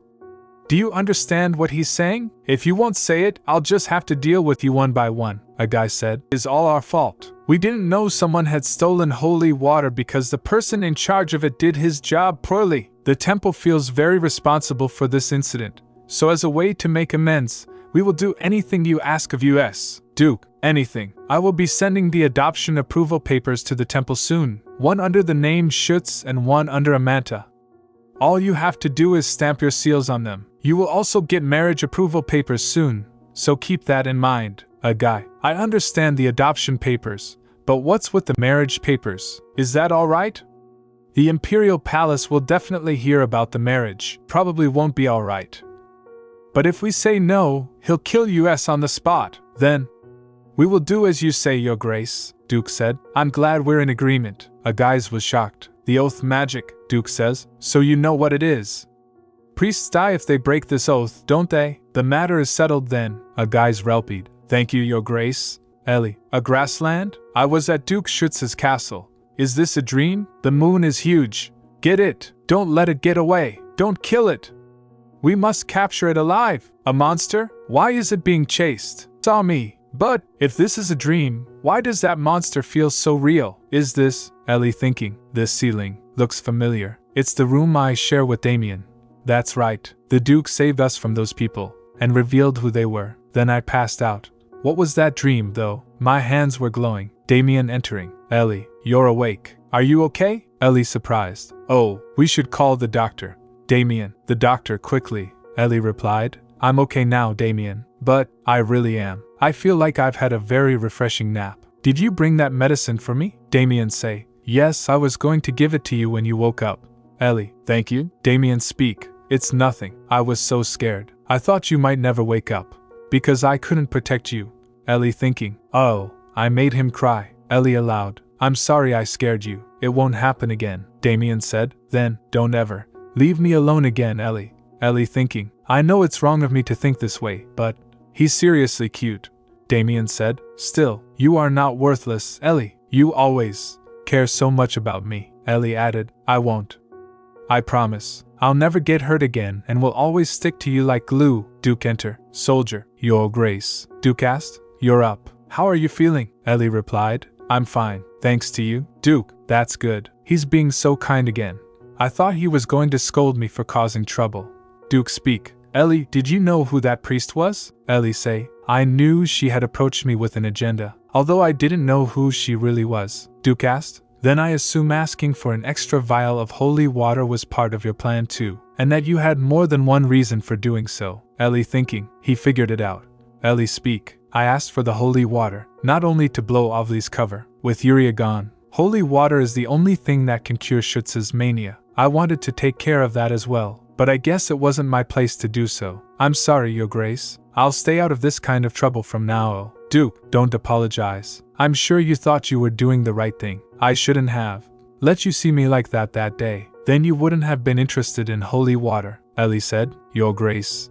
Can I stay here? Duke replied. What a fickle child you are. Ellie. I'm sorry? Duke say. You came to me and said you wanted to be my daughter. Were you already thinking of leaving? Ellie thinking. I see. He's doing his best to comfort me. It's awkward and playful, but it's heartwarming.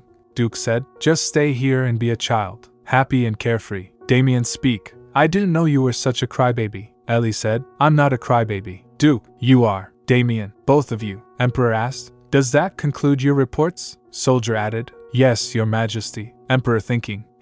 Emperor Ventus Linari Lamencia. Peace is such a boring thing. The thrill of slaughtering people with my sword is still fresh in my mind. It's been 15 years since the war ended. Although I successfully defended the empire, I could not get my hands on the thing I wanted the most. It no longer exists, but what a pity. if there's nothing else, today's meeting is now adjourned. Soldier, Your Majesty. Emperor say, what is it? Soldier, Count Rical Fragile has asked to see you. A guy speak, how incompetent can you be? Please spare me.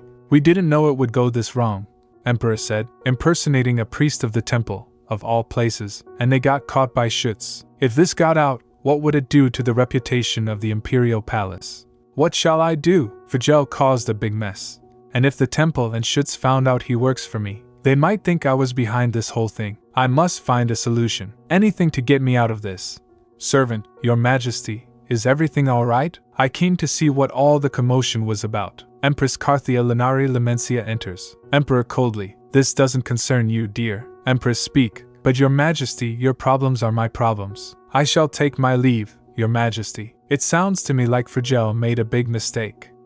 Is it true? Emperor thinking, she heard everything. So what is she asking me for? Empress said, don't worry, Your Majesty. At least that man came back with useful information. Emperor asked, what are you talking about? Empress speak, the news that Clyda's son was found. Schuetz may have clouded judgment due to his manic disorder, but how could he not report that to the Emperor? House Clyda is no ordinary house. It's a house that made a great contribution to the Empire's prosperity. Thinking about what befell it breaks my heart. No one in the Empire thinks that Clyda's death was simply due to a carriage accident. Emperor thinking, but she's putting on quite a performance. If I didn't know any better, I would have fallen for it too, Empress replied. So, why don't we help that child carry on his family name? Emperor shocked. What? Are you saying we should let him inherit the merchant guild? Empress replied. Yes, Your Majesty. Think about it. Marriage is the only way to continue the bloodline. Emperor, but he's much too young. Empress say, so, you should pick his spouse for him, Your Majesty. Emperor suddenly inspired. You're right. Your wisdom never fails to amaze me, my dear. He will be carrying on a prominent family, so his spouse should be someone who is wise and thoughtful. I'm sure that will make Clyda rejoice from heaven. How lucky I am to have you as a wife. It must be a blessing from God. Empress gently speak. I am just happy that my insignificant opinions can be of help to you. I will continue to be that one person you can rely on, Your Majesty, so that you never seek any woman. Besides me, I already suffered enough from a man's betrayal. 15 years ago, morning in the castle, Ellie said. I slept so well. Maid, good morning, Miss Ellie. Ellie replied. Yes, good morning. Where are the others? Maid said. They have other matters to attend to. We will be waiting on you for a while, Miss Ellie. Ellie to herself. I see. I wish they had told me beforehand. It must have been an emergency though. Where is Damian, by the way? I always woke up first. Did I sleep in today? They have always been with me since I came to this castle. It feels strange to suddenly be all alone. No, they're still in the castle, so I'm not all alone. I'm going to go to the bathroom. Maid say, then let us accompany. She say, I'd rather go by myself. Is that all right? It's a privacy thing. Maid, your meal will be ready soon, so please hurry back. Ellie, okay. She thinking, walking down a corridor. That looks like the entrance to the dungeon. There are no guards at the front. It must be because of that magic. I guess His Grace cast it. I think it's security magic that recognizes certain people. Excuse me. Ugh, it smells bad. I can tell she's still here. Where is she? Is this it? In the dungeon. Livia Fragile is chained. Oh, Livia said. The master has come down herself. Hello there. Did you come here to see me, pretty girl? Ellie's inner thoughts. Dark magic is as dangerous as it is powerful. Since it goes against the natural order of the world, it requires a brutal price in return. This is what it meant, Ellie firmly added. I'm here because there's something I want to ask you. Who else knows about Damian? How much do they know? Livia amused say. That's what you're most curious about. Most people ask about me first, Ellie replied, because I already know you're Livia Fragile. Livia raising eyebrows speaks. You're no ordinary girl, are you? She said. In the original story, she appears around the same time Ashabel does. Had it not been for Duke Schuetz, I would have never known. A villain whose love for Duke Schuetz drove her to commit all kinds of evil acts. Her name was Livia Fragile. Has the Emperor always been in on this? Your father too? Livia smirking. You even know who my father is? I'm impressed, but sadly for you, now I don't even have the energy to speak. Ellie Stern speaks. If you don't speak, you'll die. Livia laughs weakly. Now you're threatening me? Haha, you remind me of someone. Alright. The Emperor doesn't know about this, because the pipe that the snake loves isn't here. Ellie confused. The snake? The pipe? Livia serious now. listen, I've devoted my whole life to getting into Schuetz Castle, so I'm glad that this is where I'm going to die. Pretty girl. Ah, your eyes. It's definitely a pretty enough color for him to miss forever and ever, Ellie said, after witnessing what happened to Livia. And coming back from the dungeon, I found myself in an awkward situation. Duke Schuetz SY. Should I come fetch you every time? Ellie speaks. I hurt my arm, not my legs, Duke added. I've been feeding you so much, but I can still pick you up with one arm. You need to eat way more, Ellie. I can walk, he say, and I can't believe I've been missing out on this until now. I should ban everyone else from touching your cheeks so only I can touch them. Ellie sighs. Ha, Ellie thinking. He's not listening. The daughter of a famous thief. I'm glad the Emperor doesn't know who I am yet, but since the temple is involved, it's only a matter of time before he finds out. I should secure a fund and prepare for the worst. Is he going to do this all day? Baron Amanta said. Sir Jarrett. Ellie. Hello? Baron Amanta said. Forgive me, Miss Ellie. I didn't raise my son right. I'm sorry. I will never do anything to put you in harm's way again, Miss Ellie. SHE thinking. Jarrett. Is he apologizing about Livia? Jarrett didn't know it would happen, and thanks to him, we were able to catch Livia sooner than in the original story, and I'm the one who agreed to visit the marketplace. It's alright. Please get back up, Duke replied. Ellie, don't accept apologies easily. You are about to become a member of House Schuetz. Since they failed to protect you, they deserve to be punished, she said. Oh, I see. Every little thing I do will have an impact on House Schuetz's image from now on. Even though I'm just a temporary daughter-in-law, I must act the part. I will be careful from now on, Your Grace, Duke replied. As you should. Then, hang Jarrett's head outside the castle this instant, she say. No, I don't want you to hurt Baron Amanta and Sir Jarrett. The mind can't function without them. Please, Duke Schuetz. No, Ellie speak. Then I'm skipping lunch today, and put me down. I want to get down. Put me down, he said. I will give you a pass just this once. Baron Amanta and Sir Jarrett. Thank you, Your Grace, Miss Ellie. Thank you, Miss Ellie. Ellie confused. Ellie, happy now? And could you let the maids stay too? They're really kind. I want them around, he responded. Alright, I'll do as you wish. So no more tears, okay? Ellie, really? Yes. So relax. Your cheeks puff up when you're upset. Ellie, that's a relief. I thought I'd lose everyone. I'm so glad that's not the case. Damian, I was told to come eat lunch. Ellie, Damian, were you in training? Damian, yeah. Duke, everyone's gathered. Let's move forward. Ellie, puzzled. Wait, wasn't the business supposed to be the punishment? Duke, Baron Amanta will officially make Ellie his adopted daughter soon. Damian, what? Already? But the Baron hasn't even confirmed it yet. Baron Amanta, actually, I meant to speak with you about the best timing. Ellie, Baron Amanta. Damian, so will you start the wedding plans right after the adoption? Yes. Word must have reached the Imperial Court by now. We should act before any interference starts. Duke, Baron Amanta. Understood. We're honored to welcome you, Miss Ellie. Everyone, welcome to the family. Ellie, thank you. Damian, softly. Me too. Duke, Baron Amanta. Just so it's clear, this is a formal arrangement. Once the wedding happens, Ellie's surname becomes Schuetz. Her true family will be House Schuetz. Ellie, shivering. Why is it suddenly cold? Ellie, excited. Anyway, Damian, did you hear? We're going to be a real family. How do you feel? Damian, a real family, with you. I love it. Ellie, if you're happy, then so am I. Narration, Damian. Shortly after, despite my concerns, the temple approved the adoption without delay. Ellie, thinking, is this really happening? I'd become Baron Amanta's adopted daughter. Should I think this through again? Duke, stay calm, Your Grace. Today's the day I go to House Amanta and finalize everything. Ellie to Baron. It's an honor to become part of your family, Baron Amanta, and your sister too. Damian, I'm here as her future husband. Ellie, before we go, may I see the Baroness? Damian, quietly. Brother, Baron Amanta. She's not feeling well, so she's resting in her room. Ellie, is it something serious? Baron Amanta. No, but, please understand. She's really emotional about missing you. Ellie, thinking. Alright, Baron Amanta. So, the only thing left is the wedding, correct? Yes. We'll need His Majesty's approval.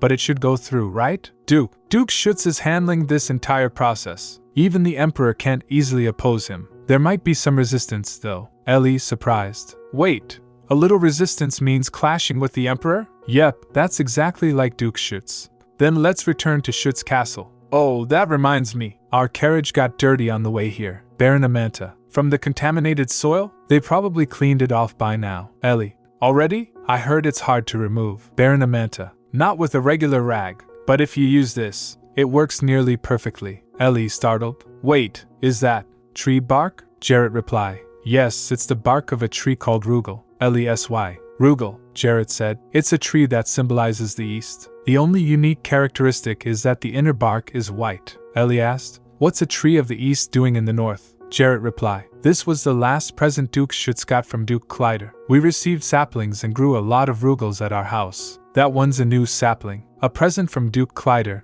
to Duke Schuetz. He say. As for what this tree bark can do, it would be better for me to show you than to tell you. Ellie said. All right. Show me, Jarrett said again. When you pour water on the bark like this, as you can see, it all gets absorbed. She speak. Wow. That's fascinating, Jarrett told her, isn't it? We were blown away at first too. However, please don't tell Duke Schuetz about this. He's very fond of this tree, so I don't think he'll appreciate it if he finds out what it's being used for. She say. I won't tell him. In return, can I take some of this tree bark with me? Jarrett added. It's not a problem. But what do you need it for? Ellie speak. I'm going to take a bunch and help Roina with it. Jarrett say. That's very thoughtful of you. All right. I will send it to the Schuetz castle soon. Or do you want me to bring it to you in person? If you need, I can bring you all the Rugal tree bark we have. Duke added. That's enough, Jarrett. I apologize on behalf of my silly son. Ellie said. No, please don't apologize. Thank you, and please give my regards to the Baroness for me. Ellie thinking. Come to think of it, Baron Amanta is my family now, even though it's on paper only. Maybe I should call him by something else. Given his age. Ellie aloud. See you next time, Grandpa. Duke Schuetz surprised. Grandpa. Ellie thinking. It was a short visit, but I'm already exhausted. Damian went to study even at a time like this. See you later, Duke sy. I'm proud of him, she said. Oh, I'm going to rest by myself. Roina speak. Miss Ellie. Ellie reply. Roina, everyone, I'm so glad you were released. Roina asked. From what we heard, it's all thanks to you, Miss Ellie. How could we ever repay you for your kindness? Ellie reply. No, I'm not someone who deserves such gratitude from you. Roina said. It's okay. Ellie thinking. I have to tell them now. I can't keep lying to people who have been so good to me. Ellie aloud. As you heard that day, I am the daughter of a thief. Roina, Miss Ellie. Ellie say. I kept it a secret from you on purpose, because I knew that if it got out, everyone would hate me. But I don't want to deceive anyone anymore. I like it here, and I like everyone. So, I want to stay here. Ellie thinking. But that last sentence was not something I could say easily, because if they accept me, the Imperial Palace will antagonize them even more. Roina speak. Miss Ellie. We may not be as powerful as His Grace, but we're still occupants of Schuetz Castle. We have a duty to protect you. Ellie. Does that mean? Roina speak again. We knew the whole time. The day you came to this castle, His Grace told us about it. We didn't say anything because we didn't want you to be concerned, Roina and others, so don't worry. We'll be by your side, like we always are. Roina smiling. Until you can finally be comfortable around us. I should rephrase that. We will work harder so that you feel comfortable ordering us around. Ellie thinking. So they knew. They knew everything from the beginning, and they still. Ellie tearfully. Then can I stay? Everyone said. Yes, we're here for you, Miss Ellie. Servants say. Miss Ellie and Lord Damian are in the greenhouse, so. Ellie thinking. Finally got the presents to everyone. I didn't expect Sir Jarrett to bring me this much tree bark. Not only can I help Roina with this, but with enough research, I can also have. Ellie excitedly speak. Financial freedom and independence. Damian say. Ellie, I made the wreath. Ellie said. Already? Let's see if you did a good job. What do you think? Does it look good on me? Damian say. It sure does. Ellie said again. By the way, Damian, you seem to have grown a bit taller. You used to be about this high, he told her. I wasn't that short. Ellie sy. I'm kidding. Of course you were taller than this. Wintia added. Oh, what a pretty wreath. Greetings, Lord Damian. It is an honor to meet you. My name is Wintia Salome. If it's okay, may I make wreaths with you? Ellie. Wintia Salome? Damian asked. Who? Wintia replied. Yes. I am the daughter of Viscount Salome, and my family is distantly related to House Kleider. Ellie thinking. Distantly related to Kleider? So why is she here? I'm sure it's not easy for Duke Schuetz to block these people from visiting. If he hides Damian, it might raise their suspicions. Wintia speak. So, can I make flower wreaths with you? Ellie thinking again. Damian doesn't seem to be fond of her, so I want to say no. But it wouldn't do well if we get on the bad side of Clyde's vassals. And no matter what the relationship between the two houses is, she's just a kid around our age. There's no need to create unnecessary conflict. Oh well, Ellie say. Why don't we let her join Damian? Damian. But, Wintia said, please? Wow, I'm so glad. Then I'll teach you how to make a wreath. First, you pick the flowers you want. What flowers do you like, Lord Damian? Damian thinking. Huh? Didn't she hear me? Wintia said. I think this flower would look good on you. There are a lot of flowers in this greenhouse that resemble you. Can you tell me about them? I'm not too familiar with this place either, but you know more than I do. Please, Ellie speak. I can give you a tour around the greenhouse, Miss Wintia, she say. I want to be guided by Lord Damian, not a servant. Ellie thinking, did she say servant? So earlier, she heard what I said, but deliberately ignored me? Ellie firmly. Excuse me for not introducing myself earlier, Miss Wintia. I am the newly adopted daughter of Baron Amanta. Ellie Amanta speak. Not a servant, mind you, Wintia startled say. Oh my. Please pardon me, I should have known, she told her. How could you have? House Amanta's adoption is not public knowledge yet, so it's fine, Wintia reply. Thank you for being so understanding, you're very kind. Then Miss Ellie, could you help me make a wreath? I'm not good at making things with my hands, unfortunately. Ellie, of course, Wintia said. Oh. Those roses look good, Ellie speak. Miss Wintia, roses have thorns, so you might hurt yourself. Why don't you pick a different? Wintia aloud. Then I'll just have to be careful, Ellie said. Miss Wintia, slow down. Wintia, huh, everyone say. Miss Wintia, Wintia, wah, Ellie asked. Are you okay? Can you stand up? Wintia crying. It hurts so bad. She speak. Thankfully, you didn't get pierced by any thorns. It could have been much worse, so please be careful from now on. Wintia, Ellie thinking, she must be in a lot of pain. Let's take her to the doctor. Damian, okay, Wintia say. But, my legs hurt. Can you help me? He said. I'll do it, Ellie. Wintia reply. Thank you, Lord Damian. Ellie speak. Take her to the doctor's office, Damian. I'll go get the adults. Nanny rushing in. Miss Wintia, my goodness, what happened? Are you alright? Wintia, Nanny say. You disappeared without a word. Do you know how scared I was? And now you're all disheveled. Wintia said. I'm sorry.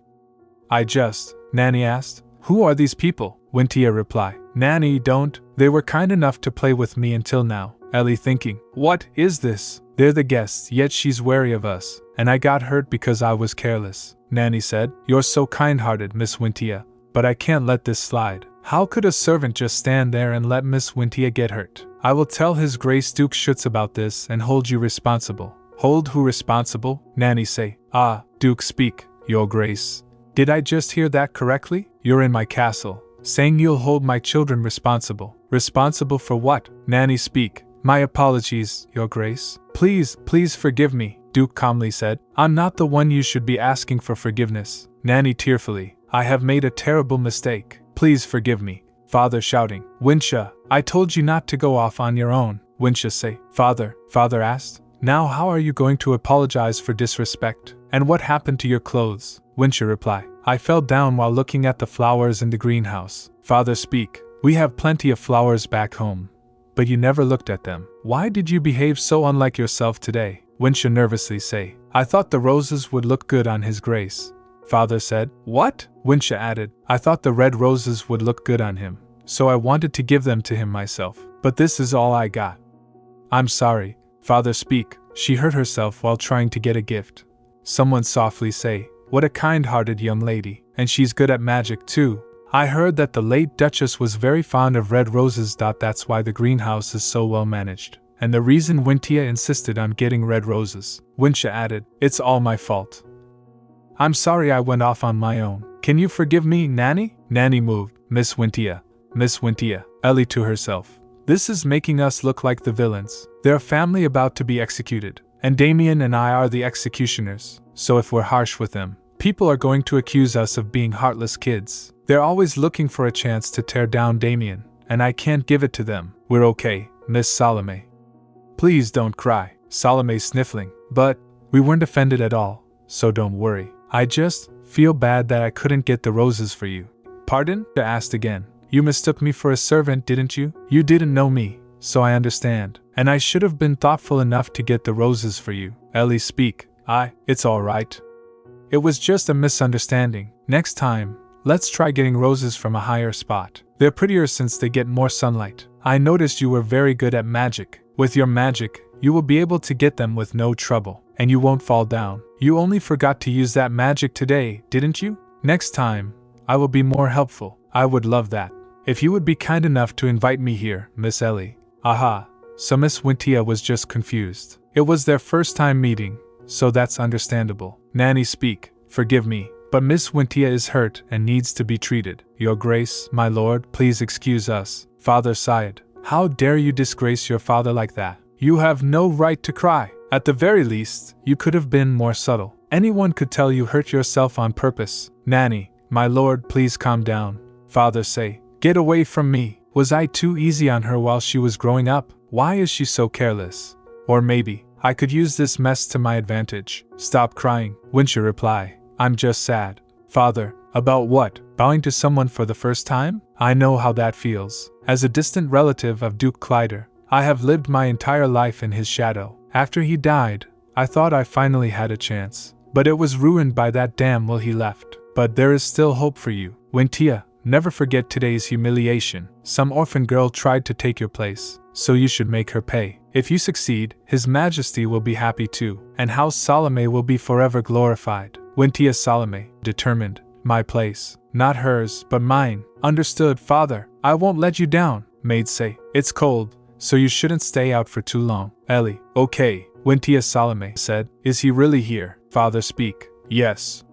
With him, we'll be able to get Lord Damian back from Schuetz. Do you understand, Wintia? Just do what you have to. I'll take care of the rest. Yes, father. Servants calling. Welcome. Welcome, sir. Servants speak. Please come this way. The head of the Merchant Guild and the late Duke Schuetz's mentor, Heron Hooper. Wintia Salome say, oh, Lord Damian, how wonderful it is to see you again today. How have you been? Lord Damian, did he not see me? Wintia Salome calling. Lord Damian, I finally got your attention. I have called you a few times, but you didn't acknowledge me. Damian coldly said, who are you? Shocked. Pardon, I'm Wintia Salome. We met in the greenhouse last week. Don't you remember? Oh, he remembers me at last. I came here to apologize for my rudeness last week. Also, I wanted to befriend you. Damian pulling away. Don't touch me without permission. Wintia Salome. I'm sorry.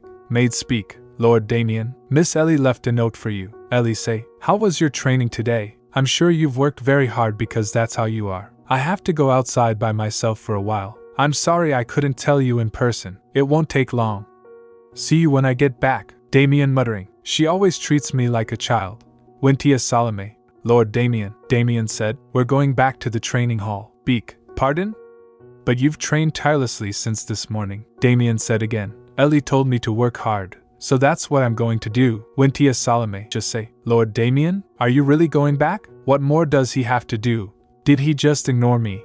All because of that servant-looking girl? I'll never forgive her. Ellie to himself. I didn't get to hear what Talem was making again today. Talem's friend said, I'm sorry, but it's a secret. Blacksmith told her. It doesn't matter as long as he's not neglecting his forge for something else. Anyway, I'm almost done verifying the effects of Rugal, but how can I show it to them without looking weird? I found it on the way, thinking, that won't do. Nothing is easy. There was a stone inside the snowball. Wincha screaming, it's all your fault. Without you, I would have been Duke Schuetz's daughter-in-law. Ellie firmly asked. That was a close call. Wintia, why are you doing this? And who told you that? Wincha replied. My father and Nanny. And, Ellie said, and who? They're the only ones, aren't they? Wintia Salome speak. No, everyone said so. You don't know anything. Well, I guess it doesn't matter, because today will be the last day you can covet what's mine. You, Wintia Salome added. That's right. I'm going to tell my father you pushed me into that lake, and you'll end up being known as the girl who tried to hurt me out of jealousy, but tripped and drowned in the lake. You can't even walk properly anyway since you hurt your leg. Ellie asked. How? Are your eyes? Wintia confused. What? Ellie say. That water hurts your eyes when it touches them. Said. What the hell are you? What have you done, you wretch? She speak. It's not what I've done. You brought this on yourself. No, it's all your fault. Why do you keep getting in my way? Why? You're just a filthy orphan. Ellie softly say. Are orphans filthy? Yes, my father said, that orphans are filthy, uncultured beings that do nothing but taint the empire, because of filth like you. I tell him.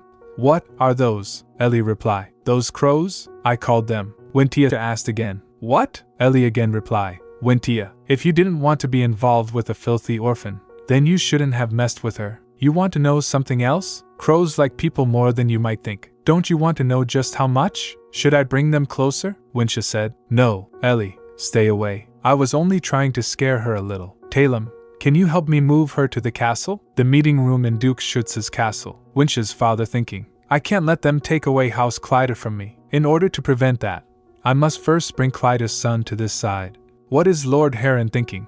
Does he really want to protect House Clyda? Duke said. Apologies for being late. Father, ahem, Your Grace, we have all agreed that. Damian say, I'm here. Wintia father speak. I called him here because I thought we should also hear what the child had to say. Someone say, oh, it is an honor to meet you again, Lord Damian. Duke Clyda would have been so happy to see this.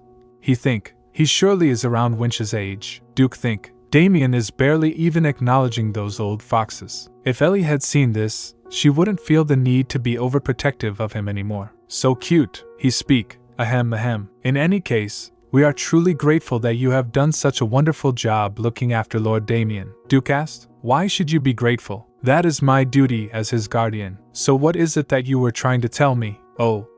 Well, we were trying to ask you, he say, to return Lord Damian to us. And if that is difficult, for the sake of solidarity between the merchant guilds, we demand a marriage between Lord Damian and my daughter. He speak, I haven't heard such bullshbacks in a long time. How could you say that, Your Grace? All we want is for Lord Damian to return to his normal life as quickly as possible, he said. You don't even care what his life has been like so far, or what he's gone through, and you're claiming to have the child's best interests at heart. How is it not bullshbacks? Father speak. If you won't agree to our terms, then we have no choice but to strongly demand that you return Lord Damian to us. What His Grace Duke Clyda left you in his will was the Merchant Guild, not Lord Damian. Isn't that right? Duke say, you are overstepping your lines. You don't deserve to say Clyda's name. Maid added, forgive me for interrupting, Your Grace. Miss Ellie and Miss Wintia have been badly injured. Father, what? Damian. Ellie, Damian asked, are you hurt? What happened? Are you in pain? Ellie replied, I'm okay, Damian. I was just. Wintia father speak. Oh my goodness, Wintia, are you alright? Wintia, father, what a performance. I'm the one who got hurt. Wah, he think, this is good. Here's a chance to bring everyone onto my side. Please stop this. Why do you keep tormenting my daughter? Did he say keep? Did something else happen? Wintia Salome, crying and said, Father, I'm so scared. I want to go home. Father, don't cry, Wintia. Oh, my poor baby. No. At this rate, Duke asked, enough. Let me answer your question with another question. What have you done to my child? My child, Wintia Salome said. I only wanted to befriend Miss Ellie. But Miss Ellie pushed me into the lake. Father speak. In this freezing weather? That's why her dress has turned red. How could anyone be so cruel? I can't just let this slide, Your Grace. Since she is in your care, you must take responsibility. Duke Schuetz asked. Responsibility, you said? Father replied. Yes. My daughter could have died, all because of that lowly little girl. I have half a mind to kill her myself. Loro Damian? What is the meaning of this? Someone get a towel. Damian say, pouring water on you doesn't get you fully soaked. Father, pardon? Damian added, if I had pushed you into a lake, you would have been soaked from head to toe, but you're just a little wet, just like your daughter. Ellie speak. Well, that could be because Winch's dress has dried by now. It's not an ordinary lake, so the water might dry faster, Damian said. That's strange. Then why is only the top part of her dress soaked red? I'm sure everyone is wondering the same thing. Do you want me to reenact the scene to see if Miss Wintia is telling the truth? Someone whispers. It is strange, now that I think about it. It looks like Miss Wintia is lying. Father say, how dare she, in front of His Grace? Damian says to Wintia, you shouldn't tell lies, Miss Wintia. Even though we were in the forest, someone might have seen us. Wintia reply, no, this isn't my fault. Why is everyone looking at me like that? But Father told me. He said Lord Damian should be mine, but Lord Damian kept giving me the cold shoulder. I have no doubt it was because that girl made him do so. So what's wrong with me punishing her? Father said. Wintia, stop, he replied. Why does everyone always blame me? Why? Someone speaks slowly. Why? How foolish of the Salome family to try to hurt a child in Duke Schuetz's care. Anyway, I don't think this is a good time to have the meeting. Someone said. That's right. We don't want to bear the blame for what they did. Sadly, we will have to come back another time. Duke said to Ellie. You get hurt every day. When are you going to stop making my heart drop? Ellie speak. It doesn't hurt that much. Damian say. Ellie, you broke the promise again. You said that you weren't going to get hurt, that it would never happen again. Ellie thinking. He looks really angry. Ellie reply. I'm sorry, Damian. I'll be very careful from now on. I'm sorry, Your Grace.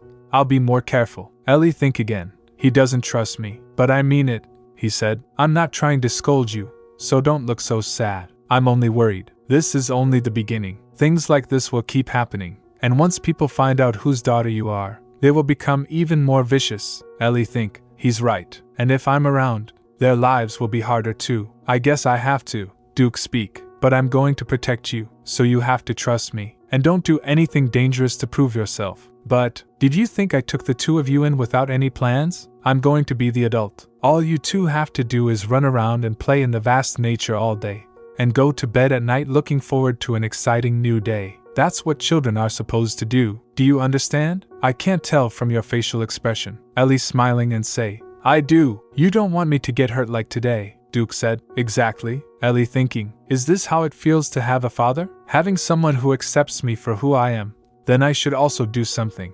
For a child who once seemed indifferent, but now cares deeply about me, even though the first thing he learned in life was resignation. Damian say to Ellie. Damian, I will always be on your side. I will be your shield, and protect you from anyone who tries to hurt you. Ellie. So, Damian, do you want to get married? Ellie speak. If we become husband and wife, no one will be able to mess with you, and it will be easier for you to receive a title. Hold on. Does that mean we will be in a relationship like the one you talked about before? Damian asked. Should I have prepared a ring? It's a proposal, after all. You don't want to? Ellie reply. I do. Okay. Damian asked again. Really? You said yes. You can't take it back, okay? Ellie. Okay. Duke Schuetz say. You're very efficient. Damian. Who, me? I'm sure this will make him very happy too. Oh, he was talking to Damian. Why? Shouldn't he say that to me? But who does the Duke mean by him? Speak of the devil. How did he know I was talking about him? Heron come in and said, It's an honor to see you again. My name is Heron Hooper. I will be taking care of the two of you from now on. Ellie think. Heron Hooper? Oh.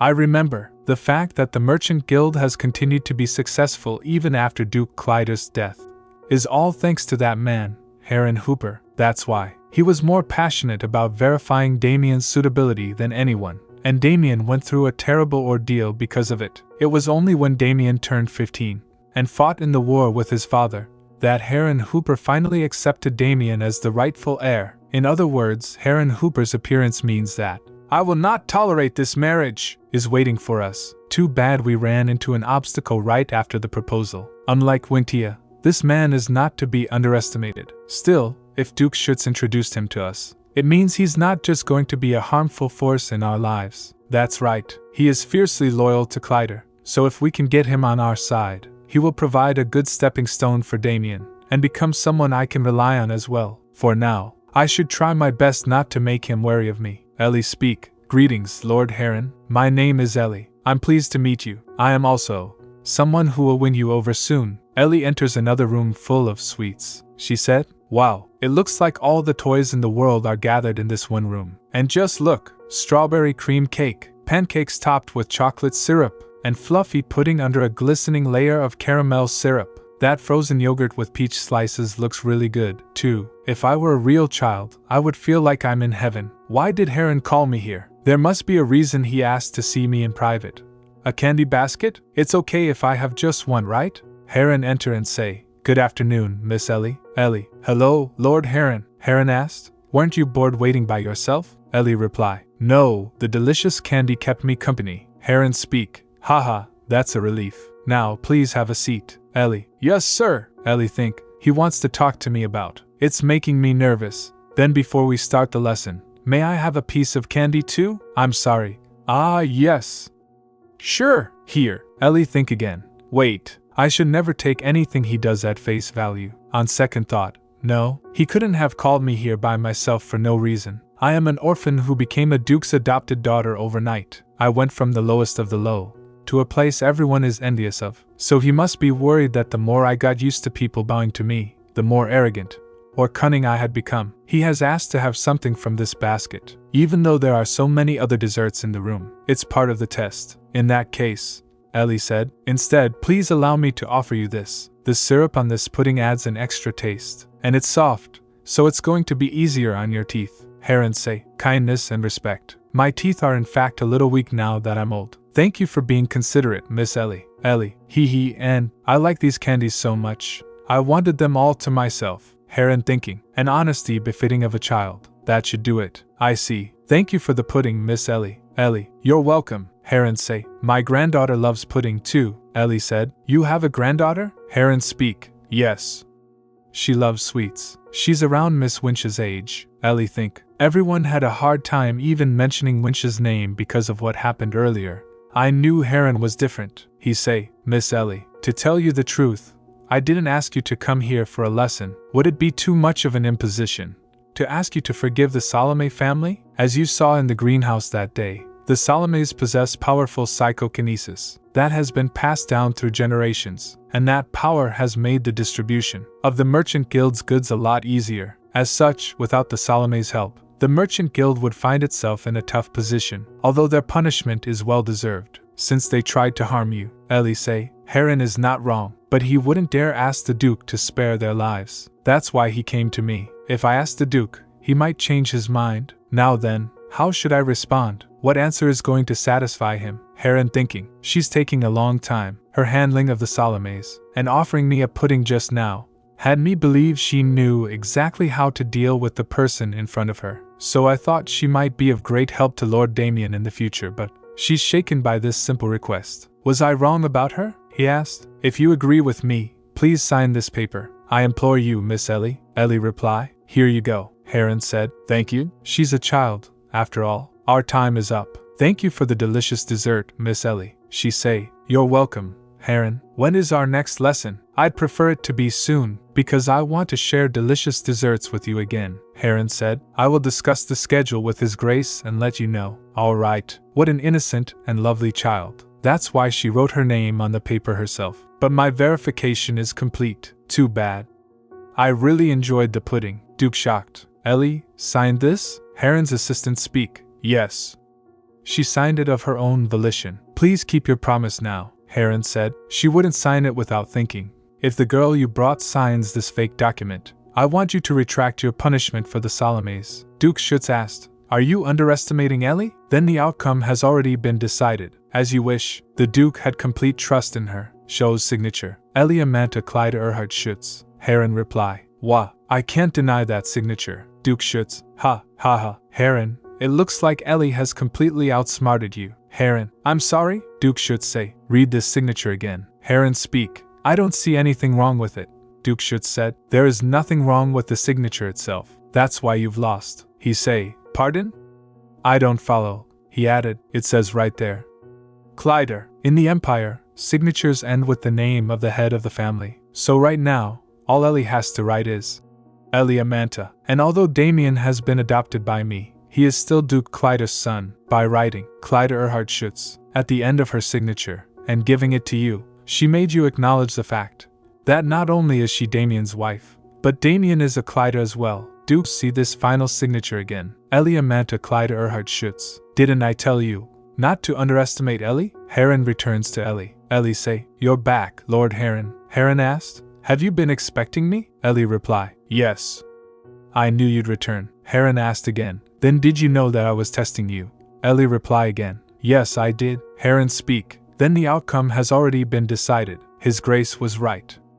I've lost. Let me reintroduce myself. I am Heron Hooper, and I will be taking care of you from now on. Ellie said, Nice to meet you, Lord Heron. Heron speak. So, in a class society like ours, there is nothing more important than a title, as you can see here. Ellie thinking, I thought he was going to teach me the role of the lady of the house, but the lessons are more focused on economics. Heron asked, But Miss Ellie, You should consider the value of money more than the value of titles, because once the market expands and the value of money drops, classes will be a thing of the past. Ellie: Really? Heron: Yes, but the wealth inequality will worsen. As the number of poor peasants increases, the nobility will only get richer. Ellie: Say, there are a lot of female employees in the Clyder Merchant Guild. Heron: Speak: Yes. As long as someone is qualified to work in our guild, we hire them whether they are male or female. Although the system is still in the works, we are looking for ways to ensure female employees' job security. Ellie said, I see. That's amazing, Heron, but I'm sure female employees still have a hard time working here, because of a deep-rooted prejudice that exists. I see most of the female employees are mothers. Heron replied, Yes. We took into account the fact that child-rearing requires a lot of money when hiring them. Heron nodded that. Is there something that's bothering you? Ellie: Speak. Well, before going away to the orphanage, I had a close relationship with a woman. She had a newborn, and she needed a lot of diapers for her baby. But since peasants couldn't afford disposable diapers, she had to use reusable fabric diapers. I remember her getting tired of washing them every day. I assume the same is true for female employees here, he said. I see. Ellie say, Great. I didn't think an opportunity would present itself this soon, but the conversation is going in the direction I want now. Actually, I saw arugula trees at Baron Amanta's house not too long ago. Heron replied. The trees that grow in the east? Ellie added. Yes, and their tree barks are so absorbent that they could soak up the wet stains and paint on the carriage right away, leaving the surface nice and dry at the end. Fascinating, isn't it? Oops, Sir Jarrett wanted me to keep it a secret. I forgot. Great. I mentioned Jarrett's name too, Heron added, but there are plenty of other trees that are being used to make art paper, so I don't see a huge advantage in replacing them with rugel. Ellie: That's not what I'm getting at, Heron. We can make something else with it. For instance, absorbent diapers. Heron asked. Miss Ellie, did Sir Jarrett give you this idea? Ellie say, Yes, it was so interesting. I told you all of it. I made a mistake, didn't I? He speak. No. Quite the opposite. I would like to meet him right away. After a while, Ellie. Delicious. Heron and Jarrett worked together and came up with diapers made of rugel. Then, they selected 3 guild employees, gave them diaper samples for free, and got their feedback. Their response was just as I expected. Rohan, father of twins, rating. Now I don't need to worry about their diapers. Thank you so much. Behen, husband of premenopausal wife, rating. I didn't know this before, but women are on their periods for up to 7 days a month. Get me some more pads. Thanks to the pads, my wife can have leak-free periods now. Jane, daughter of immobile elderly parents, rating. They sleep so much better at night. Thank you so much. There was no such thing as period pads here, so making something that both children and adults can wear was a brilliant move. Creases on the sides for size adjustment. Stick pads and underwear parts. Heron say. Miss Ellie. Ellie reply. Yes, Heron. Yes. Both men and women can use them, so they'll be more popular in the market than regular diapers. He say. You're incredible, Miss Ellie. It was all Sir Jarrett's idea. I'll use your name one more time, Jarrett, but you are the one who told me about it. Anyway, I will go ahead and order the sale, she said. Lord Heron, while I was listening to your lecture, I had this idea. How about we sell the pads to the guild's employees at a cheaper price than the market price? It is the Clyder Guild employees who make the pads, after all. That will lead to an even higher sales rate. Also, I was thinking about providing a certain amount of pads for free to staff members who are fertile women, or women with children under 3. There aren't many working women in this world. For the most part, men go out to work, while women stay home to care for children. But even in this environment, there are women who work hard in male-dominated fields, women who brave the prejudice to go out of the house and make money. I'm sure that these benefits will offer them essential support as they navigate through life. Heron reply. Then there will be more people who want to work at the Merchant Guild. Thank you, Miss Ellie. That sounds like a great idea. Then I'll go and put that plan into action. Wait. I have more, Ellie calling out. Lord Heron, I have more ideas regarding this business. Heron asked. Sorry? There are more? Ellie replied. Yes. A few days later, Mareep orphanage caretaker speak. Thank you for your generous donation. I have no words to express my gratitude. Jarrett said. Children are the future of the Empire. It's the right thing to do, and like I said, I'm only a representative. The entire donation is from Clyder Merchant Guild. We also brought these. I'll tell you more about them inside. Ellie's thoughts. Jarrett is so well-spoken. He knows the right things to say at the right time. He also has a confirmed identity that boosts his trustworthiness and a friendly face. There's no one better to fill my shoes. I'm glad everything went as planned thanks to Jarrett. When I was in the orphanage, child calling, Ellie remembering. A lot of the younger children wet the bed at night because they were terrified of the dark. There.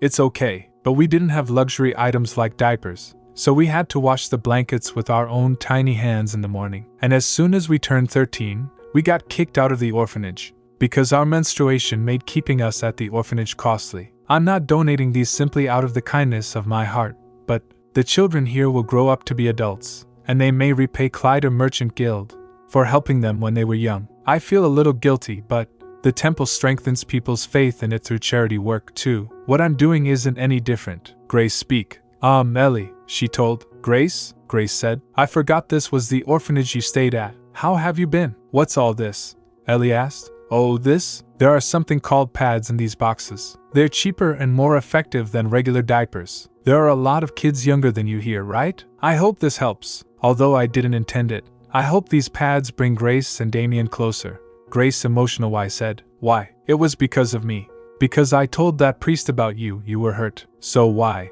Are you being nice to me? Ellie's thoughts. Grace. She blames herself for what Ovly did. But thanks to her, I was able to take care of Ovly faster than in the original novel. Otherwise, more people would have fallen victim to her. Ellie said to Grace. That's not something to cry about. It's all in the past. And it wasn't your fault. So stop crying. I'm someone who causes trouble for so many people. So I know how you feel. But don't beat yourself up over something you didn't intend. And I hope you can be a little kinder to Damian. He's shy, but he's a good kid at heart. Have you calmed down? Grace speak. Oh, I'm sorry. I've never cried in someone's arms who's not my parents before. And that was a long time ago. Ellie's thoughts. Is she forced to grow up fast because she has a lot of young children to look after? She's still a child herself. Grace, you're still a child too, so there's nothing wrong with you crying in someone's arms.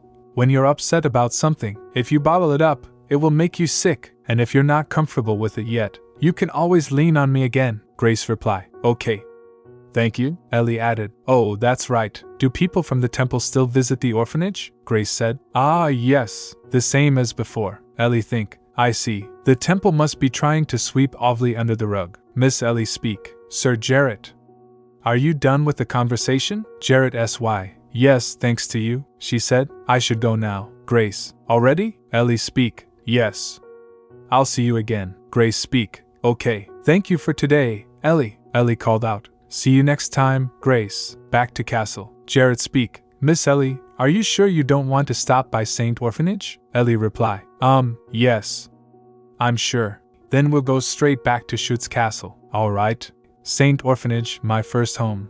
I would love to revisit it, but now is not the time, Ellie thought. I'm sure they'll be happy to see me, but seeing me could also make some of them feel worse about their own situations. I'll go back as soon as I find a way to make everyone happy, because now is the real beginning. The sale of pads was officially launched. We were going to do a test sale starting in the east, which is where the Clyde Merchant Guild is located, and see how well they did. Woman said, I heard these pads are great. Other women replied, Have you used them, my lady? SHE replied, Yes.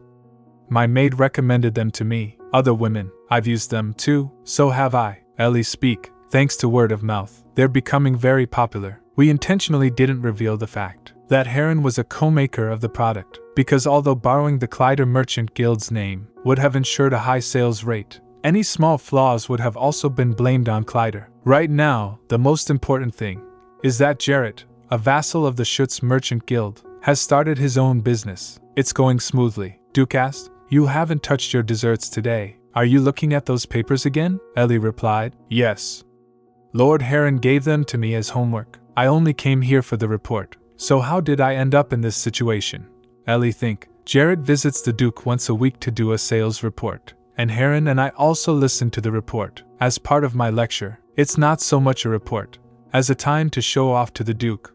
Duke say, Here, Ellie told. I love chocolates. It's melting in my mouth. Should I have one more? Oops, Duke said. Too much sugar is not good for your health. I should use my willpower and stop here, she replied. What? One bite of chocolate doesn't hurt. Don't poke my cheek like that. Servant SY, Your Grace. Sir Jarrett and Lord Heron are here. Jarrett and Heron speak. Hello, Your Grace, Ellie said. Sir Jarrett. Lord Heron, sit here. Are you ready? Jarrett replied. Yes, of course. Then I will report on this week's sales. First, the sales rate within our merchant guild is very high. I'm sure it has to do with the fact that we've been selling them to our own employees at a lower price. Duke asked. What about the gender ratio? Jarrett said. It's skewed toward men. But that's not to say they're not popular among women. I'm a bit surprised, to be honest. We're already providing a certain amount to female employees, so I didn't expect to see this level of additional purchases, Heron told. It's a testament to how useful the product is. Ellie SY. Yes. It's not easy to buy a new product, unless you've used it before. I'm glad we decided to give them out for free. Jarrett speak. Thank you. Now that the usefulness of it has been confirmed.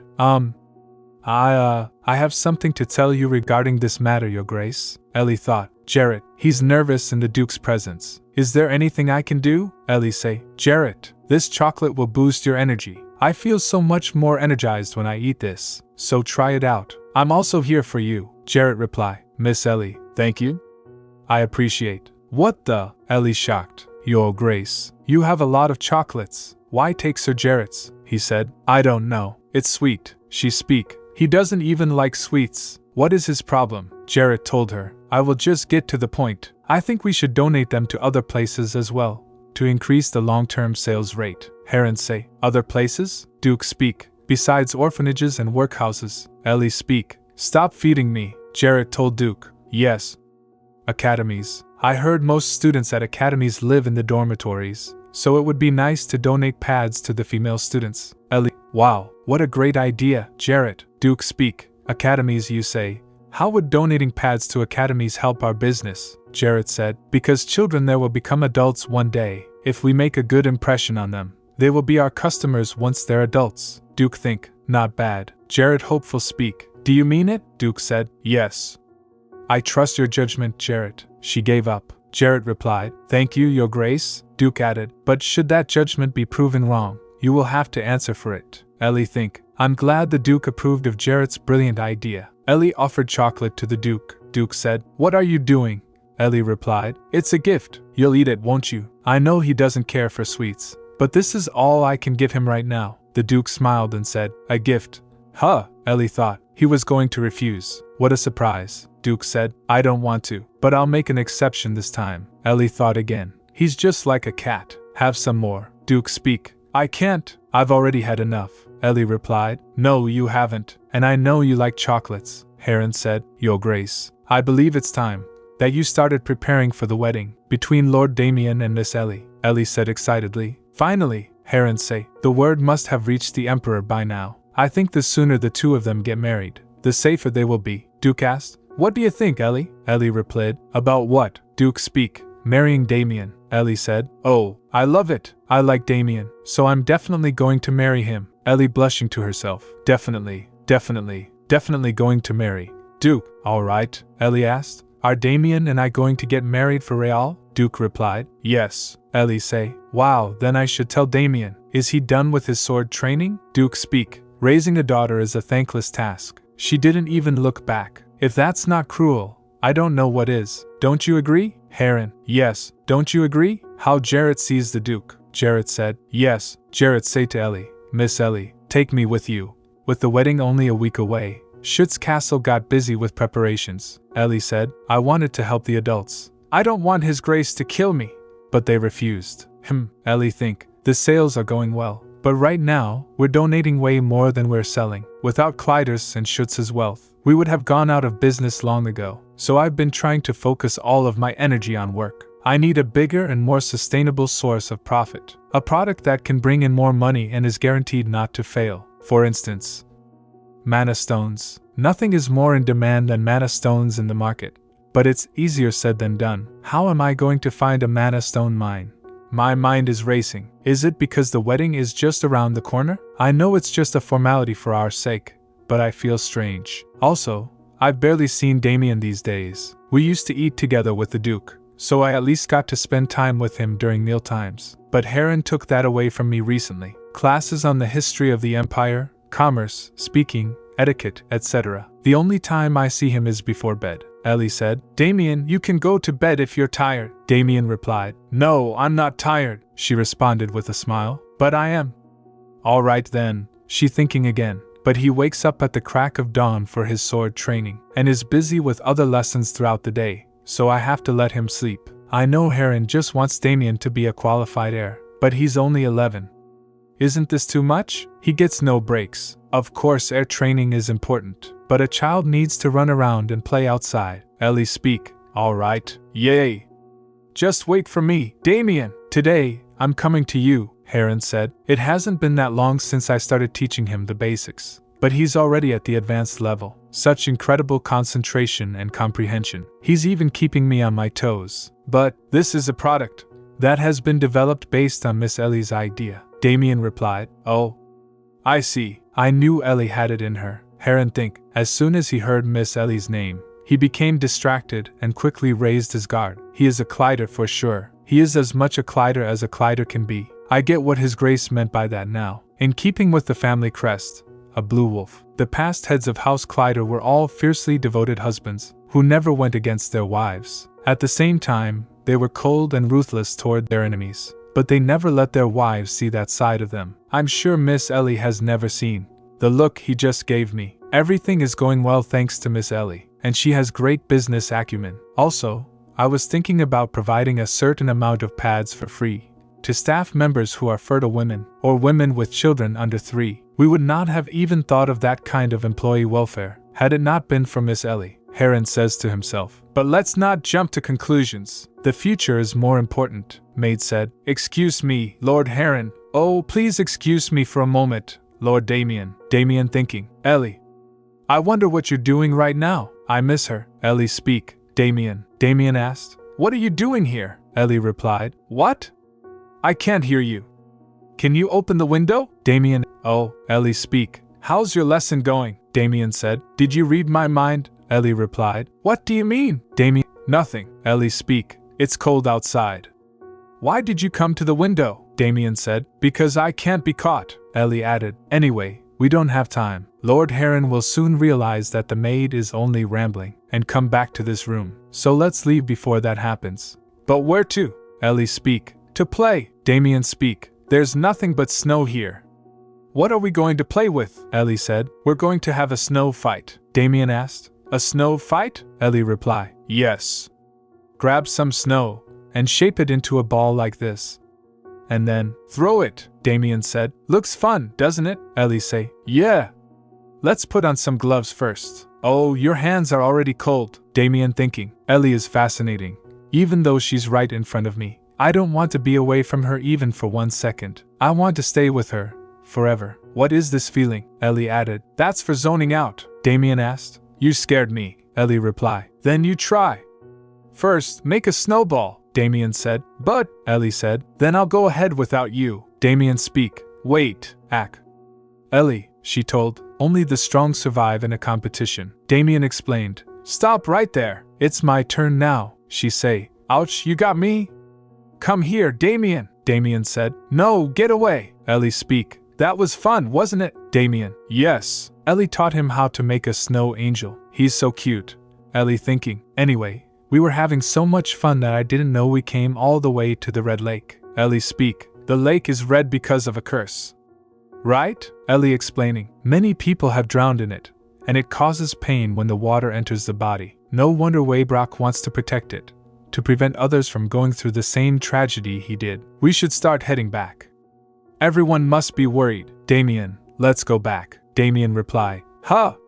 Wait, Damian thinking. If that lake is indeed cursed, it must have contaminated the land around it, causing any life to be unable to grow on it. Then why do the trees around here look so much healthier than others? Damian say. Ellie? Ellie asked. Isn't it strange, Damian? There's been a lot of talk about this lake being the way it is because of His Grace's mania or land contamination. So how come the plants around it are in such good condition? Damian. Oh, Damian think. I've been wondering, too. It seemed strange that it was impossible to fill the lake, and that the victims who drowned barely showed any signs of decomposition. Ellie asked. Does the original story ever talk about the lake? Ellie thought. Look, Your Grace, I have never seen such a clear and pristine gem. It's the same color as your eyes, isn't it? It's beautiful ruby red, Ellie said. The female lead of the original story, Ashabel. What she found wasn't a gem.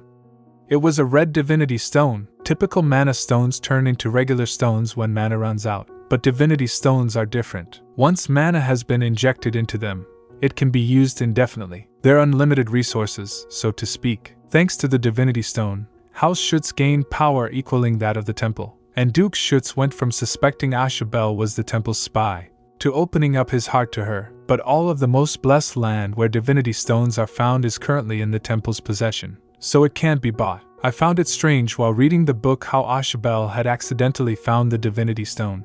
Ellie thinking, what if it's here, the Red Lake, that no one comes to? Damian yelling, Ellie, you promised not to do anything dangerous again. You were going to go to the lake, weren't you? Ellie said. No, Ellie think, Damian is always so worried about me. I feel guilty. Ellie told her Damian. I was just a bit curious, that's all. Let's go back, shall we? You must be freezing. Damian added. By the way, why are your lessons so long? What do you learn? Oh, the history of the Empire and speech communication. Also, the advancement of magic tools. That's a lot. Is it fun? Damian speak. Yes. It's fascinating. In the ancient times, a lot of people grew plants using magic, Ellie said. They used magic to grow plants? Damian replied. Yes. Magic has its foundation in nature. Nothing absorbs mana as well as life does, so they injected mana into living things. Ellie speak. I see. Mana into plants. Mana into plants? Ellie excited said. Yes. That's it. Damian sy. Ellie speak. Trees. I'm talking about trees. Why didn't it occur to me until now? Thank you, Damian. I owe it to you, Damian replied. Huh.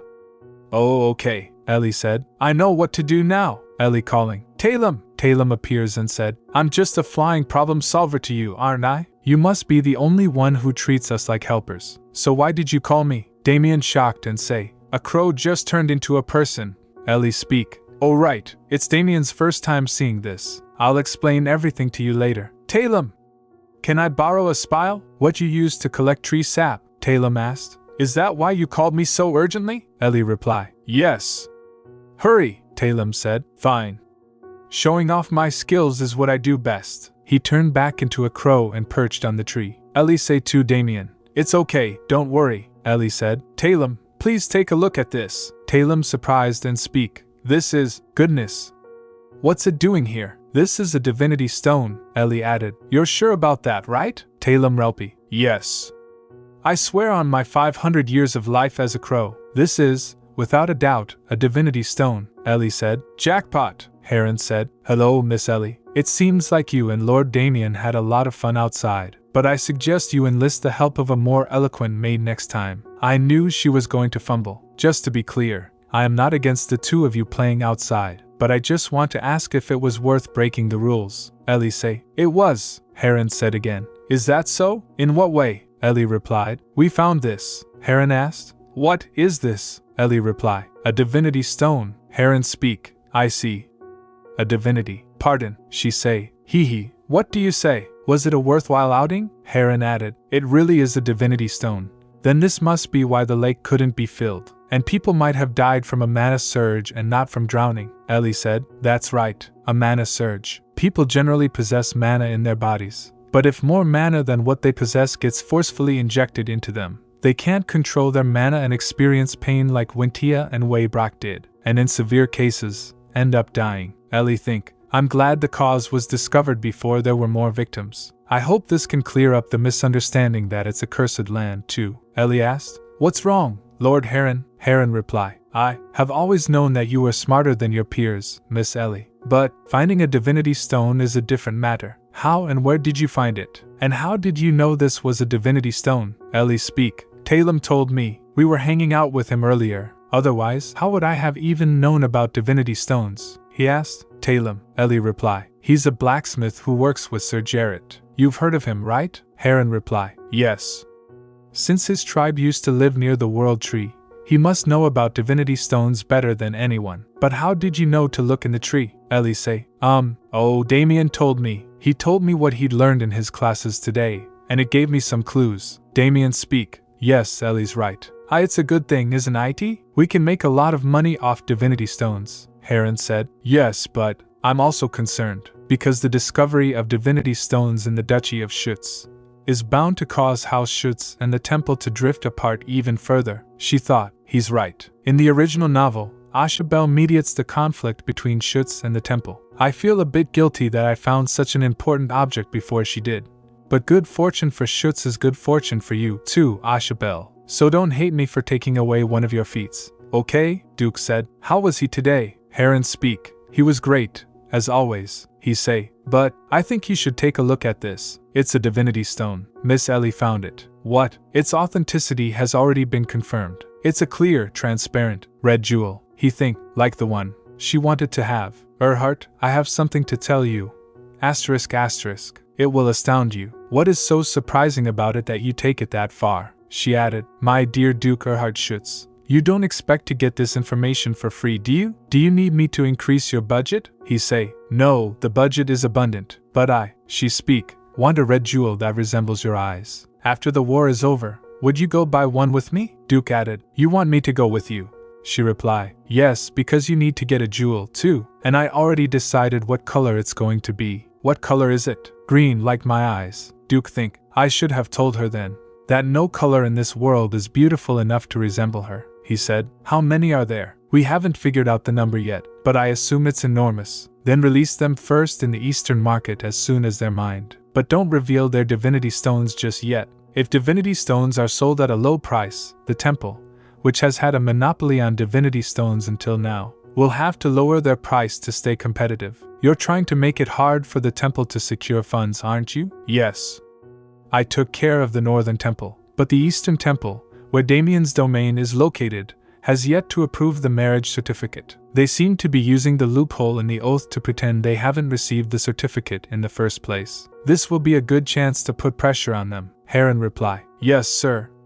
Then we will sell them under your merchant guild's name. But Ellie is the one who found it. If we sold it under Miss Ellie's name, wouldn't it jeopardize the distribution? Duke said. Then we can use another name, Heron replied. A name that may not be Ellie's, but can still pose a threat to the temple. There is only one person, Duke replied. Yes, my daughter-in-law will feel much better if her side of the family is successful. A while later, a Manta merchant guild released divinity stones into the Eastern market, and divinity stones became a common product in that region. Eastern market shopkeeper said, the fish stay fresh all day thanks to this. Temple officials shocked and say, is that a divinity stone? How dare he stuff a divinity stone into a fish? The Eastern Temple, afraid that the value of divinity stones might decrease. Temple elders speak, we're already mining less than we used to. At this rate, we can't sell divinity stones at a high price. Nobles can't know about this. Managed to get Schuetz to recall all the divinity stones before the merchants found out about the true value of divinity stones, in exchange for approving the marriage certificate. And finally, the anticipated wedding day arrived. Ellie said, Is it over? Maid replied. Yes. Ellie speak. Ma'am, it feels strange. How do I look? Maid added, stunning. I've never seen someone as cute and beautiful as you, Miss Ellie. Ellie asked. Is that so? Another maid calling. Miss Ellie, are you ready? Bridesmaid. Wow, you look beautiful. Ellie. Really? Bridesmaid reply. Yes. Even His Grace won't be able to take his eyes off. Guard. Duke said. Who said you could see the bride? Men. They're always so impatient. Duke Schuetz enters and said, Your Grace. Ellie nervous and asked, How do I look? I don't look strange, do I? Your Grace? Bridesmaid sy. Ahem. Your Grace? Duke softly said, You're absolutely beautiful. I mean it. Ellie thinking, is he wearing that knot for me? And why does he look so upset? He looks like a father on the day of his daughter's wedding. Duke Schuetz asked, Can I play the role of your father just for today? Ellie speak. Sorry, Duke, because it's the father who walks the bride down the aisle. Ellie thinking, did he read my mind? But what about Baron Amanta? Baron Amanta clearing throat speak. Ahem, I'm fine. Duke say, he has been here for a while. Ellie thought, oh. I get the situation. Ellie speak. Then, will you be my dad? Duke say, if you want. Duke offering his hand and asked, shall we, my daughter? Ellie reply, yes, Dad. Duke said to Ashabel, Savior, you were smiling until a moment ago. So why are you doing this? Ellie said, Your Grace, can you do something about your face? Duke replied. What's wrong with my face? Ellie speak. You look like you could eat someone up. Duke Schuetz added. What? But I'm incredibly happy, she say. Look in the mirror, he said. I just have mixed feelings, that's all. I'm happy, but at the same time, I'm a bit annoyed. Ellie think. What kind of emotion is that? Ellie speak. Wow, Damian. You look amazing, Damian said. You too, Ellie. You're the most beautiful girl in the world. Ellie replied. Really? Thank you. Then let us begin the wedding ceremony. Shall we stand side by side? Of Lord Damian and Miss Ellie. Lastly, the bride and groom will share a kiss of oath. Duke Schuetz asked. What? Officiants speak. It's just customary. They can kiss on the cheek if they're more comfortable with it. Duke said. Do you want to die? But convention dictates. Ellie speak. Ugh, someone's going to end up dying on this joyous day. I'll just get it over with. A peck on the cheek would be fine, right? Damian. Look, Damian turned and said. Huh, what was that? Ellie calmly speak. Sorry. We can't be pronounced husband and wife unless we kiss. Duke should, Auntie, tie that officiant up this instant so he can't run away. Bridesmaid reply. Yes, sir. The wedding ceremony has now been concluded, everyone said. Congratulations, Miss Ellie, Lord Damian. Ellie speak. He's not going to lock him up for real, is he? Everyone, congratulations, he say. We are now a real family. Ellie thinking. The daughter of a thief, filthy blood, a worthless girl. That was me. But today, I gained a new name and a new family. Baron Amanta said. Everyone seems to be having a good time. Everyone is in love with Lord Damian's and Miss Ellie's charms. Duke Schuetz asked. By the way, have you recalled all the divinity stones? Baron Amanta reply. Yes, Your Grace. But wouldn't it be too big a loss to give up on divinity stone distribution just like this? Duke say. Who said anything about giving up? I only said I would recall them, not that I wouldn't distribute them. Guests speak. Oh, Lady Amanta enters. Ellie said. Lady Amanta, thank you for coming. How are you feeling? Are you well? Lady Amanta replied. Yes, I'm very healthy. Thank you for your concern. Ellie speak. But you look so worn out. Lady Amanta sy. I'm fine. Please don't worry about me. Thanks to you, I made so many good memories that fill my heart with vigor. Ellie speak. I'm glad to hear that. Lady Amanta added. Oh, forgive me, Lady Ellie. That was disrespectful on my part when you're officially Lord Damian's wife now. Lady Ellie, it's just a temporary position. I'm not sure about being addressed as that. While we're on the subject, I couldn't be more relieved that you are married to Lord Damian. No one will be able to hurt you easily now. Not even His Majesty the Emperor. The Emperor? I know he can't look favorably on a thief's daughter. But why would he want to hurt me? I'm just worried he might go after Duke Schuetz and Damian for bringing me here. So when the time comes, I should divorce him, Jarrett said. Miss Ellie. There you are, Lady Amanta asked. Am I invisible to you, Jarrett? Jarrett Relpy. Of course not, Mother. I just need to run something by Miss Ellie. Ellie sy. Me? Jarrett said. Yes. Today is hardly the time to bring this up, but I thought of a great idea, and I would like to know your opinion on it. Ellie asked. What is it? Jarrett replied. I'm considering opening a salon. Ellie said. A salon? Jarrett replied. Yes, I've always been interested in that type of work, although my father objected, saying it wasn't a man's job. Ellie thoughts. Jarrett is starting to speak his mind more and more. I'm proud to see him changing, and a salon can be a great boost for the pad business that has just begun to gain traction. It hasn't been easy to popularize pads due to traditional norms, but if we can promote them to noble women, who make up the majority of salon customers, it will completely change the game. Customer excited and say, Oh, I just got my period. Would you like to use this? Another guest said, giving sample pads to customers of the salon. Other guests speak. Those pads are amazing.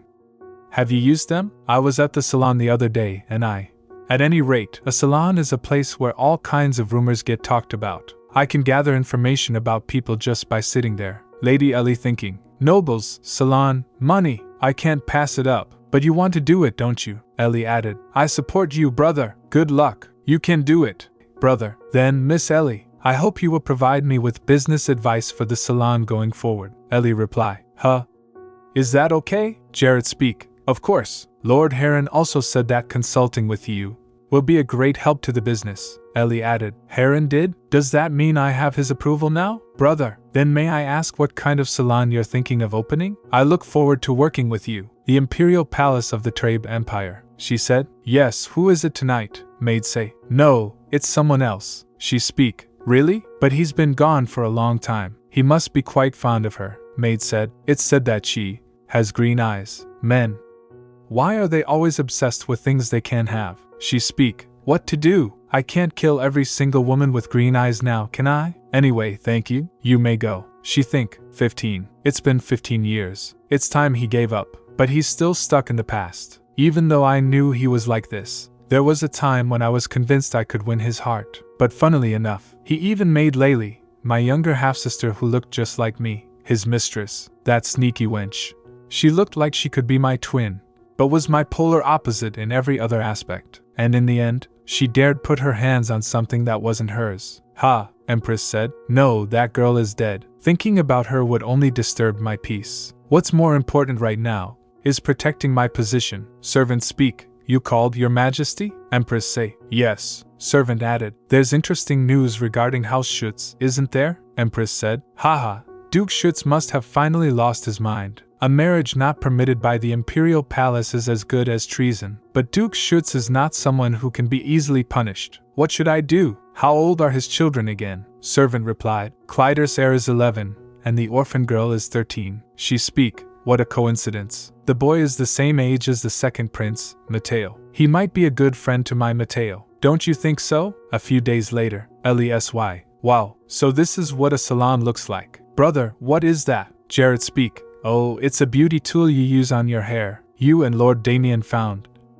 a gem that contains long-lasting mana. We can't talk about divinity stones openly just yet. I thought I could use it as a hand warmer, so I injected fire mana into it and fell asleep with it resting near my head. Then when I woke up, I found my hair styled nicely without being burnt. That's how I came up with this idea. Ellie think, it's a great idea. People here style their hair with heated metal rods or hair rollers. But metal rods burn the hair easily, and hair rollers are not the best at producing the exact style the person wants, so it's been a problem. Now that I think about it, isn't this a perfect curling iron? But it doesn't burn the hair like a curling iron usually does. This is incredible. That's why he wanted to open a salon, Ellie said. When the salon becomes popular, he can just sell the curling irons on their own. Yes, very nice. You're amazing, brother, Jared replied. Really? Thank you, Ellie asked. And what's that next to the beauty products? Jared replied. It's various kinds of fabric. I thought I could include a boutique inside the salon. I also made a coffee house and a private room on the first floor. Customers might need a place to rest and have private conversations while the clothes are being made. We're also going to keep pads in stock at all times for when customers need them. Ellie, convenience facilities. I knew Jared had good business sense. Jared speak. Although I do have one concern, Ellie asked. What concern? It's a decent strategy. Brother, can I ask what it is? Flint said. You touched my scissors again, didn't you? I told you these are for cutting hair, not fabric. Are your ears clogged? Jared replied. Sorry, I didn't know the scissors meant so much to you. Ellie speak. Huh. What is this sound? Jared added. Here they go again. They're the hairdresser and tailor who are going to be working with me. Flint said. Whatever. I'm done talking to you. But Charlotte, you still look upset. Charlotte replied. You don't say. It's because you can't even distinguish between scissors. Flint, sorry to break it to you, Charlotte, but I know what scissors look like. Charlotte speak. That's not what I mean. Ugh, forget it. Talking to you only stresses me out. Ellie added. Are you on your way to buy scissors? Flint said. No. Don't follow me, Ellie. I speak. But we were in the middle of a conversation. Charlotte said. That wasn't a conversation. That was me yelling at you for touching my scissors, Flint replied. Then should we go buy new scissors? Charlotte. No, Flint speak. Wait for me, Charlotte. She say. What just happened? Jared added. They're both very talented. But as you just saw, Flint can be a bit dense. That's why I'm worried, Ellie replied. I know what you mean. He speak. I thought about not hiring Flint, but most good tailors already have their own boutiques, and the ones who haven't yet want to run their own shops. And Charlotte's good at finding the right colors for customers. Charlotte said. Are you really going to tailor it as it is? Flint added. Is there a problem? Jared speak. So I thought she could make the best partner for Flint, who doesn't have a keen eye for colors. The problem is, they quarrel all the time. I'm just afraid they might do that in front of customers. Ellie think, I see, but Charlotte's skills are very impressive. I think they can be put to better use. Jarrett called out, would you like to come this way, Miss Ellie? I've prepared hot cocoa for you. She say, okay. While Flint makes the clothes, Charlotte will style the hair using the curling iron. And with all these convenience facilities, this is the kind of place that would be a hit as soon as it opens. She thinking, but why do I have a feeling that something is missing? Besides Charlotte and Flint, there's got to be more we can do to make the two of them work together in a way that brings out the best synergy. Charlotte and Flint, there's got to be more we can do to make the two of them work together in a way that brings out the best synergy. Ellie aloud, that's it. Jarrett, what's your favorite color? Jarrett reply, my favorite color is blue. Ellie said, oh, so is mine. Maybe because it reminds me of Damian. But you know, His Grace said that red looks better on me. This color suits you best, he said. And Damian likes green and yellow. But His Grace thinks another color looks better on him. I guess everyone has their own matching colors. Jarrett reply, wow, that is so interesting. She speak, I'm sure it is. Because this is a beauty concept. That was a huge trend in my past life, called personal color analysis. They say that once you delve into it, there's no coming back. Come on, Jarrett. Take the hint. Matching colors and preferences. Jarrett excited and said, Miss Ellie, then how about we have Charlotte choose the color that matches the customer best? And have Flint make clothes in that color? If we go a step further and style their hair in a way that goes well with the clothes, this salon will be a very special one that no one has ever seen before. Ellie thinking, he caught my drift once again. Ellie aloud, that sounds like a great idea, but there's just one problem. Jarrett speak, if we provide more services, we'll have to have higher pricing than regular boutiques to ensure the quality. But it will be difficult to maintain a customer base with that pricing. We don't even have any regular customers yet. Ellie said, how can we lure customers? Jarrett think, that's true. It's not an easy task. She think, let's see. How can we increase the prices and attract new customers at the same time? Is that the only way? She speak, you see, Jarrett, the director of the orphanage I was at was a very mean woman, and she barely even bought us cocoa, saying it was expensive. Jarrett shocked, my goodness, how could she be so cruel? Ellie reply, yes, but that's not all. Whenever a new store opened near the orphanage, she refused to pay for the goods, saying she was going to decide if they were worth her money after she used them. Don't touch these. How outrageous. Ellie say, oh, but she was a good person. She took us in when we had nowhere else to go. Besides, if she thought the products were good enough, she kept buying them. So I'm sure she wasn't completely shameless. Jarrett speaks softly, you are so kind-hearted, Miss Ellie. But that doesn't change the fact that she is a vile person. Not only did she mistreat the children in her care, but she used things for free and only paid for them if she liked them. Wait, for free? Miss Ellie, what you just said gave me an idea. How about we give free color consultations to customers for a while? I think they will revisit the salon if they like the initial experience, as proven by the pads. Ellie think, I love giving Jarrett information. He is so good at picking up on things. What I was getting at by mentioning the director was temporary free consultations. Announcement, grand opening, get a free consultation. We'll attract customers by offering free services. And once they gain traction, we'll start charging the customers. But by then, the nobles who have already tasted the beauty of personal colors won't mind the high prices. Customers say, is this me? Ellie think, because they wouldn't have worn clothes that suit them so well in their lives. It's a brilliant idea, Jarrett said. I wouldn't have thought of it without you. Thank you so much for giving me crucial advice once again. Ellie speak, I didn't do anything. It was all your work. All right. I think this settles all the issues at the salon. Oh wait, Charlotte and Flint. By the way, Jarrett, what if Charlotte and Flint quit because of what happened earlier? Jarrett reply, oh, you don't need to worry about that.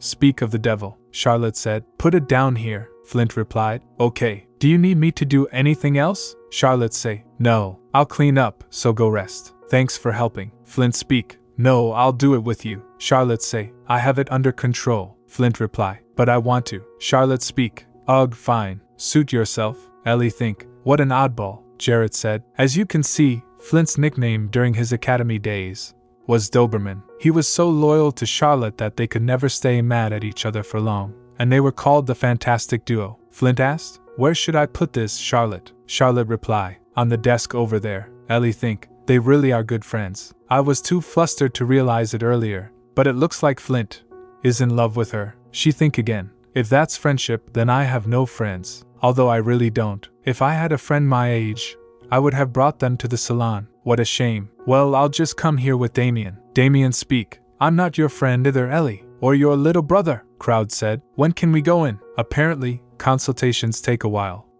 We should be patient. Why is it so popular? Is it that good? I hope it's worth the wait. Stop pushing, customers say. It's all thanks to you. Those color consultations are something else. If I had passed it up because it's a new salon, it would have been a big mistake. That's right. And that hair styling tool, what was it called? Curling iron. It looked amazing. I'd love to buy it, but sadly, it's not for sale. Tell me about it. If they start selling it, I'm definitely going to buy one. Customers speak. So, what is the name of this salon again? Say. Haha. Jemuel Salon. That's the name. Outside Jemuel Salon. As expected, Jemuel Salon was extremely popular even after the free consultations were over. The line was so long that even the coffee house was filled to capacity. Customers speak. Are the curling irons not for sale? Other customers said. I want one. And Jemuel Salon became the main topic of tea time conversations among customers, who were very sensitive to trends. Ellie sat quietly in the private room of the salon. A small, beautifully decorated cake rested on the table in front of her. She picked up a fork and gently ate into the cake, lost in thought. I knew the curling irons would be a success, although much of it owes to Charlotte's amazing skills. People don't know that, so even if there are copycats later, they will visit our salon again, because those salons won't have Charlotte. What matters more than the curling irons is the person who handles them. It was the Duke's tea time, and he speak. Ellie, open up. Ellie say. Okay, Duke said. Even a bird would eat more cleanly than you. Ellie replied. You're the one who gave me that big cookie. Ellie think. By the way, why isn't Damian eating any? He likes sweets too, she said to Damian. Aren't you going to eat, Damian? He say. Ellie said. You haven't touched yours. Go ahead. Damian nervously speak. Actually Duke speak. Ellie, as far as I know, Damian doesn't care for sweet. Damian said. I was saving it for later. It looks good. Ellie asked. Do you like it? Damian replied. Ellie added. So cute. Duke say. Your preferences must have changed. A servant entered the room and said, Your Grace. Duke Schuetz asked. What is it? Servant replied. There is a letter for you. The imperial crest. Duke speak coldly. It's finally here. Burn it. Servant nervously reply. Shouldn't you at least read it? Duke should speak. What for? I'm sure it doesn't say anything pleasant, she say. But, Your Grace, reading it won't do any good, Duke said. Are you protesting? All right then.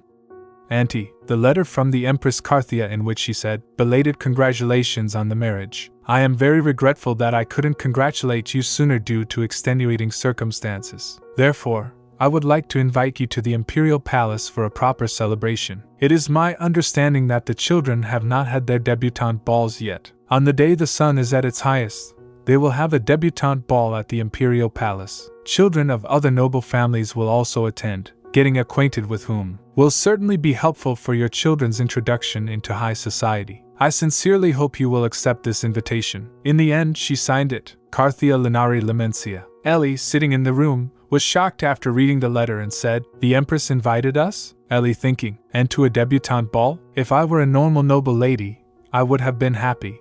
But the current Empress of Trabe is Carthia, Count Lachenal's only daughter, and my mom died after getting caught trying to steal something from House Lachenal. Thankfully, my mom and I have no physical resemblance, but since there were people who knew my identity, the Empress might know that I'm my mom's daughter too. I expected this much, even if she invited me knowing who I am. Duke Schuetz added, you can live comfortably for the rest of your life with the family fortune alone, without making your name known in high society. You don't need to go there. If you're afraid of criticism, ignore this letter. Ellie noticing that and thought, Duke Schuetz, he looks as indifferent as always, but I see it now. Ellie reply, no, I'll go. I can't live in hiding forever. Also, I'm not afraid. I have you and Damian. Then I should make preparations for the child with the Schuetz name, although you'll be fine since we're going together. Ellie asked, are you going too? Duke reply, of course. Although I can't promise that I'll be able to control my temper. In any case, don't worry too much. Here is a different letter. You have a reliable bodyguard next to you. A bodyguard? He added. You've put on some weight. I'm happy to know that you won't look too small next to other children. Lady Ellie thinking, Is he making fun of me? The Duke looked toward Ellie and said, Do you have a problem with my compliment? Ellie gave a soft smile. He's funny, a caring family that I always dreamed of, she thinking. I'm going to be okay. Because now, I have a family who will protect me. Sunlight filters softly through the trees as a peaceful fountain murmurs in a blooming garden, while an untouched tea setting waits quietly, hinting at a calm yet elegant afternoon. Why is it so noisy outside? Someone speak, turning her head. The maid hesitated before reply. It's, he said. Oh, that's right. Today is the day the debutante ball participants assemble, isn't it? The boy sat upright with a thoughtful expression, his golden eyes wide with realization. Resting his chin on his hand, he muttered, clearly piecing something together. He added, Then is she going to be here too? Please remember to like and subscribe if you enjoyed the video, as it really helps our channel grow. Thanks. Today is the day the debutante ball attendees get acquainted with each other, Duke said. Since it's not part of my official schedule, I can't go with you, but this will protect you. Ellie was sitting on the sofa, holding her necklace. Someone speaks. We're here. This is the annex of the Imperial Palace. I will show you inside in case you get lost. Ellie think, wow. This is the annex? Then how big is the main palace? No, House Schuetz is rich, too. I shouldn't get intimidated, Ellie says. Damian, hold my hand tight. Okay, Ellie thoughts. He's gotten so mature. Before, he would not have wanted to come here. I'm so proud of him. The guests are talking among themselves. They're from House Schuetz, a commoner attending a debutante ball. Ellie to herself. They must have heard of me. They could burn a hole through my face. What? You want to have a staring contest? That's what I thought, Rita said. Everyone is here. I am Rita, the head maid. It is an honor to be of service to you. Ellie thinking, why is she looking at me like that? She doesn't know who I am, does she? Rita speaks. Now allow me to explain. You have all been personally invited by Her Majesty the Empress. In other words, you are the stars of this ball. So before the ball, I must teach you proper etiquette. At this time, I will separate you by gender and teach you the etiquette of the Imperial Palace. Ellie think, what? I don't think the Empress personally invited us here today to hurt us. But something doesn't feel right. Damian says. Ellie, she think, Damian, you're nervous too. Ellie speaks, don't worry. I'll see you later. Everything's going to be fine. You can do it, can't you, my husband? Damian said. Yes, Rita says. Gentlemen, please follow me. The guests are talking among themselves. We've met before, haven't we? Yes. It's nice to see you again. Ellie thinking again. They're blatantly leaving me out of the conversation. This is boring.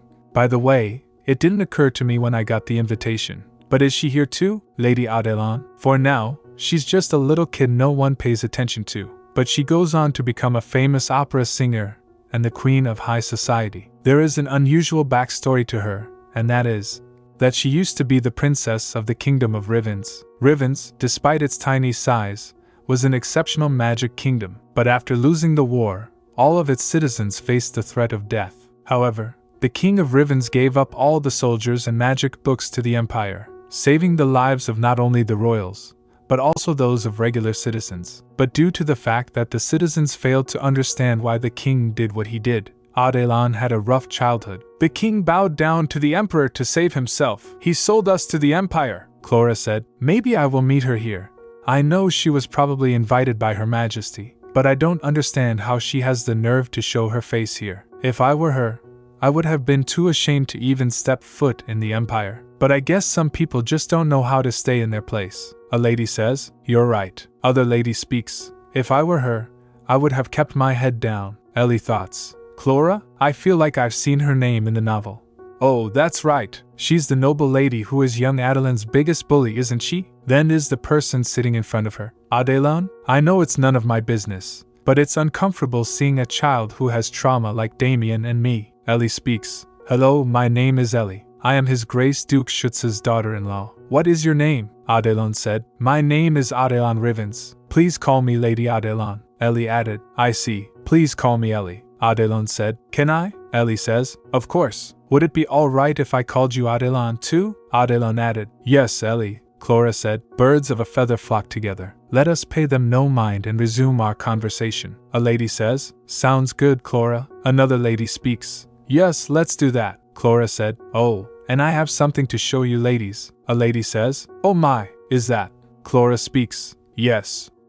My father found it. It's a violet diamond. Ellie says. A violet diamond. I think I'll take this to Jemuel's salon. A lady speaks. The salon that's very popular these days? Other lady said. I heard you have to make a reservation because the waiting line is too long. Clara speaks. I'm sure my father will work something out. People from poor families wouldn't even dream of it. Ellie think. Ugh, she's pathetic. Ellie said. You see, Adelan, I think you have such clear pronunciation and a beautiful voice. Adelan says. Oh, that's probably because I'm not from the Empire. Ellie added. Oh, I see. I might be wrong, but one of my distant relatives is from outside of the Empire too. Adelan said. Oh, that's why. Your eyes. Ellie says. Oh, isn't that?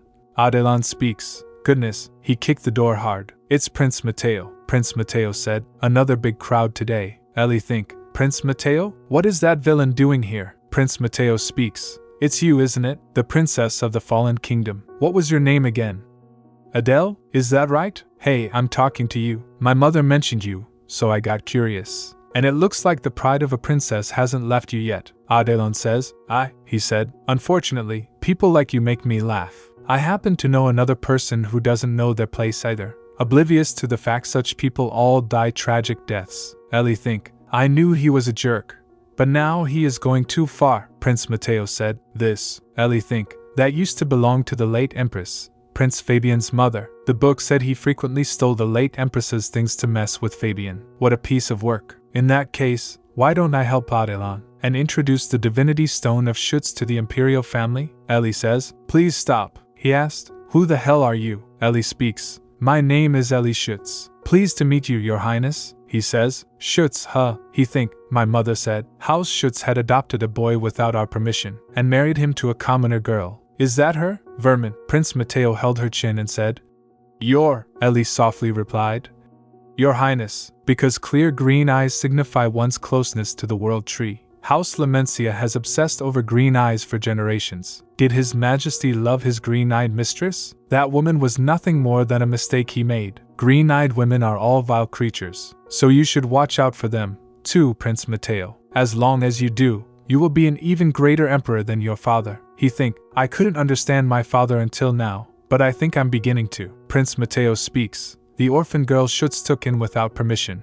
That was you, wasn't it? That's a pretty necklace. I will take this. Consider it the price for disrespecting me, Ellie said. But your highness, that's... He pulled Ellie's necklace. Ellie says. It's not mine. Please give it back. He speaks. Is that so? Then take this instead. He placed the crystal in Ellie's hand. He said. If you want to exchange, come back later. You'd better have a proper apology then. Fool. Adelan was sitting quietly with her head bowed. Suddenly Adelan says. I'm sorry, Ellie. It's my fault. Ellie reply. It's okay, but if you feel bad, could you do me a favor? Adelan said. A favor? Ellie reply. Is it too much to ask for? Adelan reply. No, I'm just worried I might end up causing you more trouble. Ellie says. You won't. I would really appreciate your help, Adelan. Adelan added. All right, whatever you need me to do, I'll do it. Ellie reply. Thank you, Adelan. Ellie speaks. So far, everything is going smoothly. Now I just have to make use of Mateo's watch. I'm still a master pickpocket, servant said. I said I don't know anything about it, your highness. What jewelry? The first prince. Fabian. Prince Fabian says. I'm not asking you to look for it. If you've seen Mateo holding it, servant added, then why don't you ask him yourself? How many times do we have to go through this? He should keep an eye on his own things. I'm busy, so please excuse me. She speaks. Excuse me, I found this at the incineration plant. Servant think. I've never seen her before. Is she a noble lady? He says. I see. May I take a look at it? Ellie placed the crystal and the watch in Fabian's hand. Servant thinking. Another thing that belongs to Prince Mateo. If he knew it was gone, he would blame the wrong person again. So I should put it back in secret. Servant said. Thank you. I will make sure to give it to His Highness. She replied. Thank you. Oh, by the way, my friend lost a necklace. Could you look for it? He asked. What does it look like? She replied. It has a very small, very clear red gem. He says. I will look for it and get it back to her. What is your friend's name? Ellie said. I'm not sure. I've just met her. He speaks. Understood, my lady. She replied. Once again, thank you. Ellie thinking. I'm glad he's an idiot. Now that I've given back the watch, should I go look for Damian? She was walking lost in thought when she bumped into Prince Fabian. She says. Pardon me. Ellie think. Huh. Blonde hair, golden eyes, a calm face that is nothing like Prince Mateo's. Is that Prince Fabian? What's a supporting male lead doing here? She said. Greetings, Prince Matteo. Prince Fabian speaks. You know me? Ellie think. Oh, that's right. We're strangers, Ellie says. Of course. You are a prince. Haha. Prince Fabian added. I see. Ellie think again. Why is he staring at me like that? It's making me uncomfortable. She says. What brings you here, Your Highness? He speaks. I was looking for a lost item, and I heard people chatting. She added. I see. Ellie thoughts. He didn't hear me talk about the watch, did he? What if he thinks I stole it? I mean, I did steal it, but no, if he had heard it, he would have demanded that I give it back. Let's just play dumb.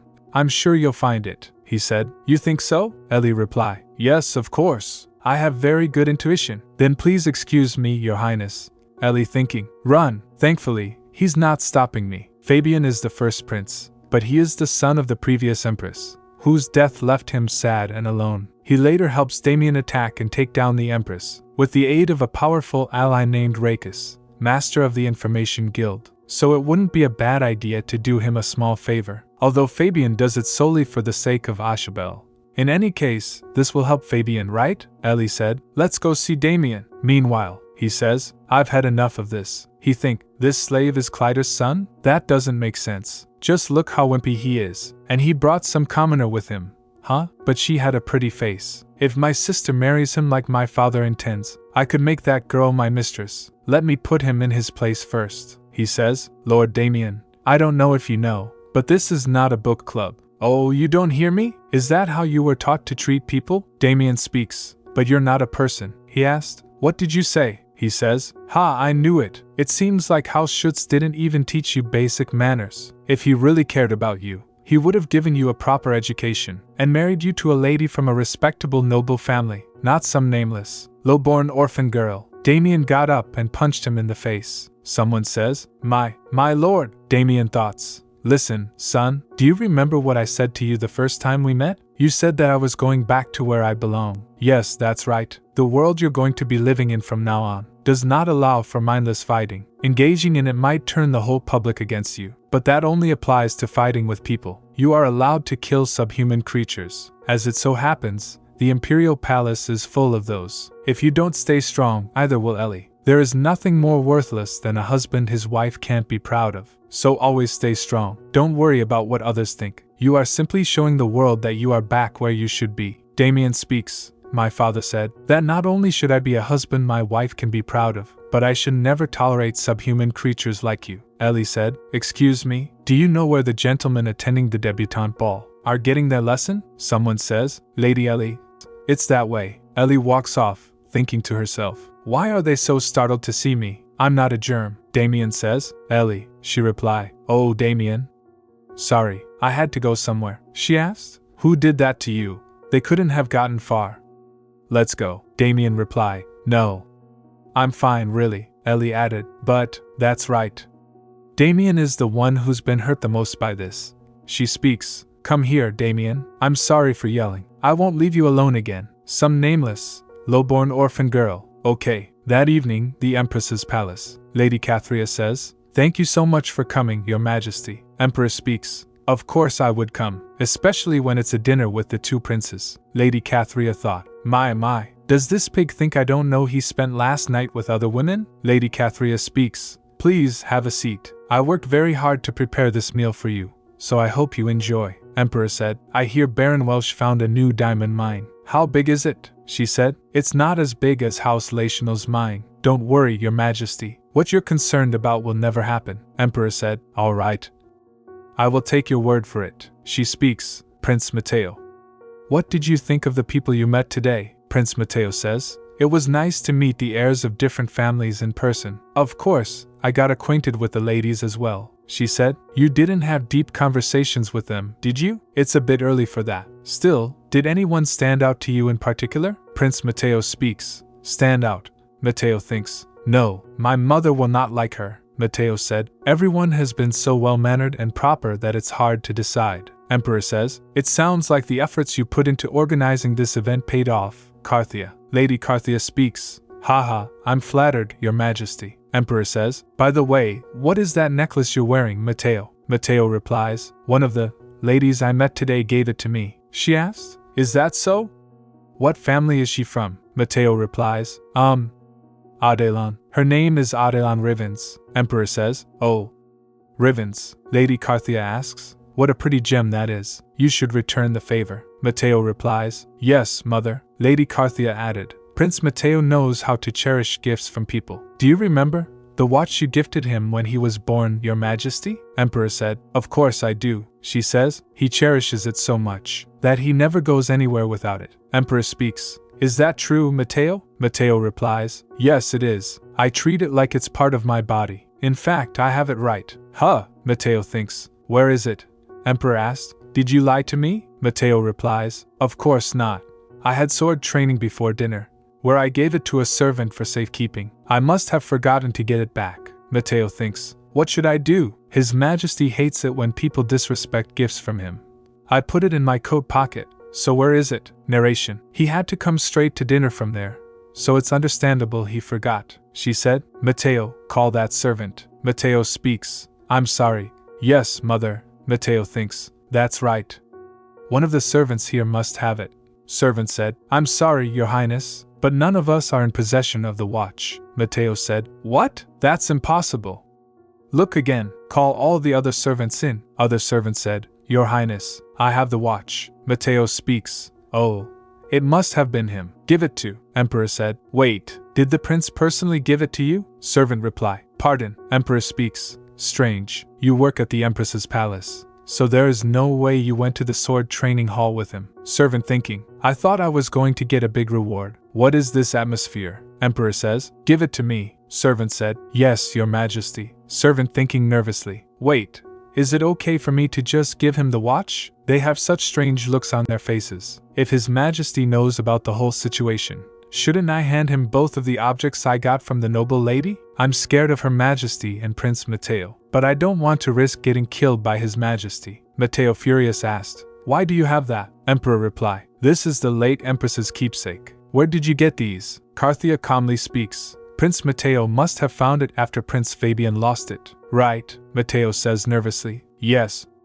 I was taking a walk near Fabian's palace and, Emperor think, I wasn't asking you, Mateo. Emperor asked. Let me ask you again. Where did you get these? Servant hesitating says. A noble lady asked me to give them back to their rightful owner, saying she found them at the incineration plant. Mateo speaks loudly. No, that's nonsense. That girl is clearly trying to get me into trouble. Why would my watch be at the incineration plant? And it was me who had that jewel, Emperor said. Mateo, so you're saying that you gave the noble lady you referred to as that girl the late Empress's keepsake? Mateo reply. She speaks. Your Majesty, why would the late Empress's keepsake be on Prince Mateo's person? Emperor coldly says. You sound like you didn't hear a word of what Mateo said just now. Then let me ask you a question, Carthia. Do you think a young noble lady, who hasn't even had her debutante ball yet, would sneak into Fabian's palace and steal the keepsake? And Mateo, did you really get that necklace from Adelan Rivens? Or did you take it from her? Mateo grabbed the necklace. I don't care about the truth. I'm not interested in arguments between the two princes or their temperaments. But this should be enough to intimidate Carthia, who is hiding her ambition under the facade of a sweet, loving wife. Emperor think, this has not been a bad day, Prince Fabian said. Your Majesty, I saw a noble lady, looking for a necklace similar to that one, and I saw her asking you for help. Am I wrong? Servant says. The king says. Is that true? Servant added. Yes. I remember now. She said her friend had lost a necklace. Emperor speaks. So it wasn't a gift, just as I suspected. Which noble lady did you take it from? Was it Adeline Rivens? Speak, Mateo reply. From Schuetz. It was Duke Schuetz's daughter-in-law. I'm sorry, your Majesty, she says. Schuetz. Mateo, daughter-in-law? Emperor speaks. Explain this, Carthia. Didn't you say Duke Schuetz was going to marry his son to the daughter of House Salome? Carthia added. There was a slight problem, your Majesty. Emperor think. Does she even know how to do things? Aside from flattering others? House Schuetz went ahead with a marriage that hadn't even been approved by the Imperial Palace? This is a blatant challenge to our authority. They should be severely punished. But not only did the Empress neglect to tell me about it, she personally invited Schuetz's daughter-in-law to the debutante ball at the Imperial Palace. It seems like there's no one I can trust, Carthia said. That's not true, your Majesty. I just wanted to look deeper into it before telling you about. Emperor reply. I've heard enough. House Lational, the Empress's family, has always been on good terms with the temple. But now, even that seems to have outlived its use. Emperor speaks. I will discuss this directly with the temple, instead of going through you, Carthia, as they must have been the ones who approved the marriage. Without my permission, Carthia says. Your Majesty. The Emperor was holding the crystal in his hand. Emperor said, Fabian, I hear your swordsmanship has improved. Fabian says, it still needs a lot of work, Your Majesty. The Emperor, handing the crystal to Matteo, said, then I'd like to see for myself. Fabian speaks. Please excuse me. Fabian walks in silence, present in body, but far away in mind. Fabian's thoughts. I got it back. She smiled and said, I'm sure you'll find it. But why did she lie? A quick memory flickers in Fabian's mind. Ellie, holding something out to him, she said. I found this at the incineration plant. Why would my watch be at the incineration plant? I had it. I got it from Schuetz. Fabian keeps walking beside the Emperor. His face remains composed, but his eyes are distant. Fabian whispers to himself. She was such a confident girl, with clear green eyes. Will I ever see her again? If I do, then I'll. Lady Carthia dropped the glass, and it shattered on the floor. Matteo speaks. Schuetz clearly planned this to get me in trouble. He must be punished for insulting the imperial family. She grows quiet. It's strange. Why am I suddenly remembering what happened just before the wedding? Over a decade ago. House Lational. Servant says, is this all that was found in Layli's room? Other servant reply. Yes. He asked. Then where is the divinity stone? Tell me. Lady Layli speaks. Are you talking about the white stone? I saw Sarah going into the attendant quarters with it. He shocked and asked. What? Sarah said. Lady Layli. What do you mean? He furious and added. Search that girl's room this instant. Servant says. Yes, my lord. The divinity stone was found in Sarah's room. Sarah asked to himself. What's it doing here? No. It wasn't me, and Layli was cleared of the suspicion that she had stolen the divinity stone. Sarah said. My lord. Lady Layli. But since I was the one who told Sarah to put the stone in Layli's room in the first place, I could tell right away that the cunning brat had realized what was up and moved the stone to Sarah's room. Carthia think, why do I feel like it's happening all over again? Matteo softly said. Mother. Carthia speaks. Matteo, what is that stone on his necklace? I have never seen such a clear and vivid color. It's like, her eyes widen in shock. Could it be? Carthia says. You there? Go get the imperial mage. Now, servant reply. Pardon. Yes, your majesty. Priest says. Normally, a stone this size would not be able to withstand the mana, and would be broken apart, but the mana is perfectly contained.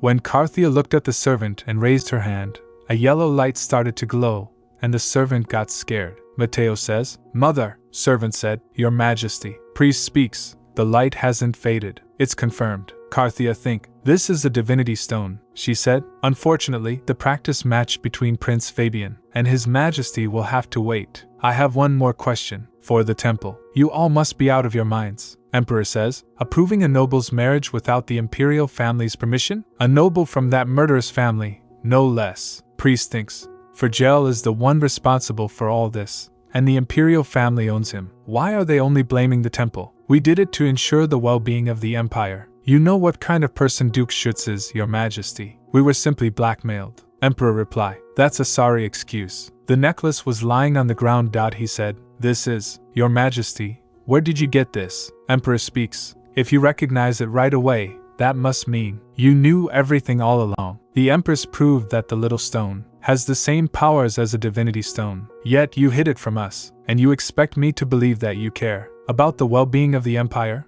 That murderous bastard. I asked him to retrieve the divinity stones, not send one straight to the emperor. Priest think. Does this mean the imperial palace and House Schuetz joined hands? In that short amount of time, I will relay this information to the great Graf's temple. You may go now. Pardon, your majesty. Please reconsider, Carthia says. Your majesty, I told you. Everything was a misunderstanding. Now do you believe me? Thanks to the Empress, I found out about the secret alliance between the temple and Schuetz, but I still can't trust her completely. Empress thinks, and House Lational's monopoly on the mines seems to have come to an end, so I can't rely on it for financial support. Then the best bet is to work with Baron Welsh, who recently found a new mine. Carthia added, Your Majesty, there is another thing I would like to tell you, but I'm not sure how to go about it. Emperor said, Tell me. Carthia replied, Well, it's about the mother of Schuetz's daughter-in-law. You see, her mother is Emperor asks. Who is it? Don't tell me. She speaks. That's right, the girl who stole your treasure 15 years ago. Laylee, Emperor asked. Is that true? She replies. Yes.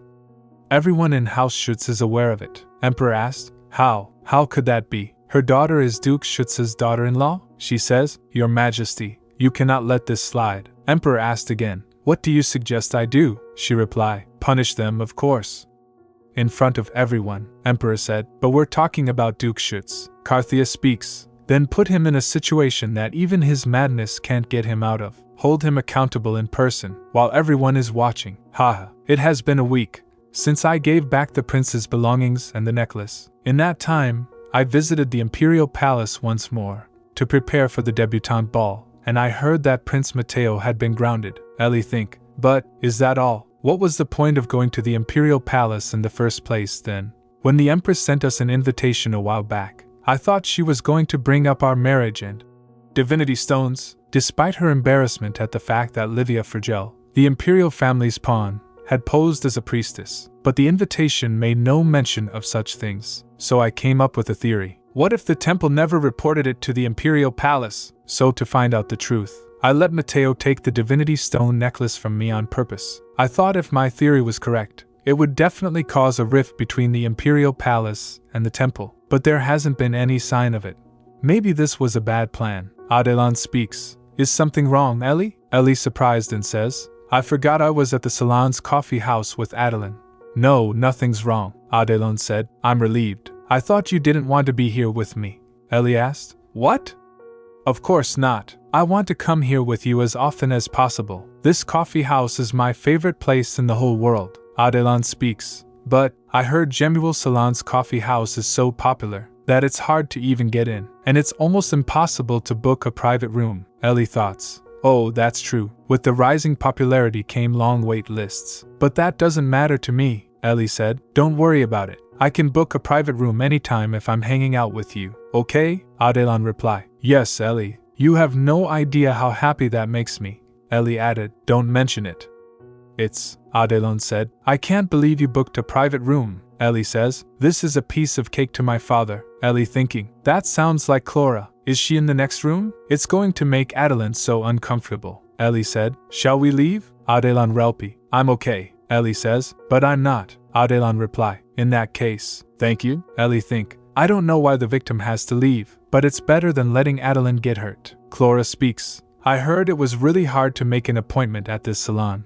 Even so, this place is nothing more than a cash grab. They style your hair using some weird device, but the device isn't for sale. Maybe it's because they want more money for it. It's obvious what the likes of those people want. A lady speaks, but other ladies said they couldn't buy it, even though they offered to pay a lot. Clara says, then all you have to do is offer more. This salon can't stay popular forever. I'm sure they want to find a good buyer before they go out of business. They're pretending to be high-end just so they appear to have more worth than they do. It's the oldest trick in the book. You can't expect any more from people in this industry. As for money, my father will take care of it, a lady said. Oh my, are you planning to buy this salon, Miss Clara? Clara says. In short, yes. Ellie thinking. What the heck is she talking about?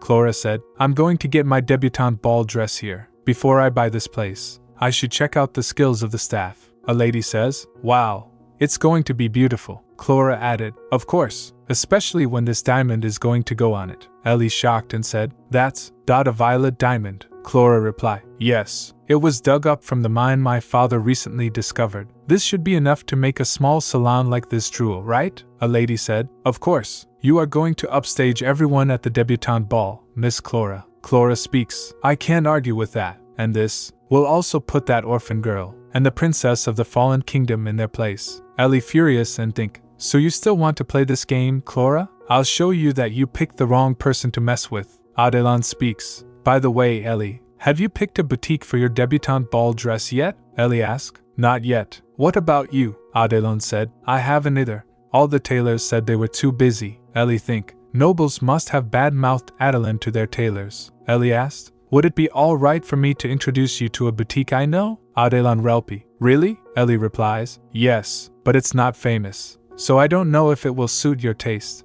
Adelan speaks. I don't mind. I'm sure any place you introduce to me will be great. Ellie asked. Then do you want to go there now? Adelon reply. I'm sorry. Now, yes, it's very close to here, although we might have to wait a little bit for our turn.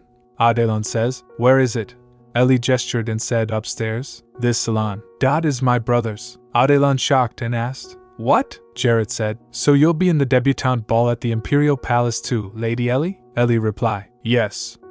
I don't know how it happened, Jared says. I hope it goes well. Ellie speaks. His Grace is going with me, so I'll be fine, Jared says. By the way, Miss Clara Welsh came by our salon. She wanted us to make her dress for the debutante ball. And then, Clara said, Name your price. Ellie speaks. She said she wanted to buy the salon. Jared added, We're not short on funds, and I've never considered selling. So I turned her down politely, but, Ellie said, but she's not the kind of person to back down easily. Jared says, Exactly, and violet diamonds haven't even been revealed yet, but their price has already gone through the roof. If we mess with something like that, we'll be in serious trouble. Ellie think. I didn't go around telling people who owned the salon, and it looks like she was being bold, not knowing that Jared was a nobleman. But the diamonds are not a concern at the moment, because that diamond is fake. In the original story, Baron Welsh is a lecherous gambling addict who almost goes bankrupt. That's when Count Lachenal,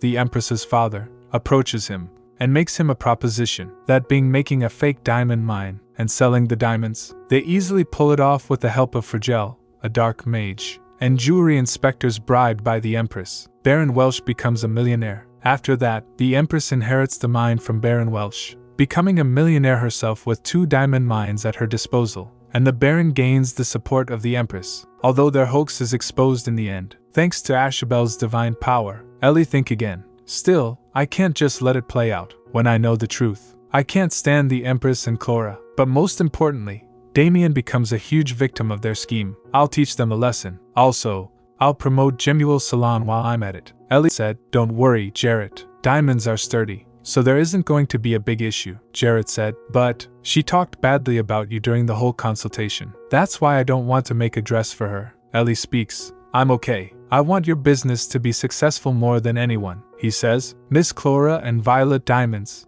will be a great way to promote the salon, she added. So please make her a nice dress for me. Brother, he speaks. Lady Ellie, then you leave me no choice. But your dress will be far more beautiful than Miss Clara's. I promise, Ellie replied. Thank you, he said. Charlotte, I have an idea, Ellie says. Ooh, I like the sound of that. Time passed, and the day of the debutante ball arrived. The guests are talking among themselves. Duke Schuetz will be here today, right? Is it true he adopted Duke Clyda's son? I heard he also made a peasant girl his daughter-in-law. Look, it really is Duke Schuetz. I can't believe this, Duke Schuetz said. People, watch your step. Huh? Is that the peasant girl? But she looks like a proper noble lady. Whoa, the son of late Duke Clyda. He looks neater than I imagined. Still, Duke Schuetz found him living as a slave. Those memories don't go away. Duke Schuetz thinking, I never thought I would come to the Imperial Palace voluntarily. It's still as pretentious and shallow as ever. Ellie asked. Wow. Damian, look, aren't those decorations pretty? Damian replied. Yes, they are. Duke Schuetz think, but if the kids can have a good time, it doesn't hurt to visit, I guess. Jared speaks. Lady Ellie, you look stunning today. I'm glad I pulled all-nighters making your dress. This is what it means to look sharp, right? So sharp. Ellie teasing. You haven't forgotten the expression I taught you. You look sharp too, brother. Jared replied. Haha, thank you, Duke Schuetz said. Am I invisible to you, Jared? Jared replied. Oh, Your Grace. I'm sorry I didn't notice you sooner. How have you been? Duke said. Let's go inside. Jared replied. Yes, Your Grace. Servant speaks. Your Grace. This is a gift from Empress Carthia to every young lord and lady in the debutante ball. Duke Schuetz think, giving a precious diamond to everyone as a gift. What a bold move, considering she now has a new rival mine. The guests are talking among themselves. Wow. Look at that. The thing on her dress is what everyone's been talking about, right? It looks very fancy and exquisite. Ellie noticing and said, just as I thought. Prince Mateo's partner for today is Miss Clara Welsh. Clara, wearing the Jemuel salon dress, is lost in thought. Yes. This is what I'm here for. I'm the center of attention. It's not surprising, since I'm wearing a dress made by Jemuel salon, topped with violet diamonds, and Her Majesty made me Prince Mateo's partner for this event. So anyone would think I'm the future crown princess. Clara said, Thank you so much for escorting me here, Your Highness. Mateo think, That Schuetz girl. What? I'm his partner. Why is he looking at her? I'm the girl who stands out the most here. How dare she make me feel this way? This is so humiliating. On the other side, Ellie enters wearing a general salon dress and starts thinking. Just as I thought. Damian, I need you to do me a favor. Damian asked. What is it? Ellie speaks. Even if someone is rude to me in the ballroom today, can you just let it slide? Damian asked. Why? Ellie said. Because I've got a plan. Damian reply. Okay. Ellie reply. Thank you. Ellie think. He looks like a well-behaved puppy, as always. So adorable. The servant shouted loudly. Their Majesties have arrived. And everyone bowed respectfully. Ellie think. That's the Emperor. He has such a commanding presence. Did we just make eye contact for a brief second? Or was it my imagination? Empress said. Today is the day these young lords and ladies are formally introduced into high society. I wish them nothing but happiness and prosperity on their roads ahead. Now, the debutante ball shall commence. Matteo and Clara began to dance. The guests are talking among themselves, while Prince Matteo and Miss Clara are opening the dance. They make such a great couple. Oh, look over there. My goodness. They are the young newlyweds of House Schuetz, aren't they? Don't they just look lovely together? Clara was watching them. Damian and Ellie held each other's hands. Ellie speaks. Don't be nervous, Damian. We practiced very hard for this day. The sound of the violin is our cue to start, okay? Damian replied. Okay. Damian and Ellie danced so beautifully that even the Duke and Jarrett were watching them. Duke thoughts. My debutante ball. So this is what a ball is like. I thought loneliness and solitude were going to be my only company. But everything changed after I got a family. Thank you, Damian. Thank you, Your Grace, for showing me what happiness is. As soon as the dance ended, they bowed to each other politely and exchanged thanks. Adeline calling out, Ellie. Ellie think. Adeline. Ellie says, Adeline, that dress looks amazing on you. Adeline speaks. Does it? It feels a bit awkward because I'm used to wearing dark clothes. Ellie said. I'm not kidding. I could see you radiating from far away. Adeline replied. Thank you. You were so beautiful during your dance that my heart started pounding. Ellie thought. So cute. She is the embodiment of an innocent child, unlike a certain someone. Adeline asked. Ellie, would you like to dance with me? Ellie surprised and asked. You want to dance with me? Adeline replied. Yes, I would love my first dance to be with you. Is it too much to ask for? Ellie thinking. Since a debutante ball is a high society gathering, doesn't require you to dance with someone of the opposite sex. And I don't have the heart to say no when she's asking so earnestly. Ellie says, I'll be back soon, Damian. Why don't you go dance with other ladies in the meantime? Damian said. But Ellie speaks. Let's go, Adeline. Damian thought. I need to protect you. Ellie asked. How is it, Adeline? Adeline replied. I haven't done this in a while. I'm having a great time. Ellie says. Hee, so am I. Ellie accidentally bumps into Clara, causing them both to stumble and crash dramatically to the floor. As they fall, Clara screams in surprise, the chaos drawing everyone's attention. Meanwhile, the Baron thinks about what the Empress says. Since you and I are about to be very good friends, I'll let you in on something, but you can't tell anyone about this. Do you understand? Baron thinks. I'm glad I got on Count Lational's side. Otherwise, Her Majesty wouldn't have shared such a big secret with me. If all goes well, then soon. Suddenly, he heard his daughter's voice. Father said, this voice. Clara? Clara looks at the diamonds, teary-eyed, hiccuping, and says with despair, My diamonds, Lady Ellie, how could you? Ellie thinks, I knew she was going to do something, but I didn't count on her ramming into me like that. Anyway, if I don't do something, I'll end up looking like the villain. Damian came running and asked, Ellie, are you okay? Ellie replied, Yes, I'm fine. But Adeline? Baron came running and asked, What's going on? Clara said, Father. Baron added, Clara! What happened? Clara speaks. Lady Ellie tripped me. Baron shouted, What? How dare you hurt my daughter? Have you lost your mind? Voice, that's what I should be asking you. The Duke looked at the Baron and said with authority, You loudmouth prick. He cast a disapproving glance in his direction. The Duke turned to Ellie. Ellie, are you hurt? Ellie replied, No, I'm fine. Baron speaks loudly. Your Grace, this happened because you're too easy on her. She refuses to apologize for bumping into my daughter, and you're just going to watch? The Duke asked with a scoff. You have two good eyes. Can't you see? Baron replied. Pardon? How could you? The Duke spoke. If Ellie bumped into her hard enough for all the diamonds to fall out, Her partner who was dancing with her should have fallen as well. But as you can see, your daughter's partner is standing there with no sign of ever having fallen. Then which one deliberately bumped into the other? Baron added. That's because he quickly, Duke replied calmly. Then let me correct myself. That young lord is so perceptive and athletic that he let go of his falling partner's hand in time to avoid being hurt. Baron thinks, this is humiliating. He's making it sound like my daughter was tossed away, but you can't tell anyone about this. That's right. The information I got from Her Majesty is enough to turn the tables around. People will find out anyway.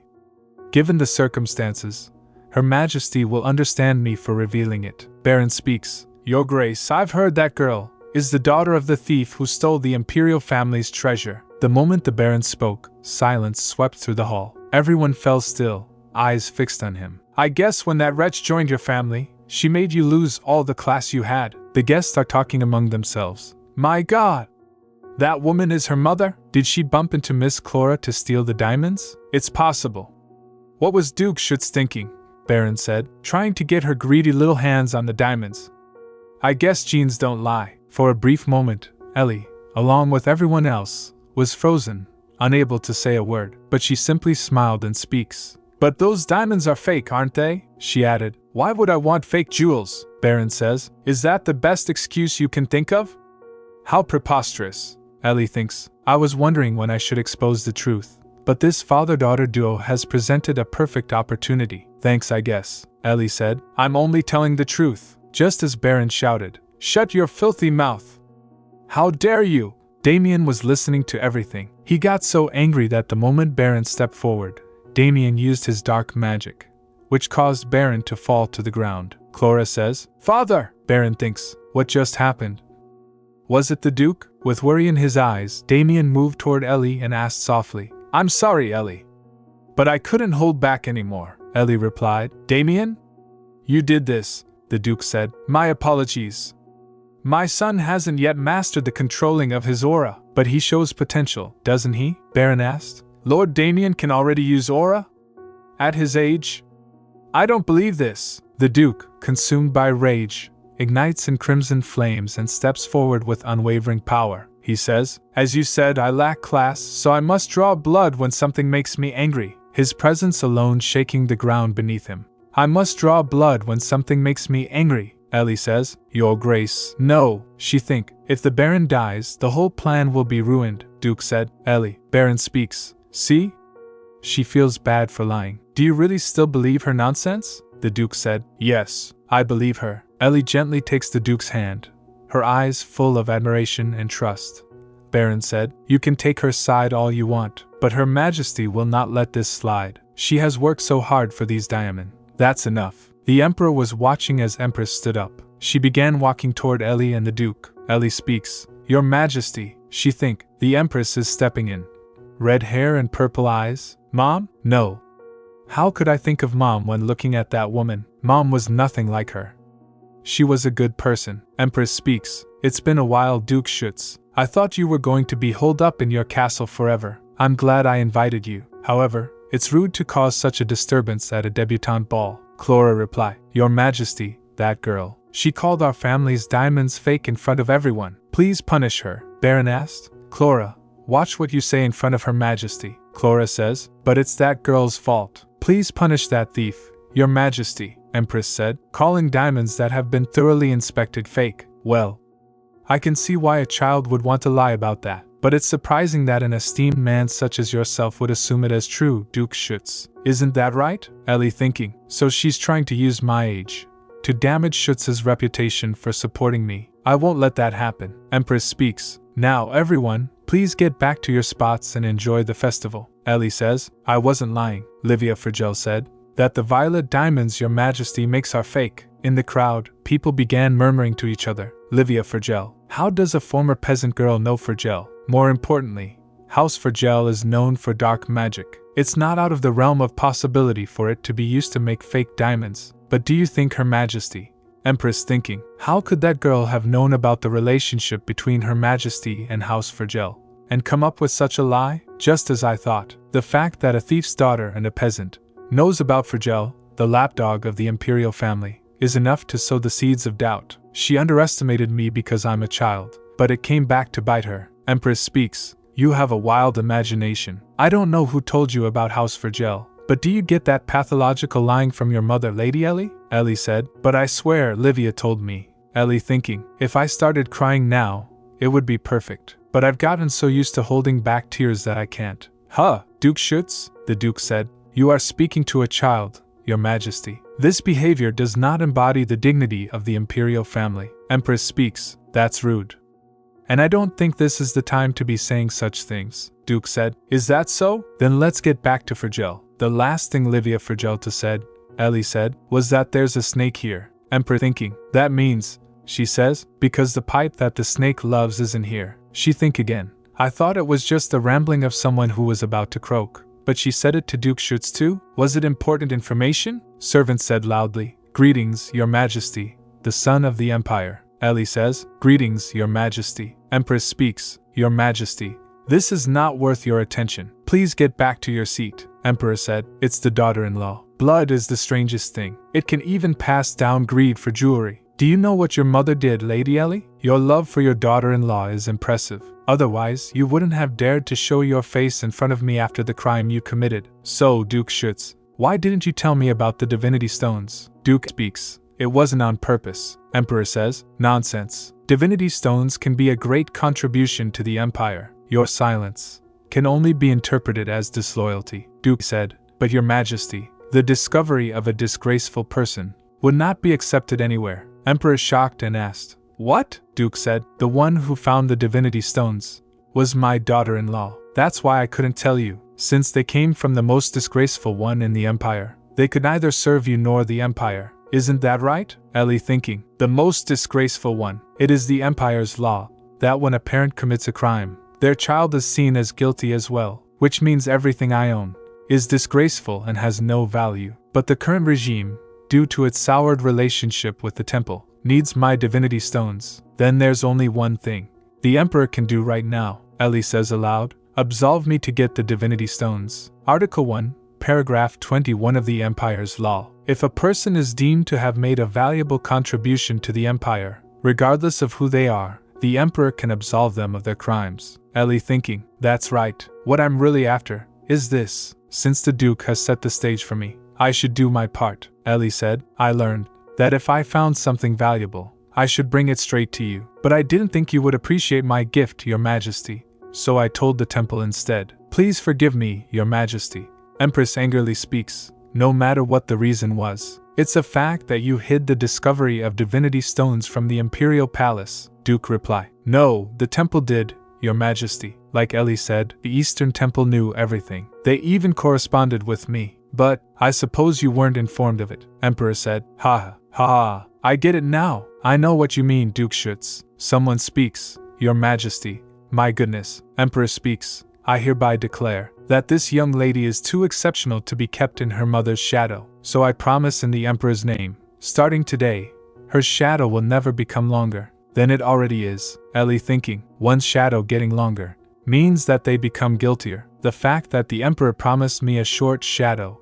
means that the sun will always shine above my head, and along with the absolution of all my guilt, I will never be able to leave the Emperor's sight. Ellie said. Thank you, Your Majesty. Empress asked. Your Majesty, how could you? Emperor softly speaks. By the way, Lady Ellie, you have very clear eyes. I can see why the Duke is so overprotective of you. And, you are the son of Duke Clyder, aren't you? Damian reply. Yes, Your Majesty. I'm Damian. Emperor speaks. I have been paying too little attention to House Clyder. I'm glad you are here today. I heard you were married. It's long overdue, but congratulations. If you want any gift, I would be happy to give it to you, but it has to be something within the banquet hall. I have too much work to do today, you see. Ellie thinking, why is he disrespecting Damian like that? What could a child possibly have to ask him for here? Damian said. In that case, could you please look into those diamonds? Emperor says. My wife said those diamonds are fake, but she's having a hard time being believed. Damian reply. So please look into them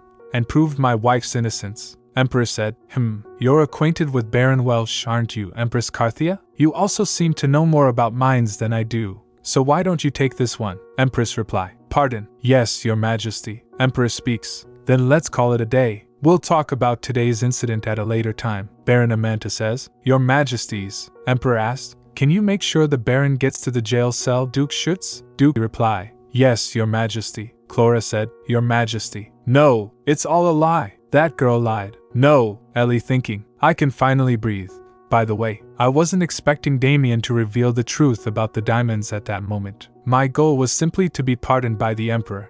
Thank you, Damian. If it hadn't been for Damian, the truth would not have gotten out. She says, Are you okay? Let's take a break until His Grace gets back. Damian stitched Ellie's face with his own hands. She looked at him and said, Huh, Damian? Damian think, Ho, does he think I really cried earlier? Damian asked. Were you worried about me? Ellie replied, I'm okay. I wasn't actually crying, Damian says. I don't like that, Ellie. People disrespecting you, and you being okay with it. It makes me feel like the world is collapsing around me. She thinking, I know Damian's worried about me, but I didn't know that me burying my negative emotions made him this upset and heartbroken. How should I describe this feeling? Ellie softly said. Damian, Mateo speaks. You were trying to screw me over from the start, weren't you? Ellie think. What odd timing, Ellie says. Greetings, Your Highness? Mateo added. Shove it! Do you know what kind of humiliation I've endured because of you? You filthy peasant! Damian calmly asked. Your Highness, didn't you hear what His Majesty said? Mateo said. Who are you? Damian replied. Damian Kleider Erhard Schuetz, Your Highness. Mateo asked. Schuetz? Then you too are. How dare you interrupt me and stand in my way? Damian replied. I'm not standing in your way. I'm only protecting Ellie. Mateo speaks. You make it sound like I've tried to attack her. Damian coldly added. That's not entirely false. Mateo asked. What? Damian speaks. Just now, His Majesty pardoned my wife. He also commended her for the discovery she made. That will greatly benefit the Empire in the future. But you are belittling my wife, calling her a filthy peasant, Your Highness. Ellie thinking. I always thought that I should protect Damian. Let's see if you've gotten taller, I think. He was much shorter than me, was shy and timid, and grew up in fear and darkness. He was the first person to open up to me and tell me that I wasn't worthless. But when did he learn how to make a face like this? He was always in tears or looked shy. But if I think about it, although I didn't notice it at the time, his way of calling me his wife and trying to protect me may have, for a very long time, meant something completely different from what I thought. Mateo said. Then that girl, Duke said. I'm sorry to interrupt you, but who taught you to speak like that? Mateo says. Duke Schuetz. I could say the same to you. I am a prince. Duke speaks. Pardon me. I naturally assumed my son had said those words, because they were too crude to be the words of a prince. It was a misunderstanding on my part. I apologize if it sounded like I was talking to you, Your Highness. Mateo looked at both of them angrily, then walked away. Damian asked. Ellie, are you okay? She replied. Huh? Yes, I'm okay. She thinking. Why am I having a hard time looking at Damian? Duke said. Ellie Amanta Kleider Erhard Schuetz. She thinking. My full name. What did I do? She replied. Yes? Duke says. There are too many eyes watching here. We'll talk about it at home. Duke lifted both of them like a father lifts his children. Ellie think. Oh no, I think I'm doomed. I've never seen him this quiet. I must be in big trouble. Duke asked seriously. Do you know why I'm upset? She replied. No. Duke asked. Where is the necklace I gave you before you went to the Imperial Palace? Ellie says. Duke speaks. You let Prince Mateo take it on purpose, didn't you? The temple already knows about the new divinity stones, but the Imperial Palace didn't say anything, which is how you figured out the temple kept it a secret. You knew you wouldn't be believed, so you delivered the message to the Emperor through Mateo. She thinking. He's mad that, because of me, he had to confront the Emperor. It was a pretty serious issue, so I understand. Duke Schuetz says. When you've done something wrong, you should be held accountable for it. You don't want Ellie to be in danger, do you, Damian? Duke asked. Ellie, since the Empress has a very close relationship with the temple, I thought that she already knew about the divinity stones you discovered, so I wrongly assumed that if she saw the necklace I had personally given you, she would leave you alone out of her fear of me. But I might have been the one to have put you in even more danger. She thinking. I see. Duke Schuetz was trying to protect me again. Duke asked. Why did you take such a huge risk? Luckily, things went as you intended, but Prince Mateo has a seriously violent streak. Who knows what he's capable of? You always give me such a fright. Ellie says. I'm sorry. Duke gently caressed her cheek and said. But don't bow your head so easily. I'm saying you shouldn't try to handle everything on your own. Do you understand? Ellie replied. Yes, Duke said, always yesing like a good girl. Anyway, whether it's the issue with violet diamonds or Fragile, you always seem to beat me to it. She think. Huh, Duke speaks. Not that I'm complaining, since I like the outcome. She thinking again. The Duke already knew the diamonds were fake too. Damian, New York, Ellie? Damian said. Don't laugh, Duke asked. So, what are you planning next? Ellie replied. I don't really have a plan.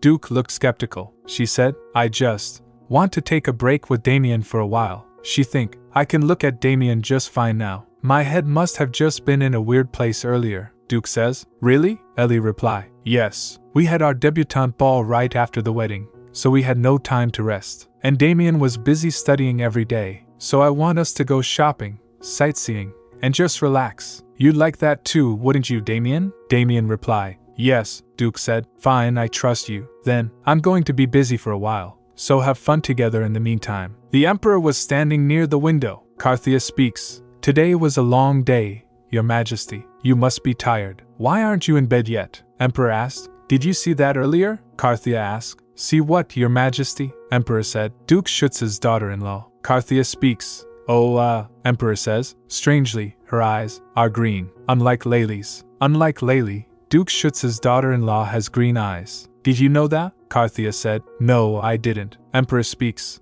Then did Layli give birth to an illegitimate child? But judging from her age, she could be mine. Carthia added. She was born with strong mana, so it's possible she has a different eye color from her parents. Emperor says. Right. We can't rule that out, since green eyes have become quite common these days. Although, what do I care who Layli's child is? I'm going to turn over the matter with Fragile to the Imperial Court. Carthia asked. The Imperial Court? Yes, Your Majesty. This will cause the Empress to lose her loyal dog and be left all alone. And I can ally with the temple in some other way. Emperor speaks. I can't wait for the day of the trial.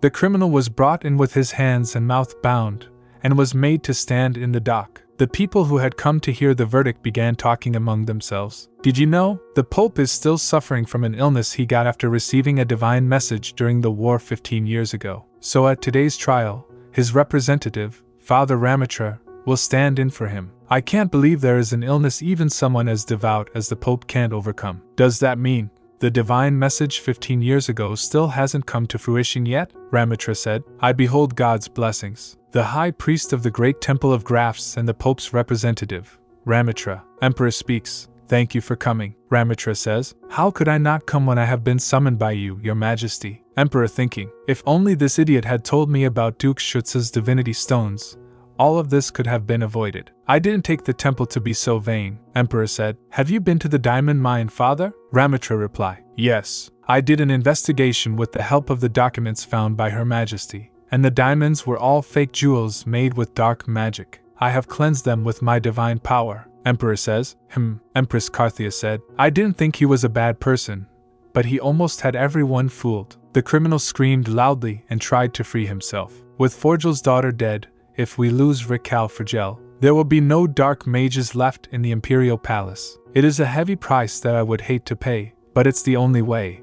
Empress thinking. This is all because of that girl. No, if only this hadn't been an Imperial trial, I would have been able to let him go. Duke said. When will the verdict be given? This is about a man who jeopardized the safety of the Empire using dark magic. I don't understand why you're delaying the sentencing. Empress speaks. That is all the more reason this trial should be handled with the utmost caution. Surely you understand that, Duke Schuetz? Duke says. Crimes in the duchy are pretty serious more often than not, so we make a point of punishing the culprit and throwing them to the crows outside all in one day. If something of this magnitude happened in my domain, I would have gone berserk and ordered an immediate execution already. That's why it's hard for me to tolerate this situation. Fragile even put my children in danger. Empress thinking. Is he threatening me? Ramatra speaks. I have heard about your son and daughter-in-law as well. Your son is the son of Duke Kleider, who you were desperately looking for, isn't he? I'm so glad you found him. As such, I would like to bestow God's blessing on your son. Duke coldly said. Maybe another time. I can't think of anything more pointless than that. Someone whispering. Was that necessary?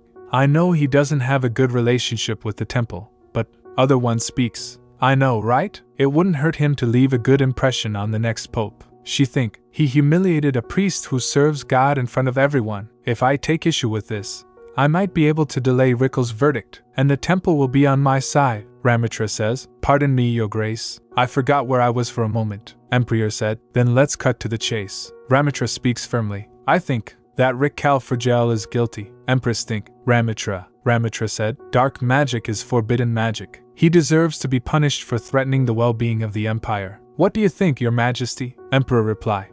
Let's hear what the Empress has to say first. What do you think, Carthia? Empress Carthia reply. I, too, think he is guilty. Fragile is a criminal who tainted the Empire. As the Empress, I can't let this matter slide. Emperor says. Then it's settled. For the crime of creating disorder in the Empire, I sentence Rickal Fragile to death. The execution will be carried out by Duke speaks. Your Majesty, how about you let us handle Rickal Fragile's execution? Emperor said angrily. Nonsense, Duke Schuetz. The carrying out of all procedures of imperial trials is reserved solely for the imperial palace. There is no reason to leave his execution to you, Duke added. Then how about this? I have found a connection between Rickal Fragile and the deaths of my friend and Damian's father, Edwin Kleider, and his wife. So please, let me take care of Rickal Fragile myself.